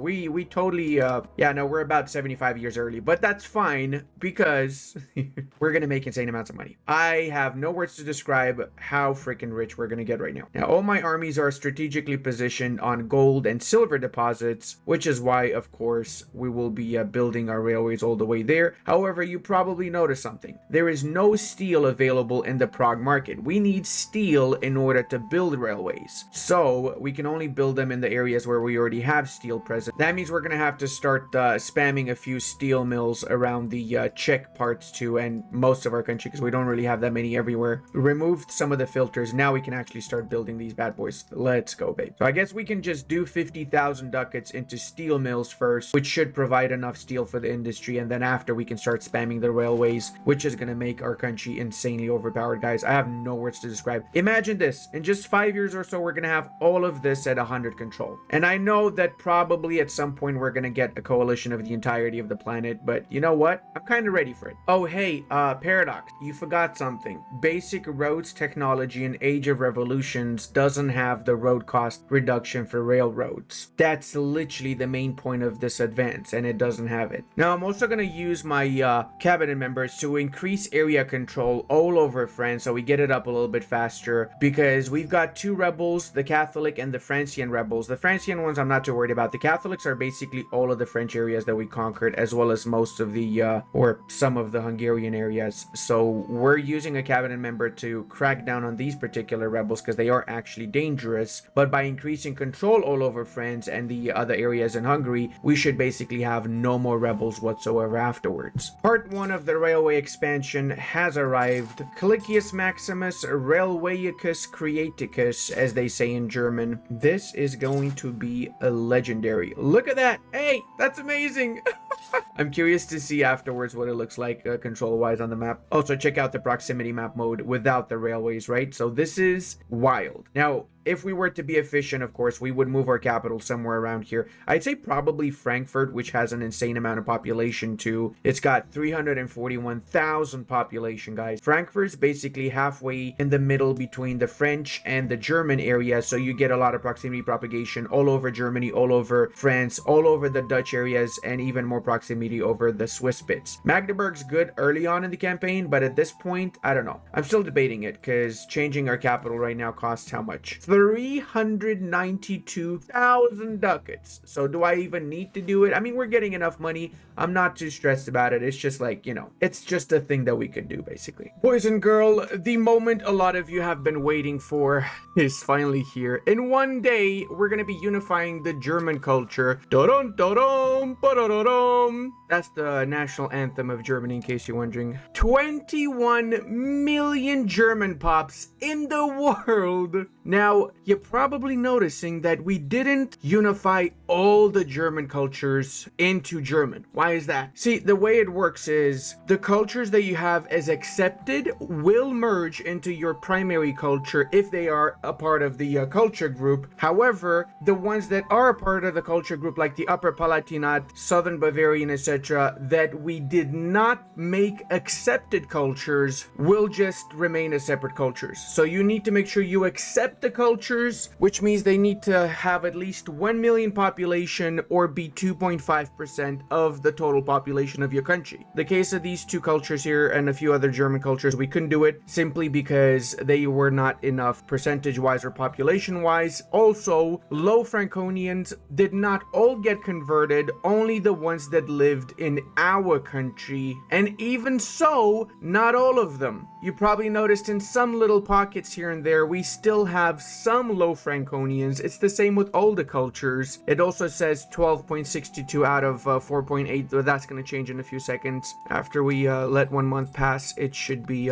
back to normal, so it's 4.2 out of 4.8 now. So yeah, basically what happens is every single one of the cultures that we had accepted still exists, but there's significantly less of them. Look at this, only 93,000 Westphalians, 12,000 Holsatians, and so on. Some of these cultures did get fully annexed, but not all of them. Also, there's still a lot of Saxons, and the next big issue is the fact that if you go over to Saxon, well, Saxon is the one that has 14,000 cultural influence. That does change by minus 700 every month because there's no more primary nation with Saxon. We're now Germans, but we only have 600 cultural influence. So that means we're going to lose the cultural hegemony until we manage to bring back up to the 11,000 that we previously had with Saxon culture. So there are some pros and cons, obviously, to unifying a culture group. The biggest con is the fact that we still couldn't unify everyone because we couldn't accept them, and also we lost all of that cultural influence. So if you ask me, I think when you unify your culture, you should be allowed to keep the cultural influence of whichever culture you were playing as before, and all the pops from that culture should automatically be converted too. Just an opinion though. So we have reached the point where we have to attack the British Empire in order to grab back our land, but they are allied to the Swedes, and we're also allied to the Swedes. So we kind of don't want to lose the Swedish alliance, which is why we're going to be attacking the Russians instead, and we're going to call in Sweden, as well as we're going to call in the Ruthenians. Let them do most of the heavy lifting. I'm not actually interested in really fighting the Russians right now. I'm just doing it for two reasons. First off, that would end up with us getting a truce with them so they cannot join a coalition even though they have the antagonism for it. And second reason is because I want to keep the Swedes busy whilst I attack the other ally they got, the British. That way, as you can see, they would not join on the side of the British. So we can call in our Sicilian friends and the Pope, which means we can give some of those lands in the Papal States to the Sicilians like I wanted to do earlier. Let's go ahead and commit 3 armies to that particular front, and we can say commit 1 army or 2 armies to the Eastern Front, I guess you could say. Maybe we can grab a little bit of the Baltic, if anything. As for the English war, obviously the main goal is to grab the lowlands and maybe extend the little foothold that we have in the British Isles itself. After all, we're just trying to unify all German-speaking people, or people of German descent, am I right? I'd say the British qualify for that, at least kind of qualify for it. Also, I completely forgot that they had lands in the Danish areas. I don't even remember when they got this, but I'm taking this as well, obviously. And look at this, guys. You literally can see which locations are cities and which locations are still rural, because all the cities have reached 100 control already. I haven't even finished my network of railroads, by the way. We will have to blitz over here through the British Isles because they will be able to field quite a few units. I don't think they've got that many professional soldiers though, so it's probably going to be mostly levies. They got about 100,000 professional soldiers, so that's basically nothing. I love how we're gaining soldiers as a result of these battles. Basically, we're gaining prisoners is what that is. So I'm not even kidding when I say that I wiped out about 200,000 6,000 soldiers from the British side within just a few days. That is crazy. Meanwhile, on the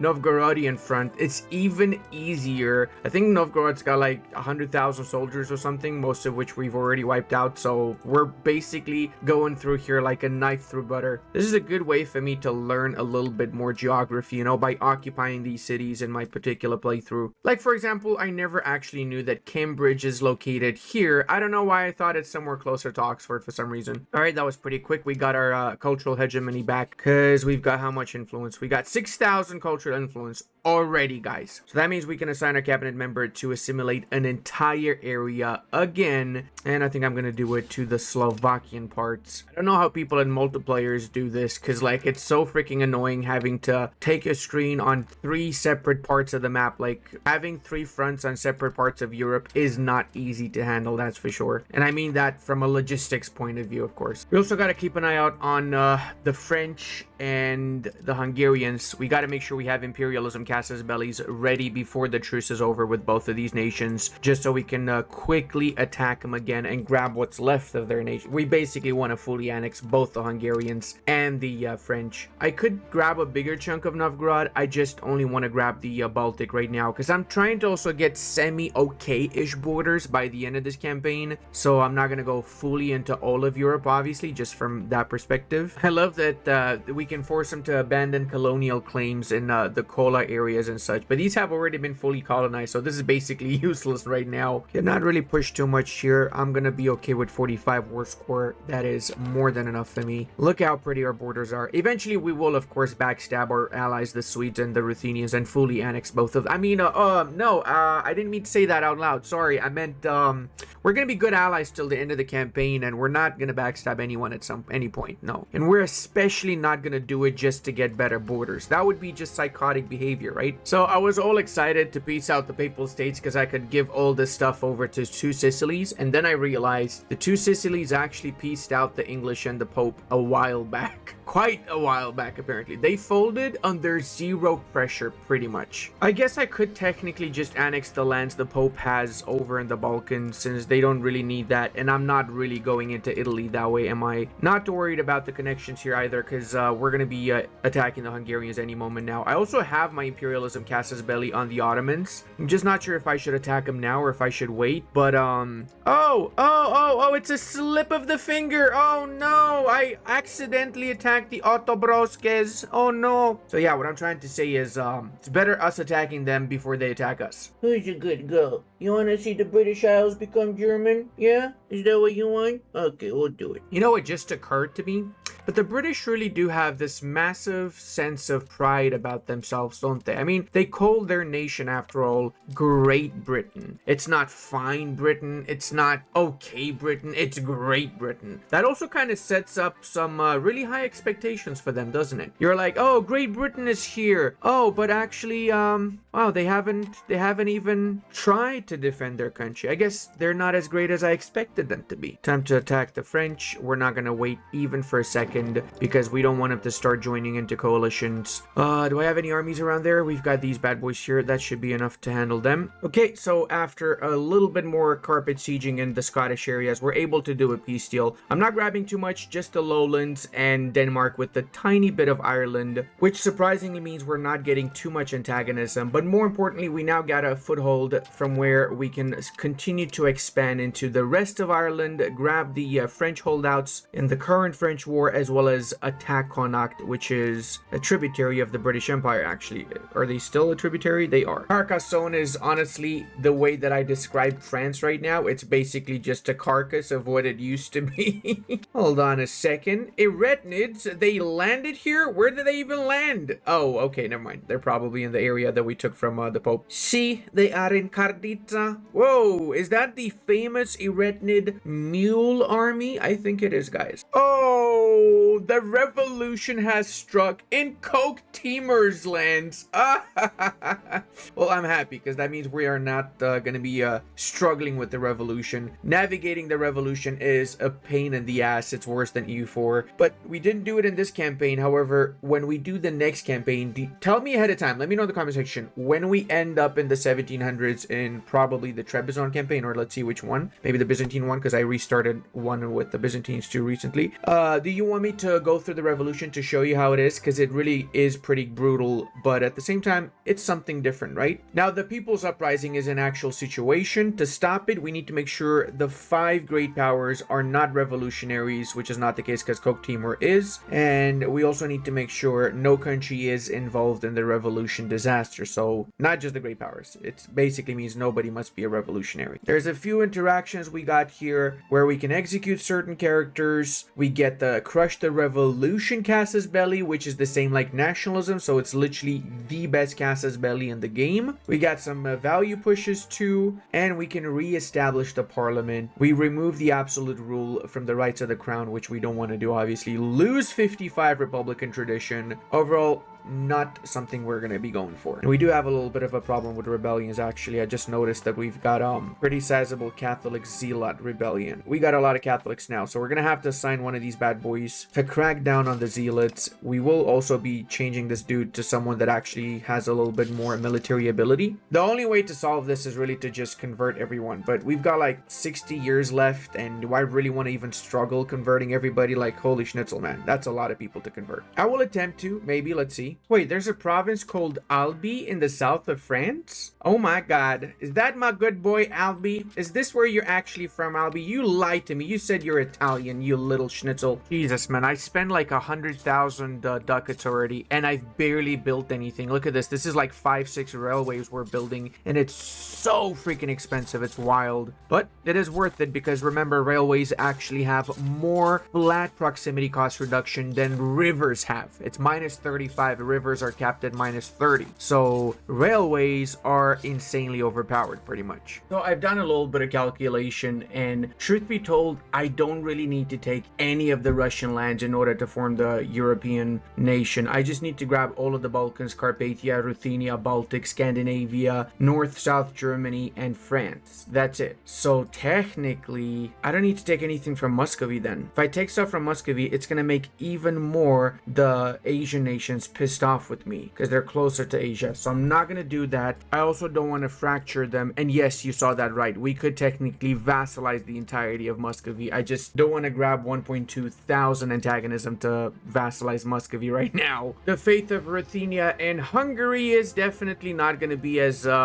quote-unquote good as it was for the Muscovites, because we will be taking a lot of stuff from them. And I'm kind of surprised to see that Jochi is still somehow the overlord of freaking Ruthenia. That means that they haven't broken from the Tatar yoke. They're a tributary of the Jochi tribal kingdom. Need I say more? Okay, so we're basically annexing what's left of France within Europe now, which means we've gotten how many provinces now? Let's see. We're at 1,600 out of 2,600. We need literally 1,003 more provinces. I feel like I maybe have miscalculated a little bit here. Maybe I should have grabbed the Muscovite lands too.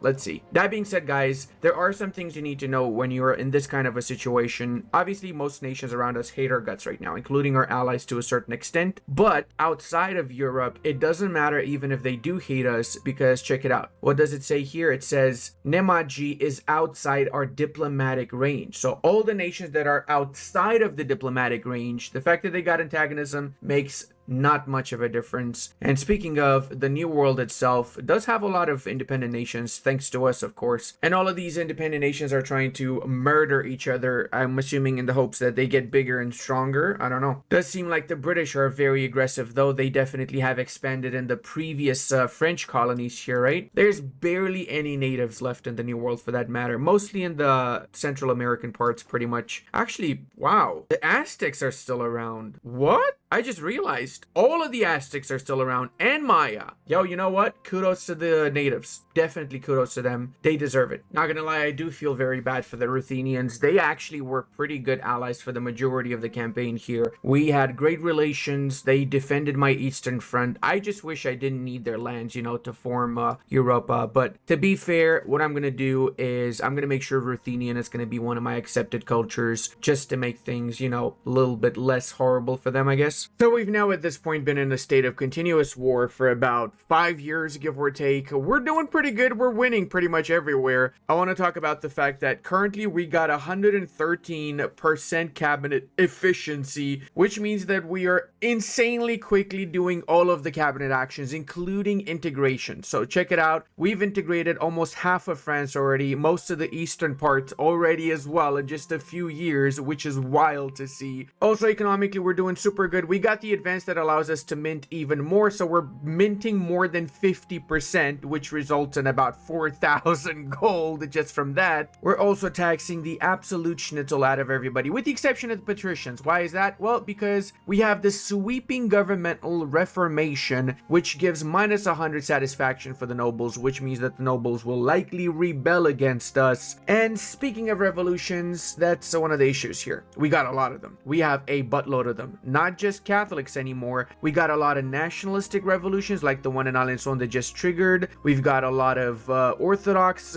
people that are not happy with us and such. So in essence, in this particular age, I don't know if you noticed, it's called the age of revolutions for a reason. And we're both going to take advantage of these revolutions, as well as we're going to be putting them down very swiftly. We don't tolerate that shit in our country. I still need to build a lot of stuff. I need to build my minting offices. I haven't built those. I've got another building that gives another 5% max control that I haven't been building around the country. It's that point of the campaign where you kind of go like, what's the point since I'm making so much money? There's literally no way I can fail. One thing that I would like to do is I would like to build railways everywhere actually. So let's see if we can upgrade for 500,000 railways. Is that going to be enough to build all the railways? I'm actually curious right now. How expensive is that going to be? It's definitely going to be more than 500,000 though. Look at them getting built though. That is beautiful, man. I hate the fact that it's not doing the connections outside though. It's just doing the ones within Germany. Still, 500,000 worth of railways gets us these many railways. Also in the New World, the Republic of Raritan declared its independence from the French, as well as the Republic of New York declared its independence against the British, and I'm kind of not thinking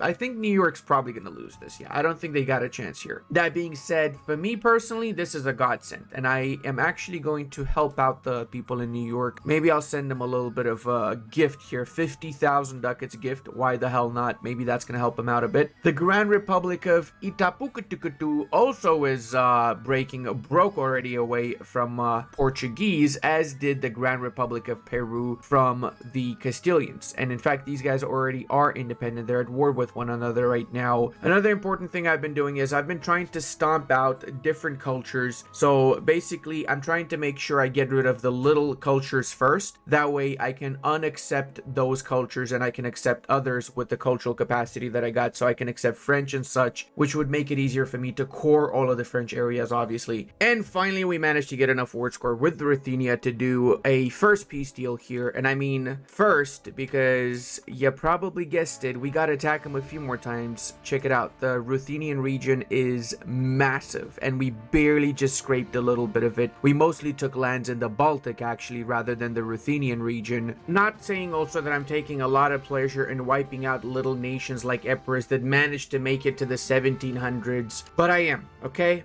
Okay, fine, I am. You know why? These little annoying schnitzels are the worst, man. These are the ones that usually join in the coalitions, are the biggest pains to be dealing with, so Epirus had it coming. And now, guys, just to point things out, I'm not showing all of the rebellions I'm getting because they're very, very easy for me to put down. I literally just walk in with my army, siege down a couple of fortifications in the capital, and they're literally gone. Point in case right here, we already have the war score to peace out the Venetians, so it took us a couple of months to basically get rid of the rebellion. This is what the aggressive expansion map mode is looking like. It is getting worse and worse. We are going to be, of course, using up our imperialism casus belli to still truce manage the nations, but some of them have slipped through, like the French have joined the coalition, the British have joined the coalition, so when we're ready to attack the British, we'll be fighting quite a few nations, unfortunately for us. All right, we did manage to fully occupy the Ottomanskos, so we can pretty much take all of their holdouts in the Balkans, which means we've done what a lot of other people couldn't do historically, which is push out the Ottomans from Europe.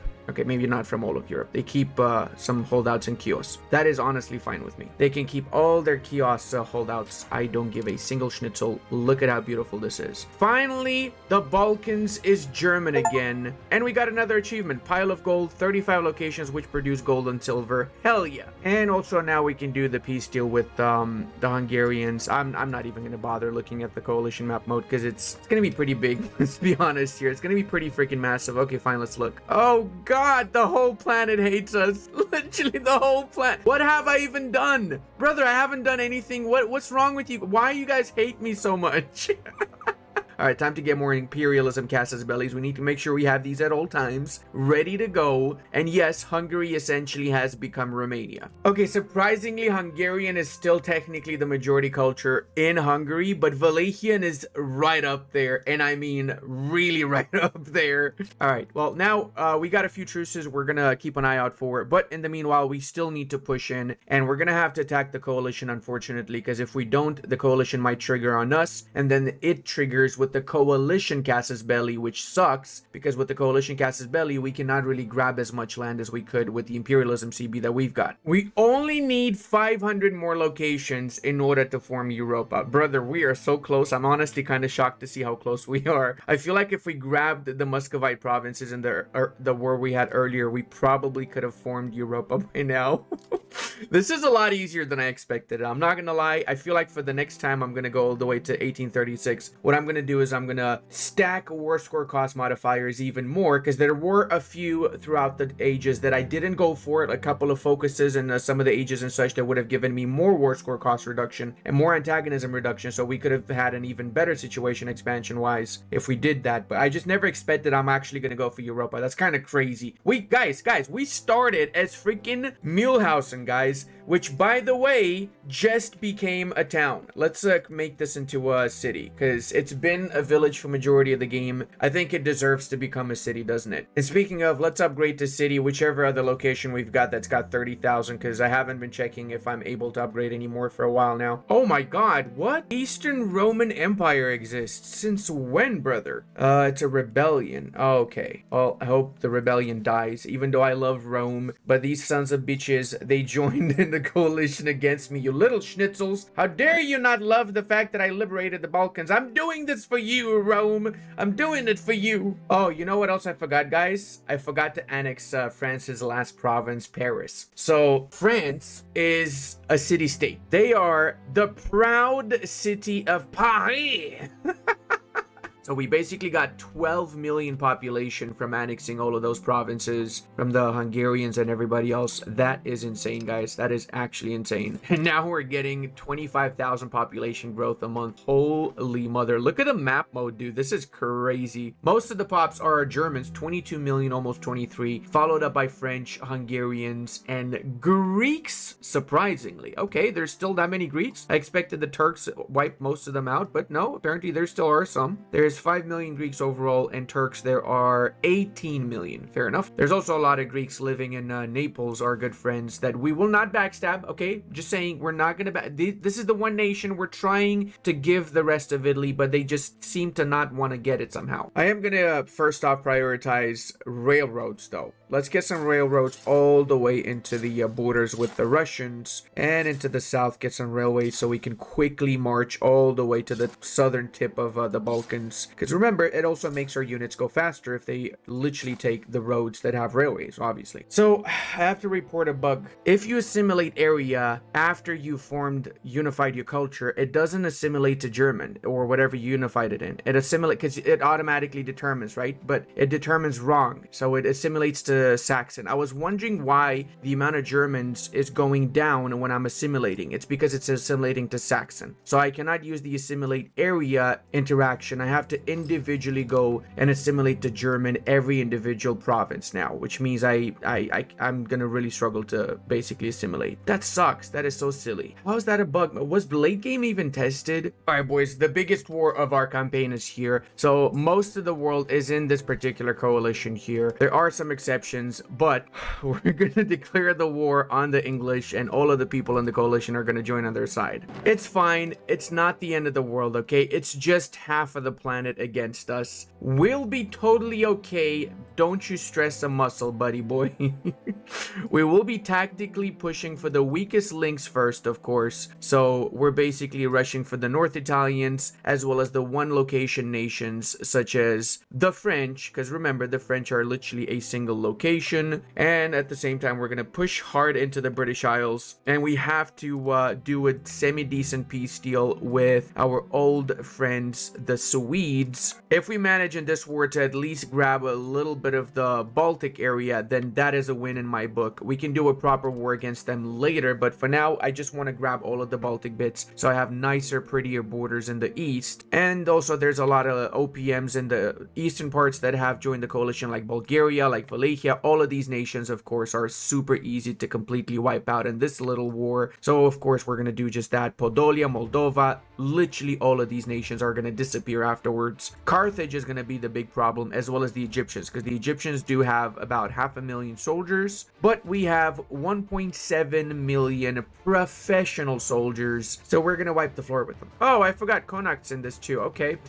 More of Ireland for us, boys. So we've pieced out most of the one province nations, and we've made a white peace with the Mamelukes after wiping out about 400,000 of their soldiers. We're going to do the same thing with the Carthaginians. They do have a few locations in Europe, but we're not ready to go for that. We could technically grab that right now, as you can probably see, but we need 10 war score, and to get that 10 war score, we'd need to occupy a big chunk of Carthage. I have a bit of an issue. My issue is the fact that I don't have a big enough fleet. So I just realized that my fleet got crushed. I need to really double down and probably have about 3 or 4 times the amount of heavy ships that I have right now, because I cannot even land in Sweden due to the fact that my fleet's too small. So I'm going to do a separate piece with the Swedes. I'm only going to grab a little bit in the Baltic, and that's pretty much it. We're going to have a dedicated Swedish war at some point. They're still allied with the Norwegians, and we're going to get imperialism Casus Belli on Norway soonish, and that's probably going to be the moment we're going to be attacking the Swedes and the Norwegians. The Swedish fleet itself is at 258 ships, including 110 heavies. We have only 84 ships, so yes, we do need a hell of a lot more ships. And I've also decided to do this particular peace deal with the British. We're grabbing half of the industrial heartland of the British Empire. Before we do anything else, of course, we have another rebellion. There's like one every 5 seconds at this point in the campaign. Oh my god, another achievement. 100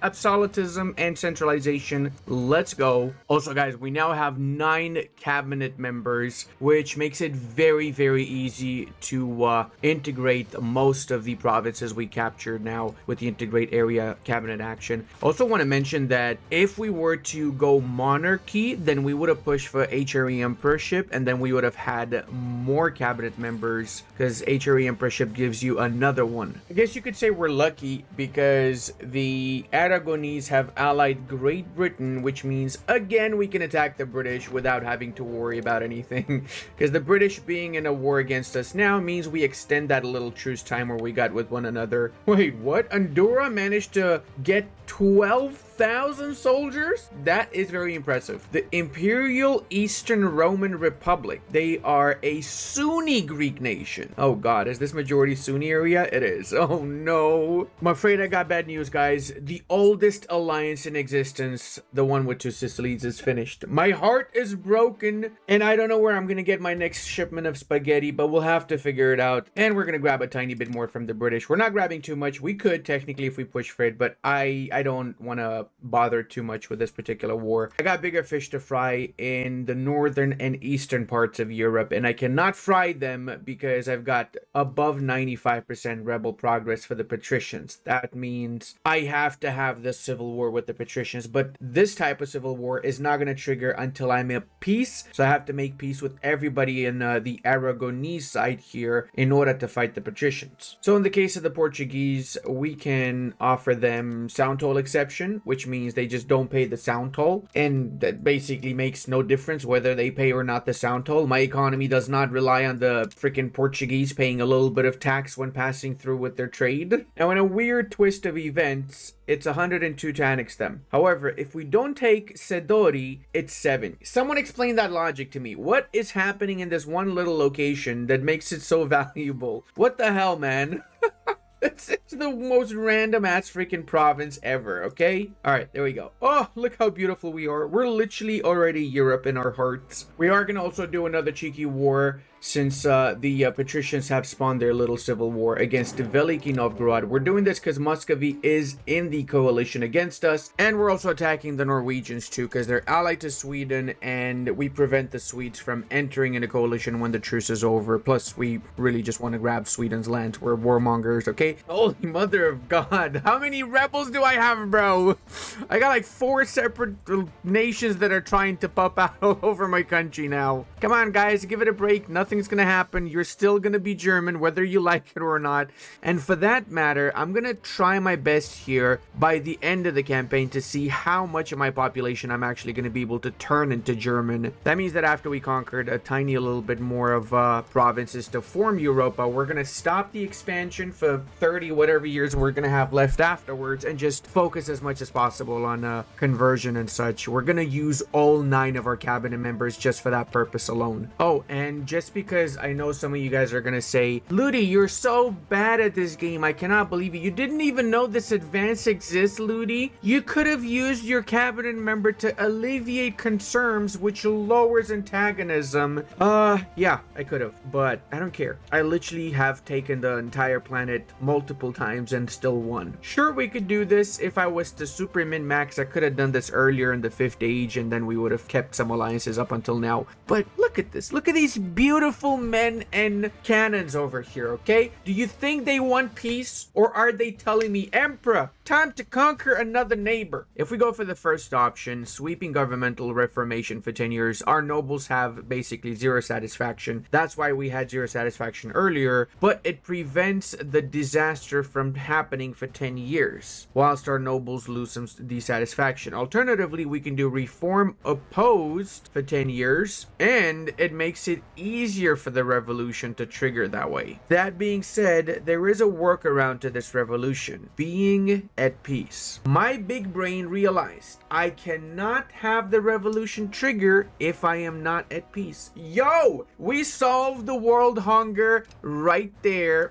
Oh my God, this is massive. You know what else is massive? The railway system that we have all over Europe. So we're investing another 500,000 in it with hope that we're going to be able to build most of it up. I'm sure it's not going to be the entirety of it, but it's going to be a sizable amount of extra railways we're getting now. Now, a tiny bit late, but we did eventually get our conscription centers. So we're going to go ahead and mass build these bad boys around, take off these filters just so we can build even more. And look at that. Oh, this is gonna be crazy. I'm probably gonna reach like 10 million manpower once this all is done. Okay, so we've got everything we need from the Swedes. Let's go ahead and piece them out. Now we've essentially kicked the Swedes out of mainland Europe. We just need to attack them later again to grab the actual Swedish areas. Honestly, under normal circumstances, I would just make the Norwegians my vassal, but I need the land directly owned, so that's why I'm fully annexing the entirety of Norway. I know it's a little bit brutal, but it has to be done. They technically still survive in this one little island in Orkney because I'm just too lazy to go and siege it. One more to yield the rest of Europe at the feet of Germania. Little piece of the Balkans broke away, and the rebellion is getting helped by the Ottomans because apparently Byzantium, as this is called, is a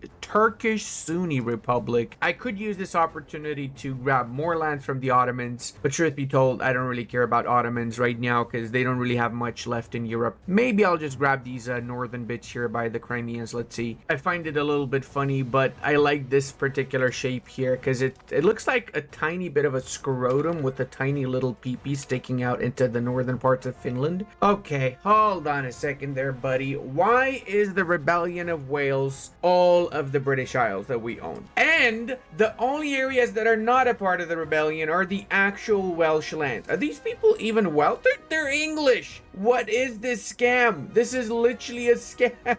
I'm gonna be giving the Egyptians sound toll exception as well as the Carthaginians. I'm gonna do the same thing. I don't plan on wasting my time here going into Carthage, going into Egypt to fight to get 10 war score to grab like 2 provinces. It's not worth it. So we've had quite a few years in which we mostly just dealt with rebellions, but we got one more here that we got to deal with, and that is the Irish Rebellion. This also makes me realize that I need to have a permanent contingent of soldiers defending Ireland. Otherwise, it's going to be a lot more difficult wiping out the rebellions like the one we just have. Operation Prettier Borders is in effect. I believe this would be an even decenter border for the eastern side, I think, right? We don't need to go all the way into the entirety of Ruthenia. We could just have this here because I'm close to getting enough locations to form Europa even without the all of Ruthenia. The stain of Hungaria is about to be no more. There you go, boys. That is the last major expansion we're doing here for some time. We'll see what we do afterwards, but for now, I'm happy with the current borders. Obviously, we'll have to maybe grab the rest of the British Isles just because we would have prettier borders then. And of course, obviously, have to deal with all the rebellions because we've got a buttload of them. But hey, look at that!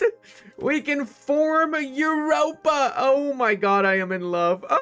Oh, okay, let me get some screenshots for thumbnails. Are you guys ready for this? Because I am hella ready. Let's go, boys. Form the European Union. Oh my god, it's called the European Union. Oh, this is amazing. Dude, I'm so happy with myself. We started as literally Mühlhausen, dude. Mühlhausen. We basically started with nothing and we ended up conquering and unifying Europe. This is amazing. I actually really love the fact that we've got European Union flag for the soldiers and they got a very European style uniform. This is so freaking cool right now, dude. I'm in love with this. You know, this really makes me want to start as an actual nation. I don't know, freaking France or whatever. And then unify Europe by like the 1600s if we start as a big boy. And then from there, not necessarily expand, but just with like European Union borders until the end of the campaign. Oh, who am I kidding? I'm gonna conquer the world if I do that. I cannot hold myself. I will eventually conquer the world. I was gonna say play toll as the European Union till the end of the campaign, but I don't see myself holding back from conquering the war, attempting at least to. Just to give you guys a bit of an overview on our situation right now, we've got 89,000 tax base. Look at the growth on that freaking thing, man. Some of our rebellions have gotten the support of the Ruthenians, which means we're going to be pushing into Ruthenia even more now. Our cultural map mode looks a little bit like this. We've got 26 million Germans. We are also struggling with our religion as we've got majority Catholics, 149 million Catholics in the world, and in our country, I believe they are the majority now. Yes, we only have 46% religious unity. That is not good at all. at all. Converting everything to Lutheranism will be an issue if it's even going to be possible. I guess we will have to conquer all of Sweden just to even out the amount of Lutherans and Catholics we got in the country. Germany itself is predominantly German now. We barely have any more of the French Germanic cultures. We even converted a little bit of the Upper Palatinate culture, so now there's only 500,000 of them. There was like 800,000 at some point, if I'm not mistaken. The amount of Francian is also going down without us converting them. Naturally, they're going down to 17. There were like 19 at one point, or 18 point something. This is what our control map mode looks like right now. As you can see, we've got a lot of 100% control. As you would imagine, that's of course the cities and towns. I got really lazy. I didn't even upgrade places to cities or towns and such anymore, because there's no point to it. I've got more than enough economy for it. Don't need to stress about my economic game at all anymore. This is what the proximity map mode looks like too. As you can see, the railroads are insanely overpowered. So basically with railroads, what's happening is, doesn't matter where your capital is, you will have an insane amount of proximity everywhere. I mean, even in the British Isles, we got like 89 proximity. All the way to the top of Ireland, we've got freaking 21 proximity somehow, even though we don't have that much maritime presence around those areas. Our maritime presence is very, very limited. I barely gave a single schnitzel about it, to be honest. In the rest of the world, we've got not much happening. The Grand Republic of Itapicuru, which is basically Brazil, controls most of South America. Most of the New World is independent with the exception of the British Isles. They did retain control over Canada. New York, surprisingly, did manage to get its independence. Not really sure how, but they're allied to Raritan, and I haven't seen the United States form. Sweden still has their colony in Mexico, though, whilst the natives in Mexico are still independent, so that's cool to see. The Africans haven't really expanded much either. I see Canon Borno took some more of the Sicilian colonies, and that's about it. This was absolutely an emotional roller coaster. I never imagined I would survive, let alone form the European Union as a nation as tiny as Mühlhausen, and throughout the first part of the campaign, I genuinely thought I'm gonna die off to the French or the Bohemians. It got a little bit easier as we progressed, that's for sure, but we had different challenges, as you probably noticed. This run will stay with me for a while because I really enjoyed it a lot, and I hope you guys did too. Thank you so much from the bottom of my heart for taking the time to watch this director's cut. Make sure you take care of yourselves, and until the next one, don't forget to treat yourself to something nice. Love you.